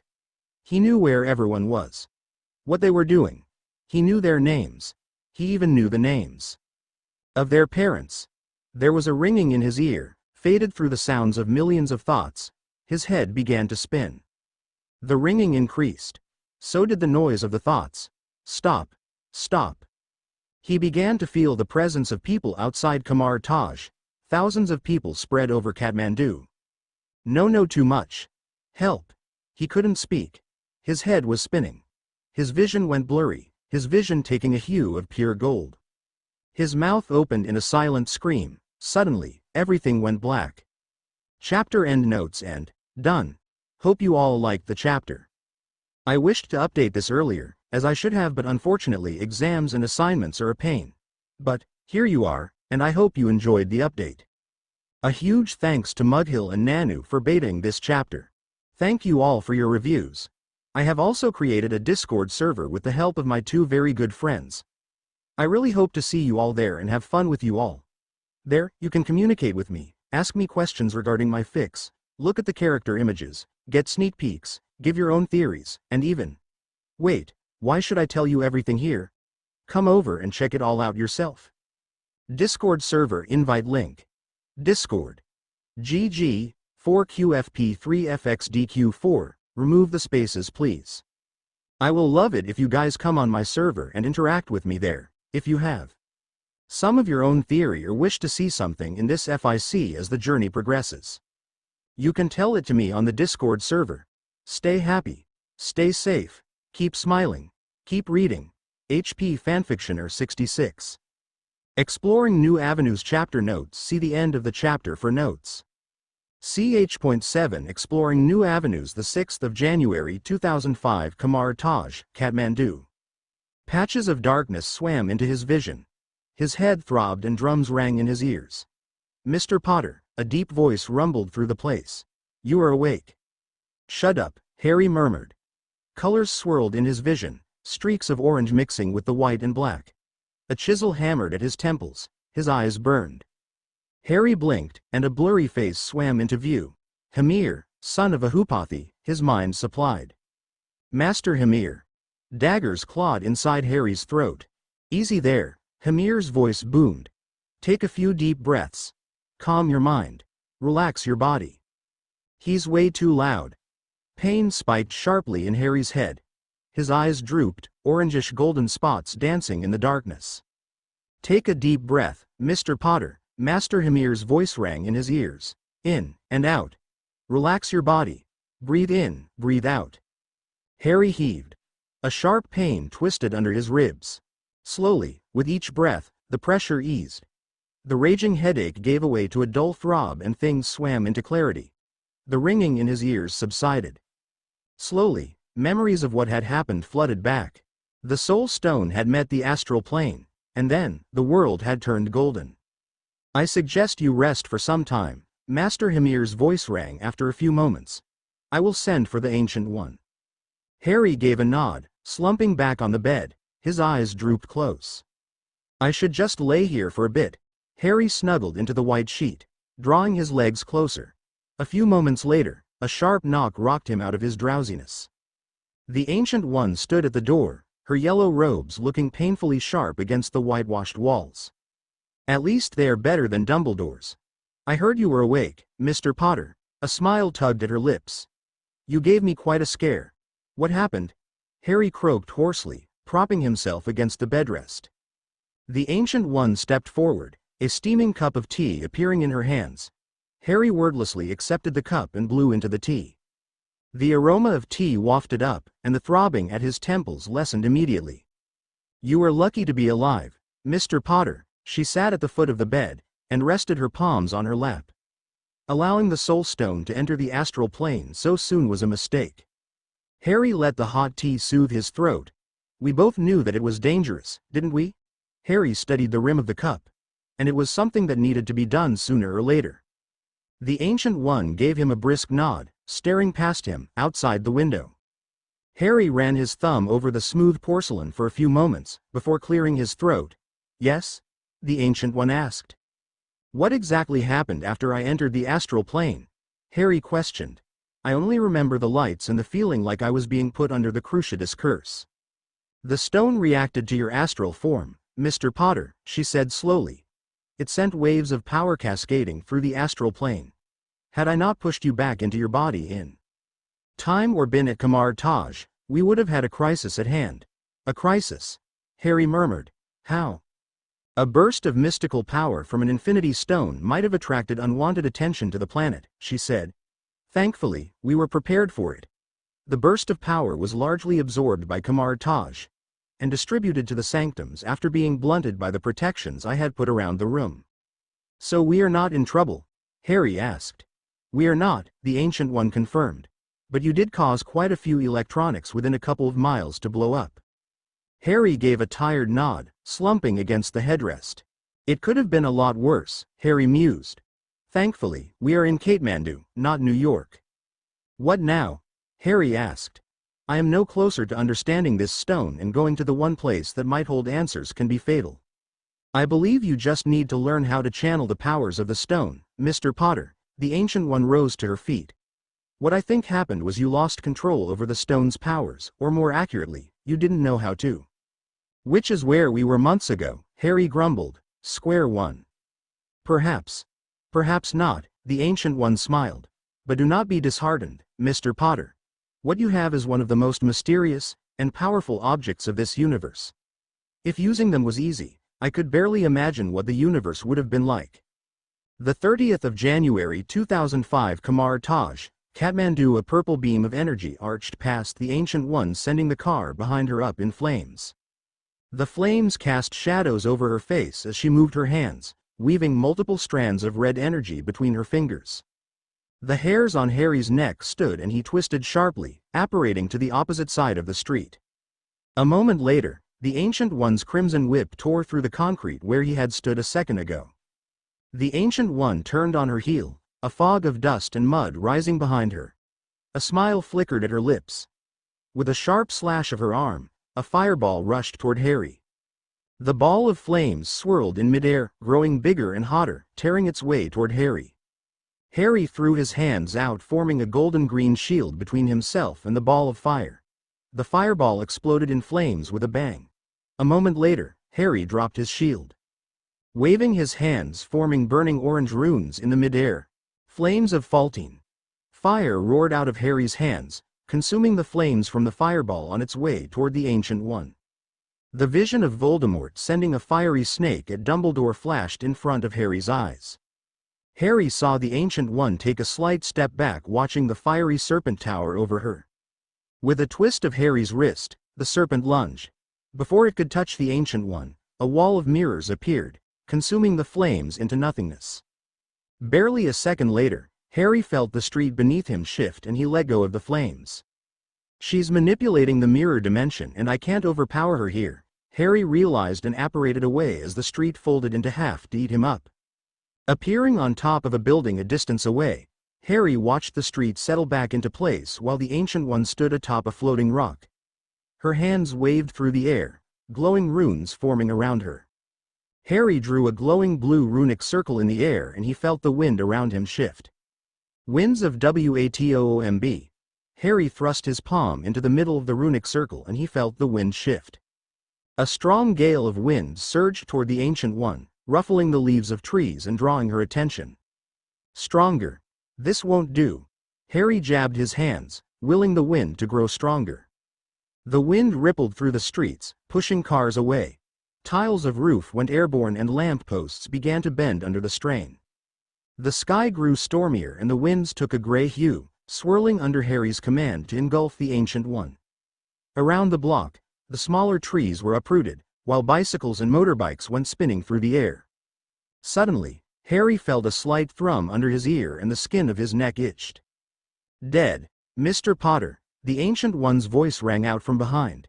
Harry turned to see her standing behind him, a blade of energy at his throat. Shit. Harry let go of the spell and the wind stopped billowing. Moments later, things came crashing down loudly, making Harry wince. "How do you do that?" The Ancient One let go of the blade of energy and stepped forward. "Come now, Mr. Potter," she grinned. "You two can teleport in the blink of an eye. Why couldn't I?" "Yes, but mine is apparition. Done by my magic, which you cannot do," Harry coughed. "Even if you had opened a portal, it would have drawn my attention. It is rather noticeable. And there are more than one ways to travel magically," her lips tugged upward. "In time, you two will learn them. Spells to transport not only yourself but even armies in the blink of an eye. You have barely dipped your foot into the pool that is sorcery, Mr. Potter." Harry nodded. "It was not like I expected to win against you anyway," she chuckled, staring into the horizon. "You are more than good, Mr. Potter. And young. Do not underestimate yourself." She waved her wand and the city began to fly back into place, the mirror dimension twisting to the Ancient One's whims. "And you've improved since we last went against each other. What you now need to do is start becoming more aware of your surroundings." "Of course," Harry muttered, watching the town repair itself to its pristine condition. "You won't sneak up on me again." "Let's hope so," the Ancient One smirked. "Well, race you to the sanctum." Harry twisted on the spot, vanishing with a sharp crack. The world righted itself a second later and Harry found himself standing in the inner sanctum of Kamar Taj, facing the Ancient One. "How did you get here so fast?" he muttered. The Ancient One smiled mysteriously. "We are in the mirror dimension, Mr. Potter. Not the real world." A portal formed in the middle of the room at her words. "After you." Harry sighed and stepped through, walking back into the real plane. The Ancient One followed him and the portal closed behind them, dissipating into a shower of golden sparks. You seem to have a peculiar affinity for elemental spells, I noticed. The Ancient One took a seat on her mat. I have never seen someone manipulate elemental spells like you do. The serpent? Harry frowned. And the winds of Watum? She folded her palms over her lap. None have ever mastered the spell so quickly and have enough control to either send only a single man flying or rip a whole city apart on their whim. Ah, Harry scratched his head. We were taught similar spells at Hogwarts. Magic has a whole array of elemental spells. So, I have practice with elemental spells and manipulating them, I guess. They're familiar to me. The Ancient One hummed in response before snapping her fingers. Golden sparks burst forth from her palm until a book floated in front of her. Another book, Harry muttered. You gotta be kidding me. The Ancient One smiled. While I understand your frustration on learning theory, it is a necessity as I have told you before. The book floated toward Harry. As you will advance into sorcery, you will realize that even a small mistake while casting a spell can lead to the whole spell failing. Or worse. She didn't need to elaborate what worse meant. Yeah, Harry plucked the book from the air. I know. Now, what is this new one about, if I may ask? The book in your hand is one from my private collection, the Ancient One said. It is a book on elemental spells of all kinds. Normally, I wouldn't be giving you, or anyone less than a Sanctum Master, this book. Harry looked up sharply. It is not one of the sentient books, is it? Fortunately, it isn't. She ran her thumb over her palm. But it contains knowledge of the forbidden arts. Darkness manipulation, for one, takes up a considerable portion in it. Harry frowned. I didn't know darkness can be manipulated. If it exists, it can be manipulated, the Ancient One said briskly. That aside, I only want you to read the sections of air, fire, water, earth, lightning, and ice. Nothing further. Am I understood? Okay. I need your word, Mr. Potter, the Ancient One reiterated, and even if you happen to read those parts, you wouldn't practice any of it. Promise me. I promise, Harry nodded solemnly. Then give priority to this and finish it at the earliest, Mr. Potter. She smiled. Your practice with the stone can wait. You mean I should stop trying to control the stone's powers? Harry frowned. Especially after I just discovered a new power? Have you borne any fruit in actually controlling the Saintny? The Ancient One raised an eyebrow. While it is good that you now know everyone's names by seeing them, it is still something subconscious. Like the stone's healing. It is still a progress, Harry pointed out, and I can feel the power at my fingertips. It is just not going out. The Ancient One sighed. Mr. Potter, in the past 3 weeks, you have done nothing but try to learn more about the stone, she began softly. You even began researching and throwing yourself into books. Something you hate, in its pursuit. Maybe it is time to take a break. I have one of the most powerful objects in the universe around my neck, Harry rubbed his temples. And I have no bloody idea how to control it, it irks me. You don't know now, the Ancient One conceded, but I believe you will soon find answers to what you seek. Often the best answers come to us when we are not looking for them. So, I should just sit tight, Harry scowled. I can't even enter the astral plane without causing a potential crisis. Then at least learn to protect it, the Ancient One said. If someone gets wind of the fact that you have the Soul Stone, you will be in the fight for your life. So, for now, I suggest you train in sorcery. Maybe the answer will come to you in time. Maybe, we will find something. Till then, learn to defend myself the best I can, Harry completed. When it comes to what we deal with, there is nothing like too much knowledge. Maybe, you will find the answers to controlling the power of the stone on the way. Let's hope so, Harry muttered. The 10th of May 2005, Grand Central Station, NYC. The cold, snowy winter had given way to a sunny, bright May. The sky was a brilliant shade of orange-golden as the sun set, peeking through the gaps of the high-rises in New York. Over the streets, the street lamps flickered on, so did the neon lights of the shops. On the street, cars passed by, honking loudly as they weaved through the evening traffic. Harry slowly turned the page of his notebook, revising all he had written down. Spells, both magical and mystic, were scrawled over the page, with runic circles scribbled at the corner. The fiery bolts of UU seemed better than the Confringo curse. Harry's pen hovered over the page. but shooting a confringo is faster and more convenient. So speed or power? Harry's eyes ran over the list of spells he had made. My chain starts with the lightning bolts of Balthak, followed by the Reductor Curse and or Bombarda Maxima. Considering I am picking spells to blow enemies apart. Harry drew a small tick on the page.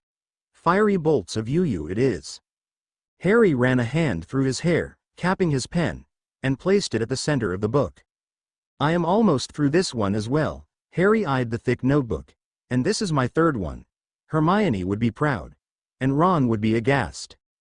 A smile flickered over Harry's lips as he snapped the notebook shut. Placing the book on a side, he slowly rubbed his eyes. It had been little over 3 months since he had begun practicing advanced sorcery in its earnest.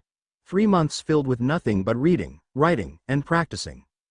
I reckon if I had put so much effort into my owls, I might have even beaten Hermione, Harry mused. Then again, Hermione worked harder than Ron and me combined. The chiming of the bell drew Harry's attention as a rather bulky man with a French beard walked into the room. Evening, Harry stood from his seat. What may I get you? Chocolates please. The man glanced around the store. The best ones you have got, but not dark chocolate. Okay, Harry said slowly, glancing around. Would you like stuff like chocolate bars or candy? The man hesitated for a moment before looking over his shoulder. Harry followed his gaze to see a black Rolls-Royce standing outside the shop. He's certainly a rich guy or works for a rich guy, Harry deduced. Works for one, more likely. Chocolate, please. Not the candy, the man said a moment later. Do you want sweetened or unsweetened? Harry asked, and milk chocolate or white chocolate? Uncertainty flashed in the man's eyes as his hands drifted to his tie. Just get me the best ones please. Price is no concern. Certainly, Harry moved to get the most expensive chocolates out. These Godivas are the best ones, sir. And you might like this one as well. Harry quickly placed 5 different varieties on the counter. All, packets, boxes, and bars. I will take them all. The man held out a black credit card. That's a bloody Centurion black card. Harry plucked the card from the man's hands. Belonging to one Anthony H. Stark. Bloody hell, Tony Stark is buying chocolates from me. Any problem, sir? The man asked. Oh, no problem at all. Harry swiped the card. Once the machine beeped and generated the slip, Harry put the chocolates in a bag with the store's name embossed on it. Thank you. The man picked the bag and the card. Good day. Good day to you too.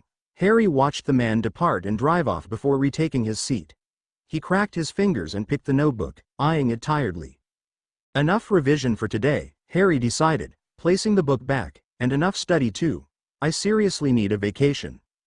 Harry sighed, glancing at the clock on the wall. A couple of hours more and nothing to do, he muttered. Brilliant. Pinching his nose, Harry looked around for something to do until his eyes fell on a pouch of chocolates lying amongst the gifting category. The image of Hermione pulling things out of her small, beaded bag flashed in front of Harry's eyes. Maybe I can try and enchant one like hers. Harry drifted toward the gifting section. It was just an undetectable extension charm. And maybe a few others like the feather light charm and the strengthening charm to make sure it doesn't tear or become too heavy. She never went into details. Harry picked the pouch up, weighing it in his hand. It was a rather small jute drawstring pouch, with a design of cocoa trees on it. Well, it costs $5 whole. Harry read the tag with a grimace. I can afford it, but it is still steep for chocolates. Removing his wallet, Harry dropped a $5 bill in the money box before billing himself. If I bill myself, Mrs. Harvey won't say a word. It's not like I am stealing. Harry opened the pouch before spilling the bite-sized chocolates under the counter. Bright silver packing of the chocolate bites gleamed under the overhead light. Harry tore the wrapper off one of them before popping it in his mouth. Almond and caramel. Harry chucked the wrapper into the bin near his feet. Not bad. Taking his seat atop the cushioned stool, Harry picked the jute bag, weighing it in his palm. Tenacitus agio. Harry jabbed his hand at the bag. The bag glowed with a blue hue.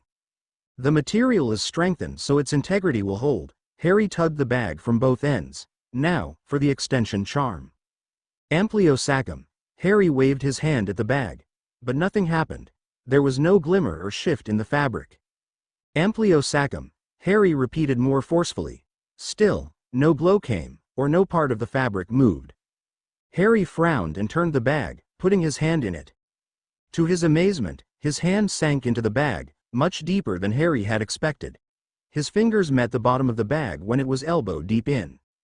Well, I did it. Harry glanced at the clock again. And I still got 2 hours to pass. Fuck. Chapter end notes and done. Hope you all liked the chapter. I know that the update is a couple of weeks late and I am sorry for that, but in my defense, I had exams. Anyhow, they're now over and here we are, back on track. By the way, as I have said before, do keep dates in mind while reading. This chapter got almost a 4-month time skip for those who didn't notice it. As for the Soul Stone itself, what Harry unlocked as a result of his visit to the astral plane was the thing that Red Skull did in Endgame. Basically, knowing everyone's name when they are in front of you. It is not a superpower by any means, but let's face it. Not every power is a superpower. Oh, and Happy Hogan made a cameo in this chapter, winking face. That's all for now. Thank you for your reviews. A huge thanks to Mudhill for betaing the chapter. Join my server, House of HP66, to interact with me directly and see the pictures of the characters there, so you all can get an idea of how they look. I will also post descriptions and stuff for reference. I also post sneak peeks there when it catches my fancy. Link. Discord. GG, 4QFP 3FXDQ4, remove the spaces please. As of this moment, I have 6 main stories. They are 1. The Rise of the Last Potter. My novel-length Harry Potter FIC, which is already 400k plus words long and it is a work in progress, updated regularly. 2. The Legend of the Son of Poseidon. A novel-length Percy Jackson FIC which is already 350k plus words long and it is a work in progress, updated regularly. 3. Loved Ones Skipping Stones and Ice Cream. A fluffy Hoffney one-shot. It is completed obviously. 4. Secrets. Another romantic one-shot I published recently, complete as well. 5. Agent Potter. The Wizard of WAND My Spy. Harry fanfic which I implore you all to read. 6. Guardian of the Soul. Infinity Saga. My newest FIC. And Hydrogen Phosphide MCU crossover. Novel length, in progress. Stay happy. Stay safe. Keep smiling. Keep reading. HP Fanfictioner 66. Power of Infinity chapter notes. See the end of the chapter for notes. CH.8 Power of Infinity, the 31st of October 2005, the Tower of London, England. The orange glow of the sky burst through the gaps in the green leaves. Huge stone walls loomed in the distance, right next to the shining water of the Thames. A glow fell across Harry's face. Beautiful, isn't it? The Ancient One stepped out of a portal next to him. Harry eyed the crowd around through the falling golden sparks of the collapsing portal. I don't think it is going to be beautiful for long enough. Harry watched a couple drift past them, hand in hand with their daughter. Today's Halloween. Halloween. The Ancient One dusted the spot next to Harry. It is the day your parents died. Amongst other things, Harry gnawed at his lip. Something bad always happens on Halloween. Does it though? The Ancient One asked. You and your friend Ron befriended Hermione on Halloween, didn't you? It was the start of a beautiful friendship. And if I might be so bold, a family. Harry closed his eyes and nodded. A young Hermione's terrified face flashed in front of his eyes as the troll loomed over her. What do we have here today? He looked toward the Tower of London. Some creature about to come through. The veil between Earth and the realm of the dead is at its thinnest every Halloween. The Ancient One folded her palms on her lap. Sometimes, spirits, and yes, creatures come through. This is one of the hotspots where it happens. Harry glanced toward the English castle in the distance. The towers cast long, dark shadows against the setting sun. I guess the rumors of it being haunted are not unfounded. Harry watched the tourists milling around, taking photographs or roaming. I will set up a repelling spell. Harry stood up. It will clear the area before anything bad happens. The Ancient One cleared her throat. That won't be necessary, Mr. Potter. A veil of magic rose from her hands and a stinging breeze ruffled through the area. The hairs on Harry's arms stood up. Did I leave the gas stove on at home? A thought flashed through his head. He frowned. No, I am sure I didn't. This is not me. What was that? Harry eyed the tourists who had abruptly turned and were hurrying away. The repelling spell you were about to perform. A smile tugged at the Ancient One's lips. I am sure you recognized its symptoms. What you did was not a repelling spell. Harry's gaze drifted toward the horde of tourists streaming out of the castle. It was at least not the one I've learned. Half credit, Mr. Potter. The Ancient One turned to look at him. I didn't perform the repelling spell. But it was the same repelling spell you've learned. Harry tilted his head. What do you mean? There was already a dormant enchantment around this place. The Ancient One gently rose from her spot. An enchantment placed by sorcerers like you and me years ago, for this exact purpose. We usually have these around every hotspot. That's brilliant. Harry scrunched his eyebrows. But how do you make an enchantment dormant? How do you shut it off when not needed? A smirk tugged at the Ancient One's lips. You know where you would find the answer to that, Mr. Potter. Right, Harry sighed. Which book do I have to read now? Find it yourself, Mr. Potter. She glanced at him with a knowing look. I have found that sometimes in the pursuit of something, we tend to learn more than what we seek. That probably means I should begin searching for it. Harry's jaw twitched. Whenever she gets cryptic, is it something she probably has seen in the Time Stone? Fair enough, Harry coughed. So, where around here are the spirits coming through? We could begin to set up enchantments, that is, if there aren't dormant ones ready to be switched on. Could be anywhere, she shrugged. They will start appearing all around the Tower of London once darkness falls. Fortunately, the enchantments will ensure that they remain within the tower. Harry glanced at the sky which had begun to darken, only the last vestiges of sunlight visible. Let's get going then. Harry pulled his cloak tighter around himself. We are not going together, she declared. It is a big castle, Mr. Potter. We would need to split up. If you need help, send sparks up in the air. I will come to your aid. What if I face muggles? Harry eyed a guard in the distance who was still standing at his spot. There would be guards here. I am also a muggle, as you put it, Mr. Potter. The Ancient One gave him a look over her shoulder. But yes. If you do come across a guard, stick to normal secrecy maintaining methods. But do try not to be spotted. Shouldn't be hard with the cloak you wear. Right. Harry tugged at his invisibility cloak. Anything last-minute advice you want to tell me? You will be fine. She offered him a smile. Try not to destroy the castle though. Spirit banishing spells should work well enough. If not, use this. The Ancient One removed an ancient-looking metal torch from within her robes. The torch of Tuoni, Harry whispered as bright red flames sprung on the head of the torch. Indeed, she handed Harry the torch. It will help you see spirits easily and harm them if needed. Good luck, Mr. Potter. The Ancient One opened a portal and stepped through, vanishing from the scene. Right. Harry frowned at the red flames in the torch before waving it. The flames vanished and Harry stowed the torch into the expanded pouch at his hip. Better get going. Harry pulled the hood of his cloak up, turning invisible. Then, Harry twisted, the world whirling around him. A sharp crack pierced through the air, startling the guard and the last few people who were leaving the tower. Harry quietly walked past them. By now, the lights had come on, lighting the castle up. The glow in the sky was dimming to darkness, the dusk giving way to night. Harry looked around for signs of ghosts but found none in the vicinity. Probably too soon. Harry continued to walk forward. Night has barely fallen. I could probably sightsee till then. It is not like I have anything else to do. He passed by another set of guards standing guard near the bell tower. A cool breeze tugged at his robes as he neared a tower. Striding forward, Harry read the inscription written for tourists. The Bloody Tower, Harry read with a grimace.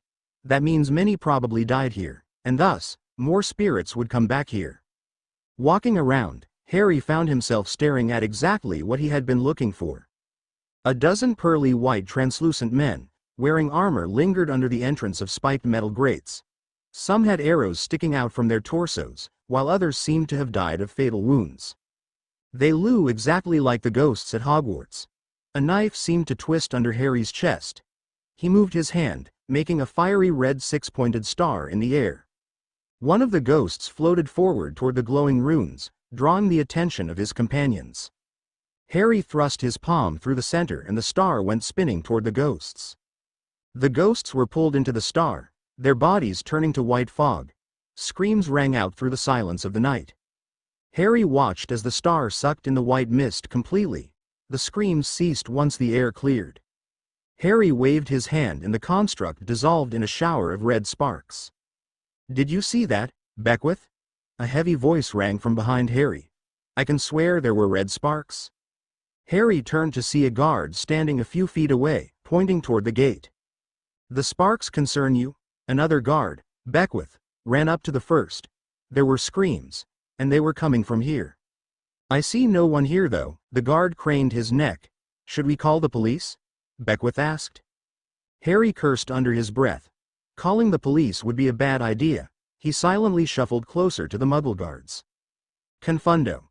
The guard's eyes glazed over. It was a stray animal. There were no screams. "Return to your posts." Harry retreated while the guards blinked. "It was probably some animal, I reckon," the first guard said. "Let's just go back to our posts, Beckwith." "Of course." Beckwith nodded in agreement and the guards walked away. "That's one thing done," Harry exhaled softly. "Next time I will just erect a silencing charm." Shaking his head, Harry strode through the gate of the Bloody Tower, keeping an eye out for ghosts.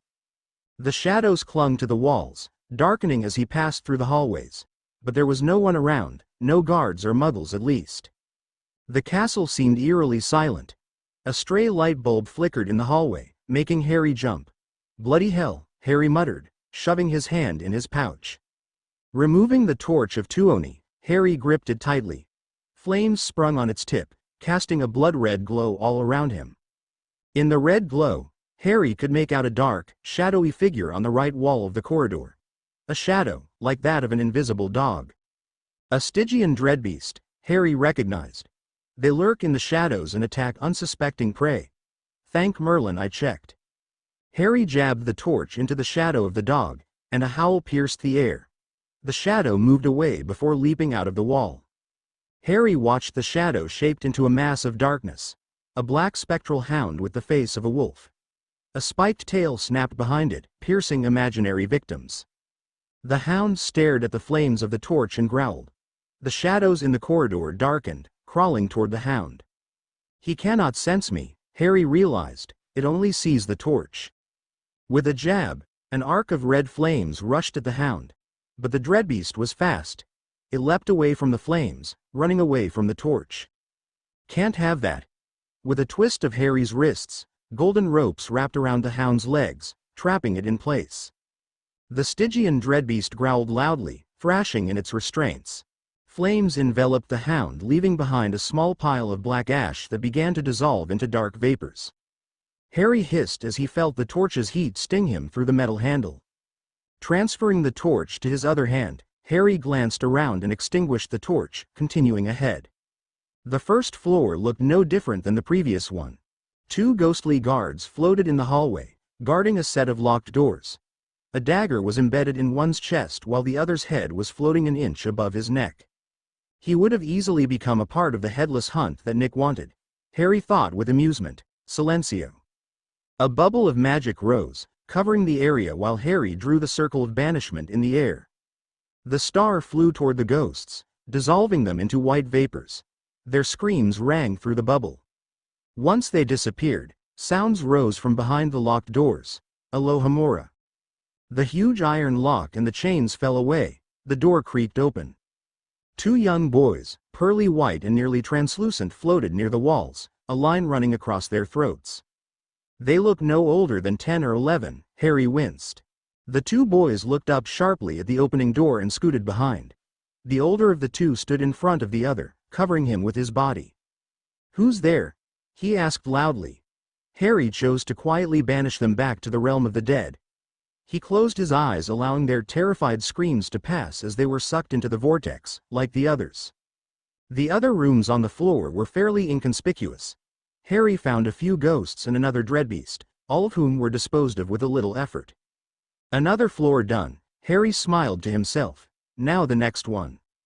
Walking up the stairs, Harry found himself staring into the dead, pearly white eyes of an armored knight atop a horse that was halfway through the flooring. The knight's head was partially decapitated, hanging to his neck by a thin piece of flesh. A sharp pang went through Harry's chest. Tears clawed at his eyes. Nearly headless Nick. Ghost of the Gryffindor house. Harry slowly removed his hood, becoming visible. Nick jumped, his horse rising with him. "Goodness, I didn't see you there," Nick exclaimed loudly. Harry smiled. "Sir Nicholas, it is really good to see you." "You know of me?" "Yes, it is indeed I, Sir Nicholas de Mimsy Popington," he beamed. "But I am dead." "You are," Harry confirmed. "How do you know me, young one?" Nick's head lolled to the side completely. "It has got to be years since I died." "I just do," Harry smiled, ignoring the sharp twist beneath his ribs. "I am here to return you to the afterlife, Sir Nicholas." "That would be wonderful," Nick righted his head. "The dead should stay dead, after all." "Indeed," Harry croaked. "It was good talking to you." "You too, kind sir." A ghost of a smile tugged at Nick's lips. Harry drew the circle of banishment in the air and nodded at Nick before thrusting the circle forward. Nick waved to Harry just before he dissolved into white vapors, being banished back to the realm of the dead. There were no screams this time. Just silence. "Goodbye, Nick," Harry muttered, a single tear slipping down his cheek. "Goodbye."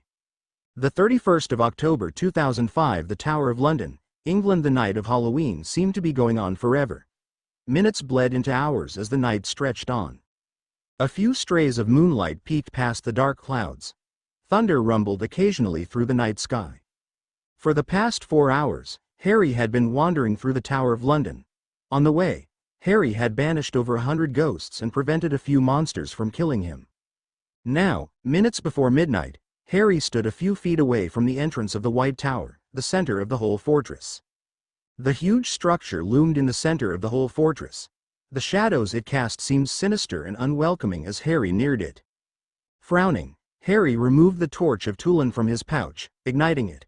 The flames cackled to life, enveloping the whole surrounding in a red glow. Within the shadows, Harry could make out figures. Several dark, blob-like figures swam in the shadows, inching away from the light. Spirits of the restless dead, Harry recognized. "I need to burn them all at once, and make sure none gets away, and hope they haven't already killed some poor muggle guard." Glancing around, Harry began to draw runes in the air, keeping an eye on the swimming shadows, but none neared him. The golden runes drifted away at his gesture, covering the area in a circular boundary before fading from view. They will not escape now. Time to burn them. Blaze of Tulin. Harry pointed the flaming torch toward the shadows. Burn the dead. A torrent of red flames spewed from the torch. Screeches filled the air and dark humanoid figures rose from the ground, drifting away from the flames. Tay's shadows bounced off Harry's boundary, much to Harry's satisfaction. A few shadows rose, taking ghostly black faces, snarling at Harry. "Oh no, you don't!" Harry turned the torch toward the figures, drowning them in the inferno of red flames. The heat began to itch on his face. Sweat began to drip down Harry's forehead. The torch became warmer in his hand with each passing second. "Come on, die." The metal of the torch began to sting his palm. The screeches of the restless dead became thunderous. With every spirit consumed, the torch seemed to become hotter. Harry felt like his hand was on fire. When the last restless dead was killed, Harry dropped the torch to the ground, wringing his hand. Barely seconds later, the amulet against his chest warmed up and the pain in his palm began to lessen.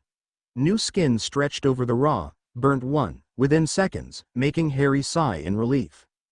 Taking a deep breath, Harry eyed the torch warily. Weak red embers still burned at its tip. Harry pointed his arm at the torch and it rose in the air. Harry held his pouch open and levitated the torch in, unwilling to touch it. "Seems like I need to make do with my spells now," Harry grimaced. "The torch is too hot to hold." Shaking his head, Harry walked through the entrance of the White Tower. The ground floor seemed empty, bar for a ghostly woman who had been weeping in the corner. Climbing the stairs, Harry's vision turned white and he felt like someone had dumped a bucket of ice-cold water on him. His teeth chattered. He turned around to see a ghost floating down the steps without a care in the world. Why do they have to be so cold to pass through? Harry drew the circle of banishment with a shivering hand. Getting burnt one moment and frozen the next is not something I prefer. With a gesture, the ghost was sucked down the vortex, a surprised yelp lingering in the air. Shaking his head, Harry made his way up the stairs. The modern electrical lighting on the floors provided enough light for him to walk around and keep an eye on the shadows. The rest of the first floor was empty, so was the second floor. The whole building was deserted, devoid of ghosts and monsters. The only thing that lingered, reminding Harry that he was in a haunted place, was the unnatural cold in the air. This cannot be right. Harry ran his fingers over the stone walls. There should be more ghosts or creatures. There were the restless dead lurking right outside. Harry's hand curled around the warm handle of the torch of Tulin within his pouch. It's still hot. Harry took the torch out. Let's hope this works. Red flames sprung over the torch's tip, making the chill retreat. Point me, ghosts. Harry held the torch on the flat of his palm. The artifact quivered for a moment but didn't move. Extinguishing the torch, Harry shoved it back into the pouch with a huff. Suddenly, the hairs on Harry's arms stood up. Goosebumps erupted over his skin from the cold. His teeth chattered and his breath began to mist. Harry looked around wildly, casting detection spells, all of which came up empty. Dementors, Harry frowned. But it cannot be them. I would hear my mom. The air had turned icy. The electrical lights began to flicker, and then, the castle shook. Shit, Harry cursed, stabilizing himself by holding the wall.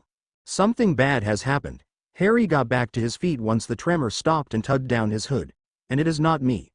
Which means that the Ancient One is in danger. I need to get to her. Twisting on his spot, the world faded into a swirl of darkness before he reappeared outside the White Tower. Harry's eyes widened as he spotted it. A huge serpent with the face of an elephant towered over the buildings of the fortress. The tusks of the elephants glowed like hot coals in the night. That thing is bigger than Slytherin's basilisk, and as tall as the dragon. The elephant's eyes were like rubies, glowing with red-purple light as they glared at a lone figure atop a nearby tower. The Ancient One. Her yellow robes fluttered in the wind while her hands moved through the air, weaving bright runes. A bright pink flash of light brightened the sky, throwing the creature into a nearby tower. With a deafening boom, the entire tower crumbled like a house of cards onto the creature. From the wreckage, a cloud of dust billowed into the night sky. Harry watched as stone bricks rolled down the creature's scales onto the ground. Is it dead? Harry tilted his head. But now we gotta deal with the muggles. The sound of cracking echoed into the night. The serpent shuddered, its head emerging through the small mountain of debris. Shaking its body wildly, the creature trumpeted, rising through the cloud of dust. The temperature seemed to plummet further and Harry's insides twisted into a knot. With a crack, Harry appeared next to the Ancient One. The Ancient One turned sharply toward him, her hand glowing with concentric runic circles. It's me, Harry exclaimed, keeping an eye on the towering serpent which was looking around wildly. How can I help? Up close, Harry could make out the features of the monster much more clearly. Sharp spikes ran down its spine, while its trunk had strange markings all over it, white. Cement dust from the tower coated its black scales and face. Its tusks too had strange symbols carved over them. The creature reared its trunk and spat a glob of black liquid at them. With a twist of Harry's hand, the liquid turned to water, splashing harmlessly on the stones of the tower they stood on. The serpentine elephant trumpeted loudly and slithered forward. In response, the Ancient One thrust her hands outward, conjuring an orange shield that stretched before them. The monster slammed against the shield. Sparks cascaded like a shower over the tarmac below. We must kill it, the Ancient One said urgently. Use your most powerful spells. The Groat Slang is not something to be trifled with. And stay away from its poison and tusks. As if hearing her, the Groat Slang reared back and slammed its glowing tusks into the shield.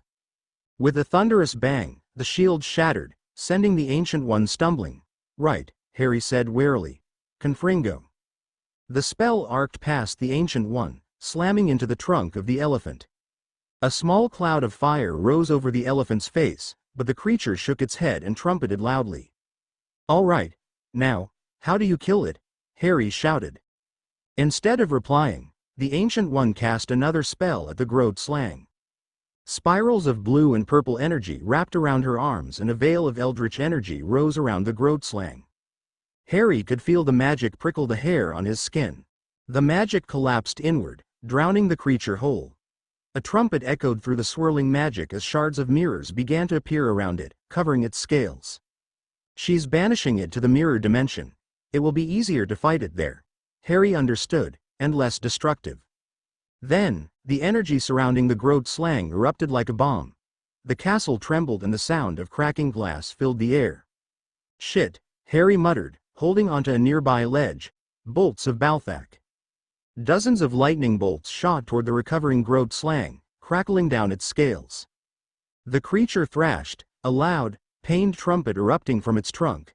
Drops of black poison dripped down to the tarmac, hissing and melting spots of cement into puddles. Harry held the spell as the Ancient One began to chant something next to him. The Groat Slang thrashed wildly, its tail slamming into another tower making cracks spider through its outer wall. Bands of crimson energy formed around the creature, wrapping around the scales of the serpent. "What are you doing?" Harry hissed. "It is a serpent. This is like wrapping a rope around a rope. A rope that will pull you off your feet." "Not if I have a say in it," the Ancient One muttered, yanking the rope to her left. Impossibly, the Groat Slang was pulled with the rope and flung into another tower, sending dust and debris raining. "What?" Harry muttered. "Sidorak, Mr. Potter," the Ancient One replied. "I am sure you have experienced one of his spells." "Of course," Harry grimaced. "How can I forget dozens of my bones breaking with a single spell?" Indeed, the Ancient One glanced past Harry's shoulders as the sounds of sirens rang in the distance. But the fight is far from over. The Groat Slang was thrashing past the debris already, rising back up. "We cannot let the cops get here," Harry breathed. "We cannot get exposed." The Ancient One nodded. "First, we need to kill the Groat Slang though. Keep it occupied. I am going to perform something rather big to kill it. Don't let it disturb me." "Right," Harry nodded. "Be quick please." The Ancient One gave him a firm nod, retreating. Harry took a deep breath, eyeing the Groat Slang rise from the cloud of dust, its eyes glaring down on him. Moving his hands, Harry drew his spell, Fiery Bolts of Yu. 3 beams of orange energy shot from Harry's fingers, exploding with a burst of fire over the Groat Slang's body. The creature trumpeted in pain, its tail sending debris flying around. As the fire vanished, the monster reared its trunk, spitting a glob of poison at Harry. Before it could make it halfway toward him, Harry transfigured the poison into water with a wave of his hand. The monster let out a shrill trumpet and sprang forward, its tusks pointing toward Harry. Bombarda Maxima. The blasting curse tore through the left eye of Groat Slang in a spray of blood. The monster screeched in pain, haphazardly slamming into a half-damaged tower. The building shuddered and tilted to its left, stones pouring down from its crumbling walls. A groan rose from within and the tower slumped over with a crash. The sirens in the distance grew louder. Harry could hear the distinct sound of a helicopter. "Hold it still," the Ancient One shouted from behind. The hair on Harry's neck stood up. Without thinking, Harry thrust his hands out. "Chains of Kraken. Bind my foe." Huge metal chains formed in the air, twisting around the Groat Slang, which began to thrash. "Impedimenta. Impedimenta. Impedimenta." Harry spelled quickly, praying it would work. The beast slowed down, moving almost in slow motion. "Now," Harry yelled. A spinning golden disc with triangular spikes flew over Harry's head, arching toward the monster. Harry knew what was going to happen before it did. The disc hit the monster just below its head and a blinding bright blast of golden energy tore through the monster with a thunderous boom. The ground under Harry's feet trembled, as a shockwave of power threw him on his back harshly. His ears rang. His senses went numb. Spots danced over his eyelids.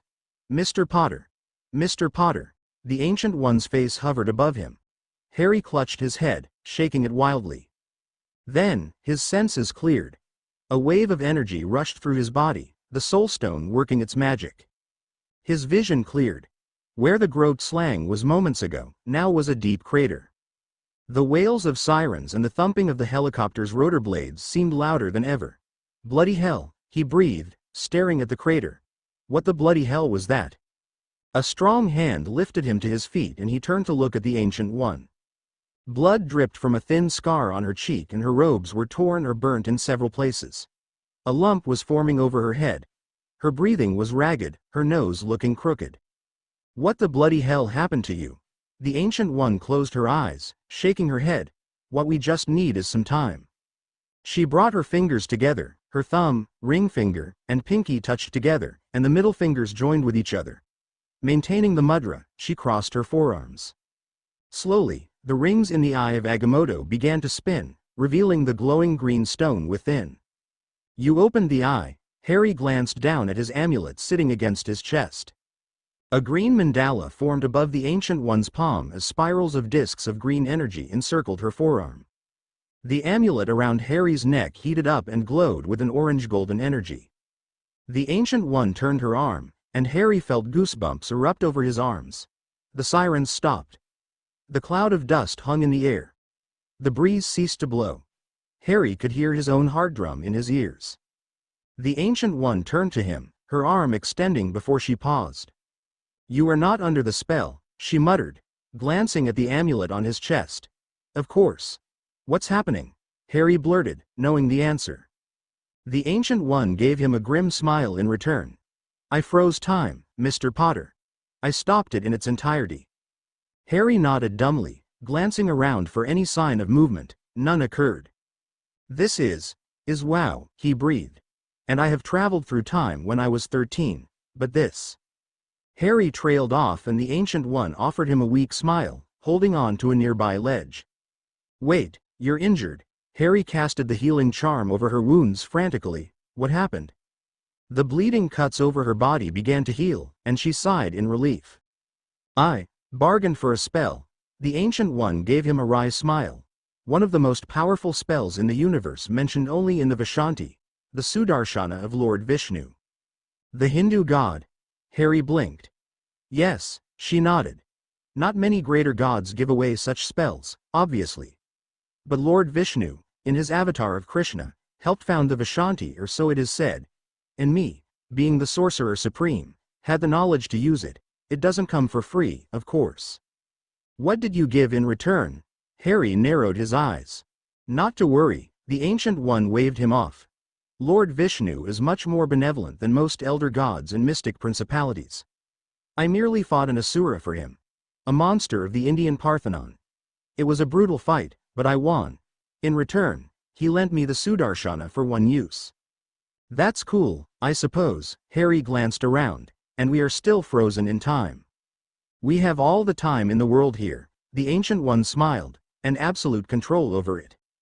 With a swift motion, she extended her hand, flipping the mandala over her palm. Time obeyed her command. The bricks ascended from the ground, soaring through the air to reconstruct the tower. The tarmac reshaped itself, causing the crater to vanish completely. Debris whirled around, reassembling to form the previously destroyed towers. Miraculously, the fortress stood once more, as if nothing had occurred. You reversed time, Harry breathed. Speaking of time, Harry raised his own amulet, glancing at the glowing time stone around the Ancient One's neck. I think I figured out how to work the soul stone. Truly? The Ancient One blinked. Show me. Allowing the amulet to drop to his chest, Harry mirrored the gesture of the Ancient One. Bringing his hands together in a mudra, he then crossed his forearms before drawing them apart. Gradually, the rings encircling his amulet began to spin, revealing the glowing orange stone within. Harry could feel the pulsating power of the stone, controlled, but waiting to be unleashed. Exactly like the eye of Agamotto, the Ancient One smiled. Of course. This must be the lost eye. I should have realized. Harry knew what she was talking about, the twin eyes of Agamotto. The eye of knowledge and the eye of power. Adorning the Ancient One's neck, and symbolizing her esteemed position as the Sorcerer Supreme, was the eye of knowledge, the eye that held the time stone. This is the eye of power. Harry fingered the chain of his amulet. Indeed, the Ancient One nodded. I don't know how I missed it. I chalked the resemblance to be a coincidence. But apparently not. Harry raised his arm slowly and tendrils of orange golden power entwined around his arm. Harry could feel the souls all around. Souls of the living, the spirits of the dead, and the monsters that had slipped through. All frozen in time. On its own, a glowing orange star mandala formed on his palm, the circle of banishment he had been using all night. Harry focused on the spirits of Tay dead and the monsters. Somehow, he knew he could do it. With a twist of his arm, a shroud of magic spread over the whole fortress. Beside him, the Ancient One stiffened. The ground under Harry's feet trembled slightly as Harry yanked on the spirits, banishing them back to the realm of death. "What are you doing, Mr. Potter?" she questioned. "I banished them all back." Harry breathed raggedly, sweat dripping down his forehead as the power receded to the spirals of magic around his arm. The spirits and monsters. Harry felt like he had developed a fever. His head throbbed and he wanted to throw up. "That's impressive," the Ancient One commented, "and convenient." Harry nodded feebly. "How do you close it?" Harry prodded the amulet. Almost in response to his query, the rings spun, concealing the soulstone within. Suddenly, Harry felt worse than ever. He wavered unsteadily on his feet. "That happens," the Ancient One grabbed him by his shoulder. "You'll get accustomed to it." Harry nodded weakly, his eyes drooping. "I am not feeling good," Harry murmured. "Let's send you home." The Ancient One's voice rang and Harry found himself falling onto a soft bed. He curled up, shivering. A moment later, his eyes drooped close, and he knew no more. The 1st of November 2005 Sanctuary 2 spaceship, unknown location. "Father," a figure kneeled in front of a throne of obsidian, his head bowed. "We've detected peculiar readings emanating from Earth, Midgard." A surge of formidable energy. A pair of blue-yellow eyes snapped open. "And how does that concern me, Corvus?" The voice reverberated through the ship. "We suspect that it might be one of the 6 we seek, Father." Corvus rose to his feet. "Or it could have been one of the gods." The man on the throne leaned forward, his golden armor gleaming in the light of a nearby star. "The divine take a deep interest in the backwater planet for reasons I never understood." "It was an anomaly, sire," Corvus beseeched. "The presence of an infinity stone on that planet could explain the divine fascination." "And what do you wish me to do?" the man asked. "If we were to assault Midgard, it would inevitably garner Asgard's notice. Such attention could jeopardize the success of our goal. Odin might be old, but he is formidable." "Of course, Father," Corvus bowed. "All I ask is for your approval to visit the planet and seek out the source of power myself. If I succeed, we will be taking a step further toward our goal." Indeed, the man's fingers drummed on the armrest of the obsidian throne. "Very well. Do not disappoint me, Corvus." "Yes, Father," Corvus Glaive said. "I will leave for Midgard at once." Chapter endnotes and done. I hope you all liked the chapter. So, as you can see, things are moving forward now, and as on every Halloween, the main plot begins. Whistles innocently. And before you guys ask, Harry doesn't by any means have a good amount of control over the Soulstone yet. This was a fluke in a way. A mere glimpse like Doctor Strange with the apple. Winking face. Also, if you're wondering about the repelling spell, it was more like a weak compulsion than a full-fledged repulsion spell. That's why the guards stayed and the cops were coming. That's all, thank you for your reviews. A huge thanks to Mughill for betaing the chapter. He has written a note for you all below, please check. Beta's note. As I, Mughill, am currently shifting houses, please excuse any possible errors in this chapter. I'll check it again in a few days and edit them. I have also created a Discord server with the help of my 2 very good friends. I really hope to see you all there and have fun with you all. There, you can communicate with me, ask me questions regarding my fics, look at the character images, get sneak peeks, give your own theories, and even... Wait, why should I tell you everything here? Come over and check it all out yourself. Discord server invite link. Discord. GG, 4QFP3FXDQ4, remove the spaces please. I would love it if you guys came to my server and interacted with me there. If you have some of your own theory or wish to see something in this FIC as the journey progresses, you can tell it to me on the Discord server. As of this moment, I have 6 main stories. They are: 1. The Rise of the Last Potter.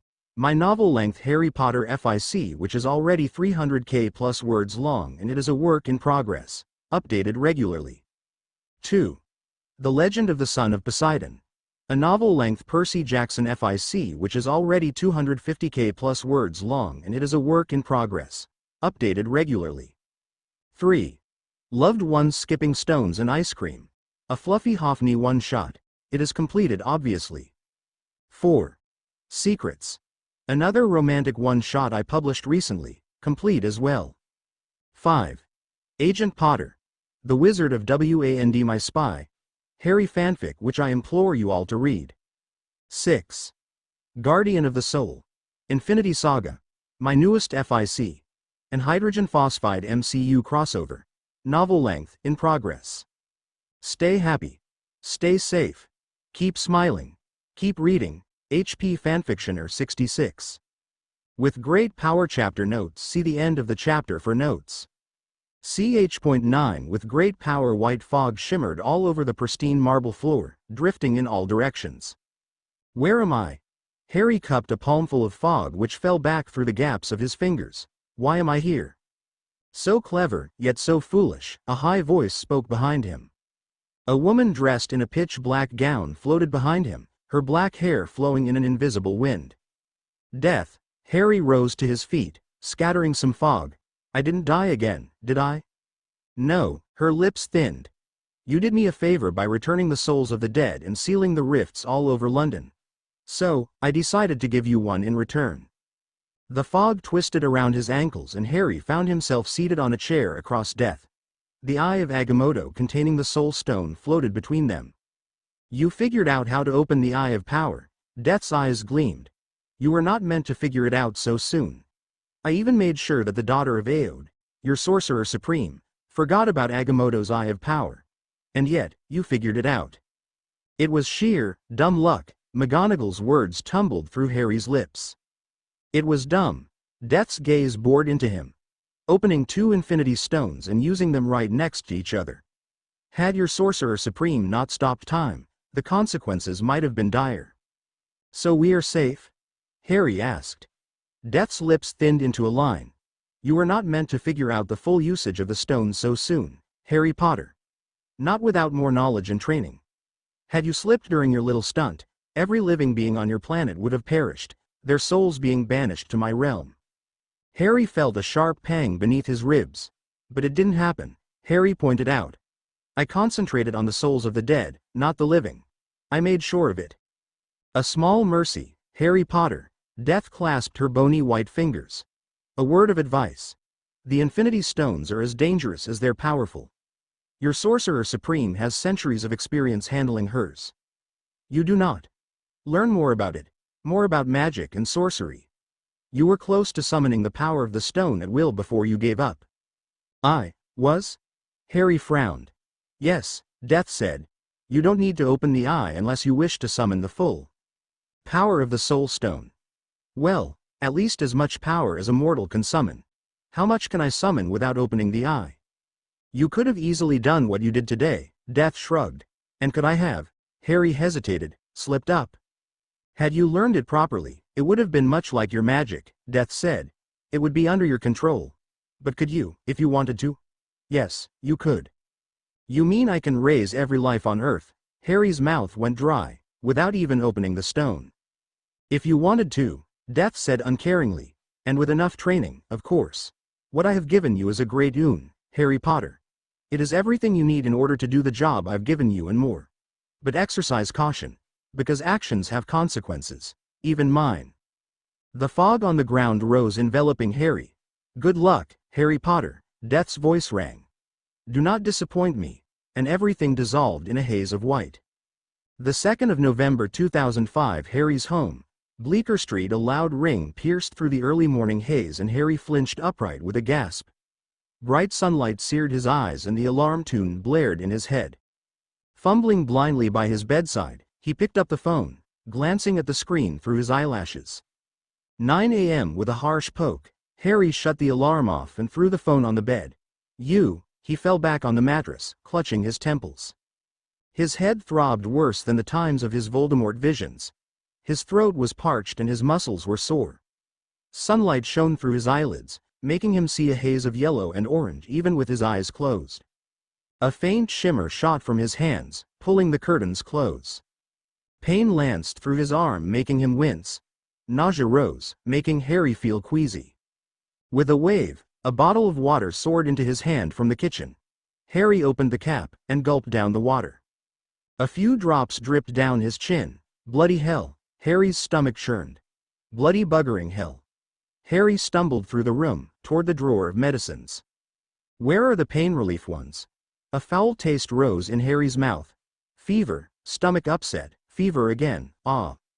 Harry popped out 2 pills from the packet and gulped them down with water.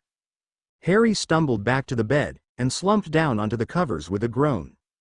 I got to stop waking up like this, he dragged himself toward the pillow. Or stop the influx of the stone's power. Whenever I use the stone, this happens.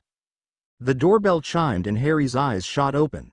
Who the bloody hell? Harry twisted in his covers, apparating to the door of his house. A wave of nausea hit him, making him clutch the nearby table. Bile rose, but Harry swallowed it and slowly opened the door. Master Daniel stood on the other side, wearing track pants and a t-shirt. Harry, his eyes roamed over Harry. Did I wake you up? No, Harry coughed. The alarm did a few minutes ago. Is there some emergency? Nah, the Ancient One asked me to check on you, Daniel said. She said the fight against the Groat slang took a lot out of you. It was tiring. Harry blinked some sleep out of his eyes. I've never cast so many spells in a single go. Come in, please.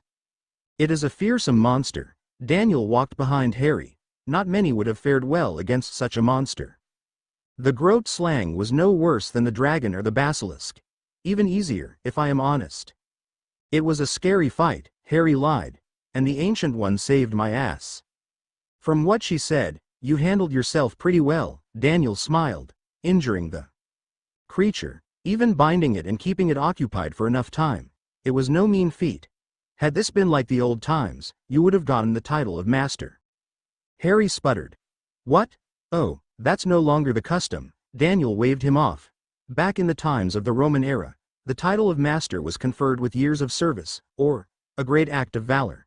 Now, it is based on knowledge and capability. Right. Harry felt a sharp stab at his temples. Is there anything I can get you? Tea? Coffee?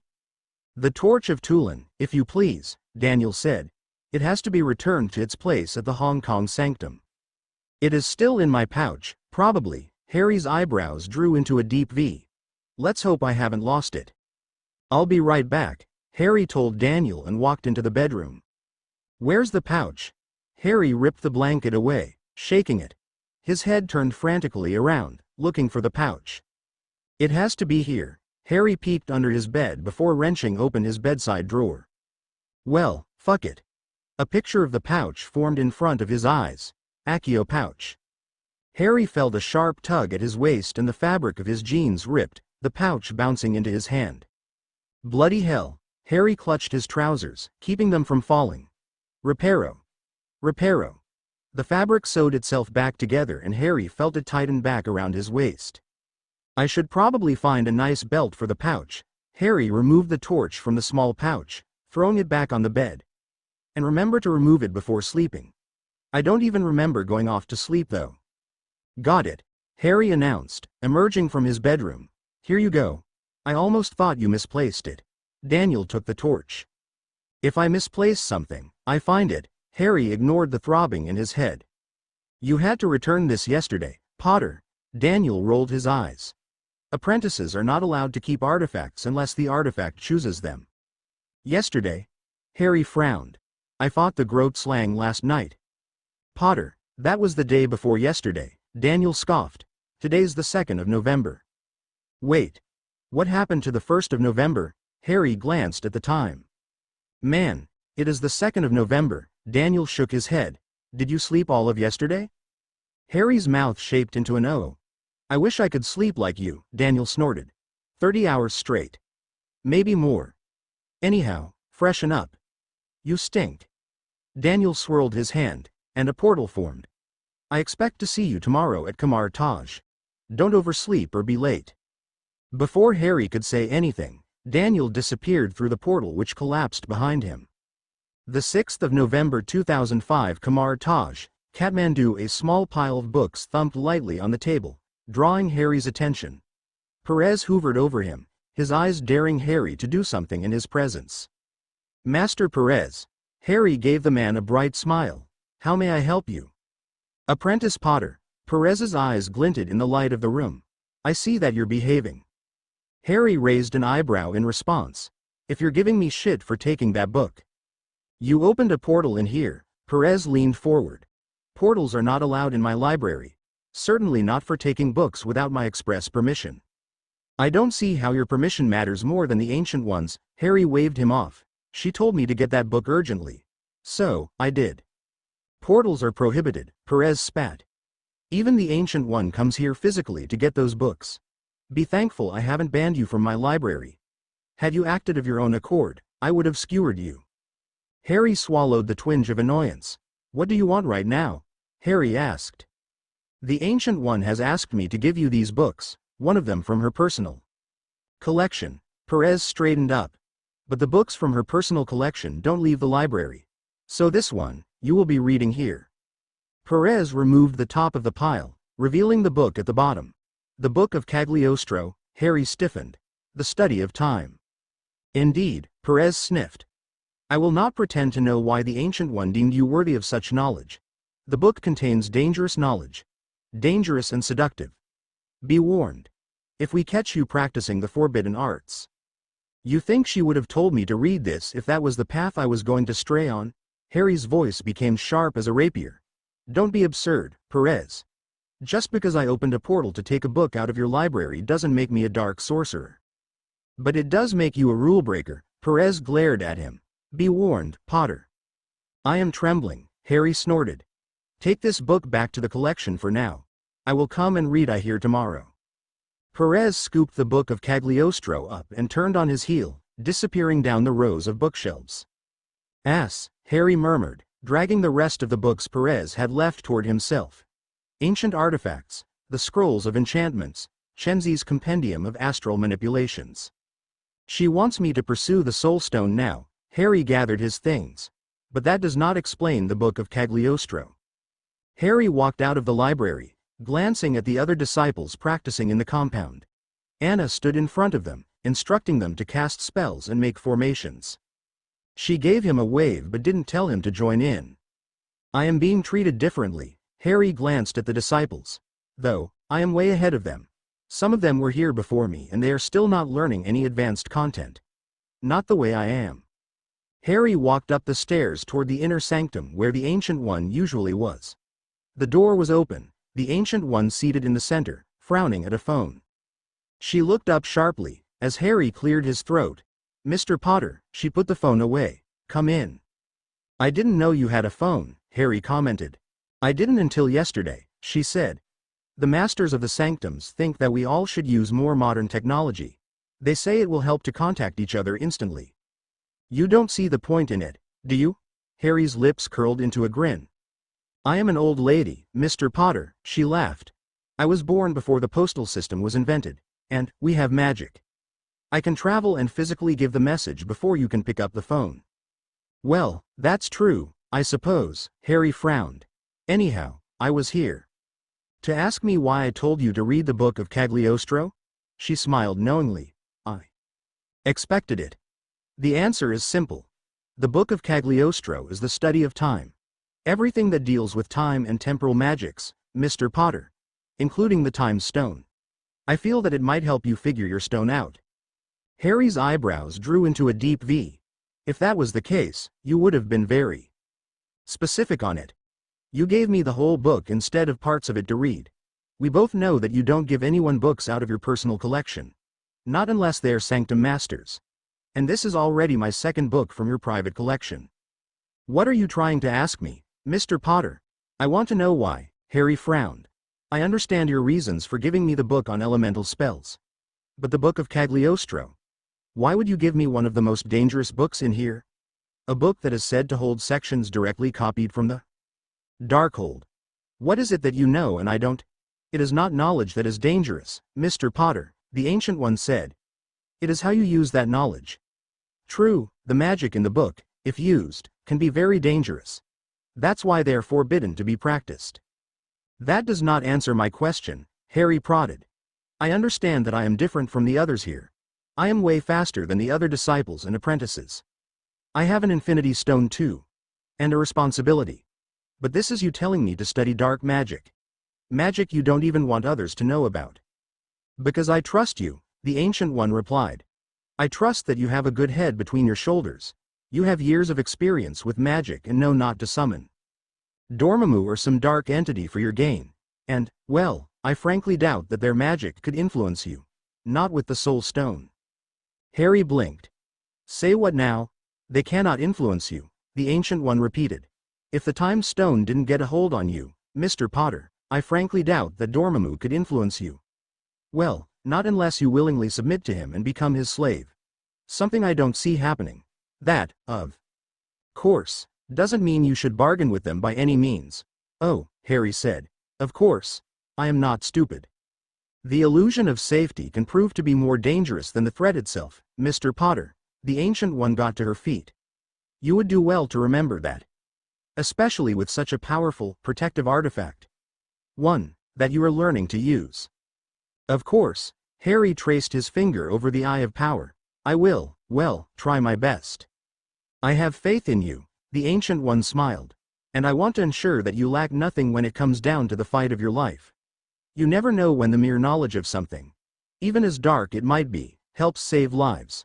Also, temporal magics can come in very handy. There is nothing better than the Book of Cagliostro to offer that knowledge.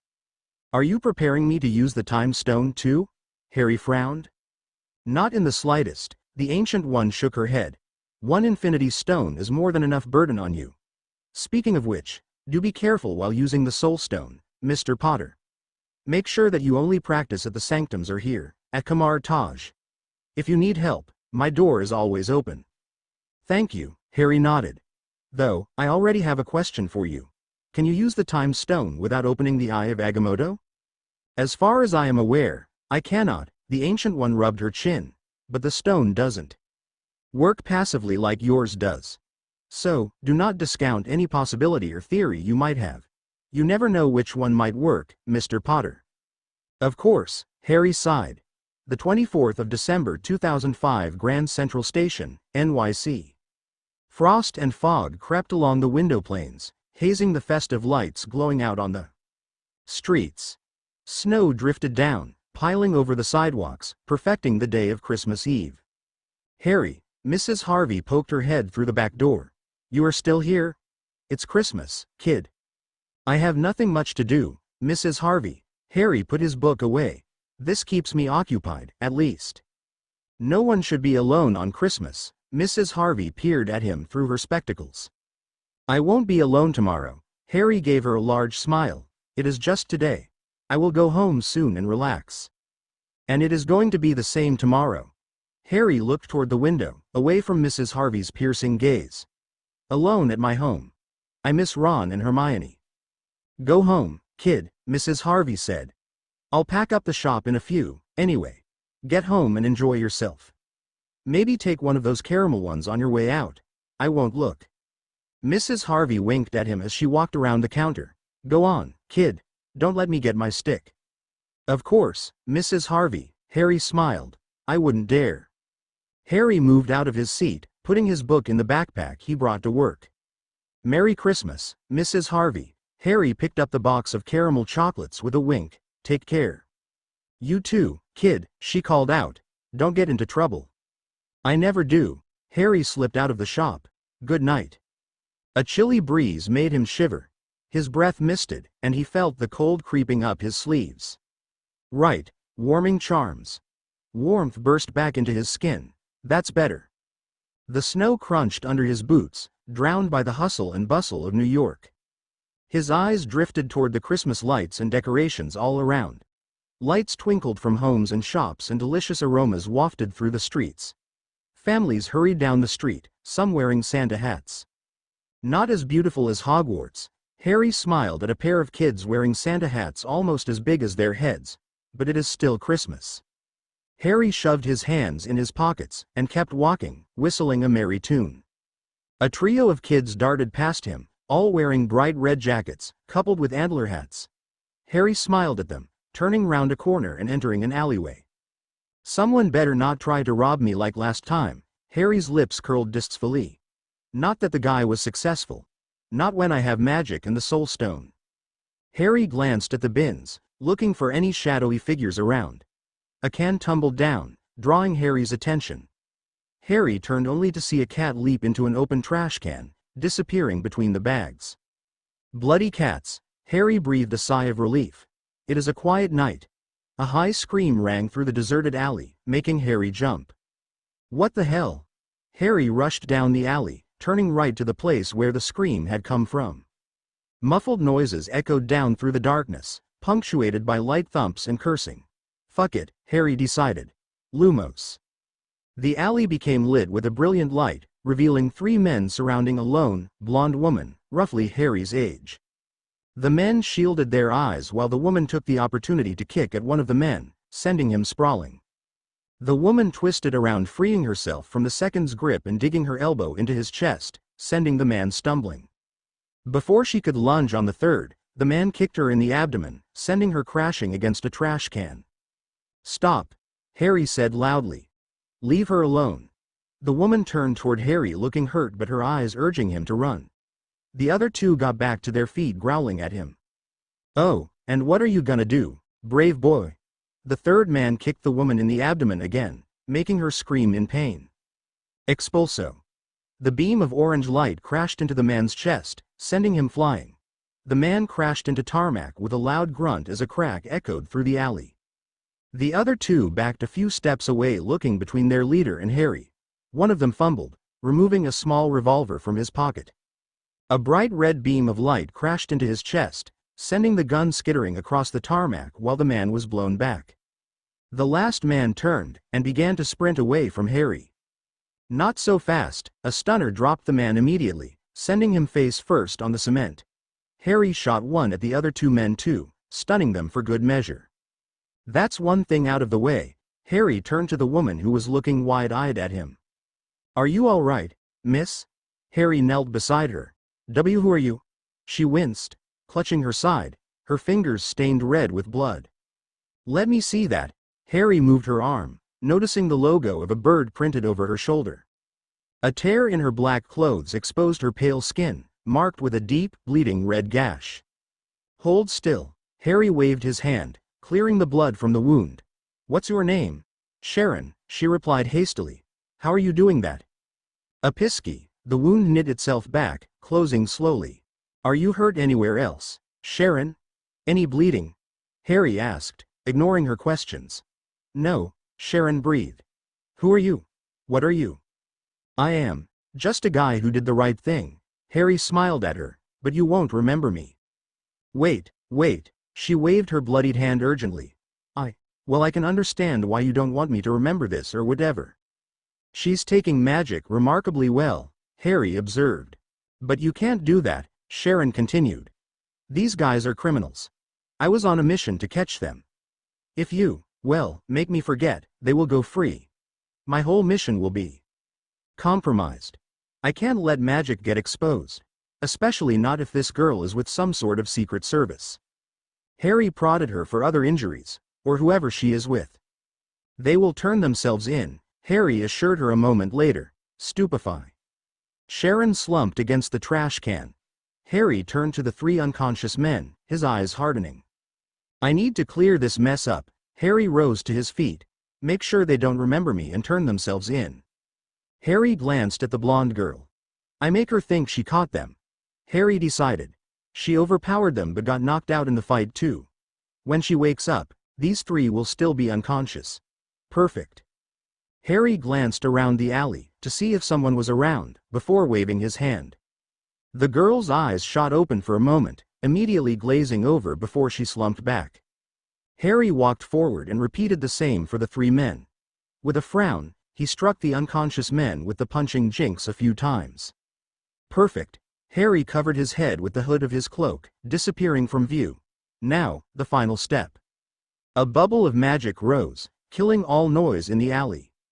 Renervate, the girl's eyes shot open and she blinked groggily, getting back to her feet unsteadily. Her eyes widened as she looked at the three downed men and she whipped out her phone. Hello, she breathed. This is Agent 13. The mission was a success. I caught Glasgowski's men. I need men to take them in. With a smile, Harry apparated away silently, the girl none the wiser. Chapter end notes and done. I hope you all liked the chapter. So, I hope you can guess who the girl was. With her name and title, it should be rather easy tbh. Winking face. Anyhow, if you are wondering what happened with Corvus Glaive, I will say that I haven't forgotten him. He is coming and he will come. He still has to find Harry, doesn't he? As for S.H.I.E.L.D. itself, before you ask, yes, I am drawing threads to connect Harry to them. It was after all S.H.I.E.L.D. who brought the Avengers together. But I don't plan on Harry being an agent to go on missions and stuff. I have another FIC known as Agent Potter for that. Laughing face. But I have plans for the bridging as we now speed into the wider MCU. Till now, I was taking it slow, building a world. Now since I have a foundation, I can go faster and onto the more interesting plot. By my estimations, the story will enter properly into the MCU, Iron Man 1 and beyond, within the next few chapters. It will still take a couple of chapters to actually get onto it though. A couple of very interesting chapters. So, stay tuned. That's all, thank you for your reviews. A huge thanks to Mughill and Nanu for baiting this chapter. I have also created a Discord server with the help of my two very good friends. I really hope to see you all there and have fun with you all. There, you can communicate with me, ask me questions regarding my fics, look at the character images, get sneak peeks, give your own theories, and even... Wait, why should I tell you everything here? Come over and check it all out yourself. Discord server invite link. Discord. GG, 4QFP3FXDQ4, remove the spaces please. I would love it if you guys came to my server and interacted with me there. If you have some of your own theory or wish to see something in this FIC as the journey progresses, you can tell it to me on the Discord server. As of this moment, I have 6 main stories. They are 1. The Rise of the Last Potter. My novel-length Harry Potter FIC which is already 400k plus words long and it is a work in progress, updated regularly. 2. The Legend of the Son of Poseidon. A novel-length Percy Jackson FIC which is already 400k plus words long and it is a work in progress, updated regularly. 3. Loved Ones Skipping Stones and Ice Cream. A fluffy Hoffney one-shot. It is completed obviously. 4. Secrets. Another romantic one-shot I published recently, complete as well. 5. Agent Potter. The Wizard of Wand My Spy. Harry fanfic which I implore you all to read. 6. Guardian of the Soul. Infinity Saga. My newest FIC. An hydrogen phosphide MCU crossover. Novel length, in progress. Stay happy. Stay safe. Keep smiling. Keep reading. HP Fanfictioner 66. The photo on the wall chapter notes. See the end of the chapter for notes. CH.10 The photo on the wall the 26th of December 2005 The Triskelion, Washington, D.C. The light of the setting sun shone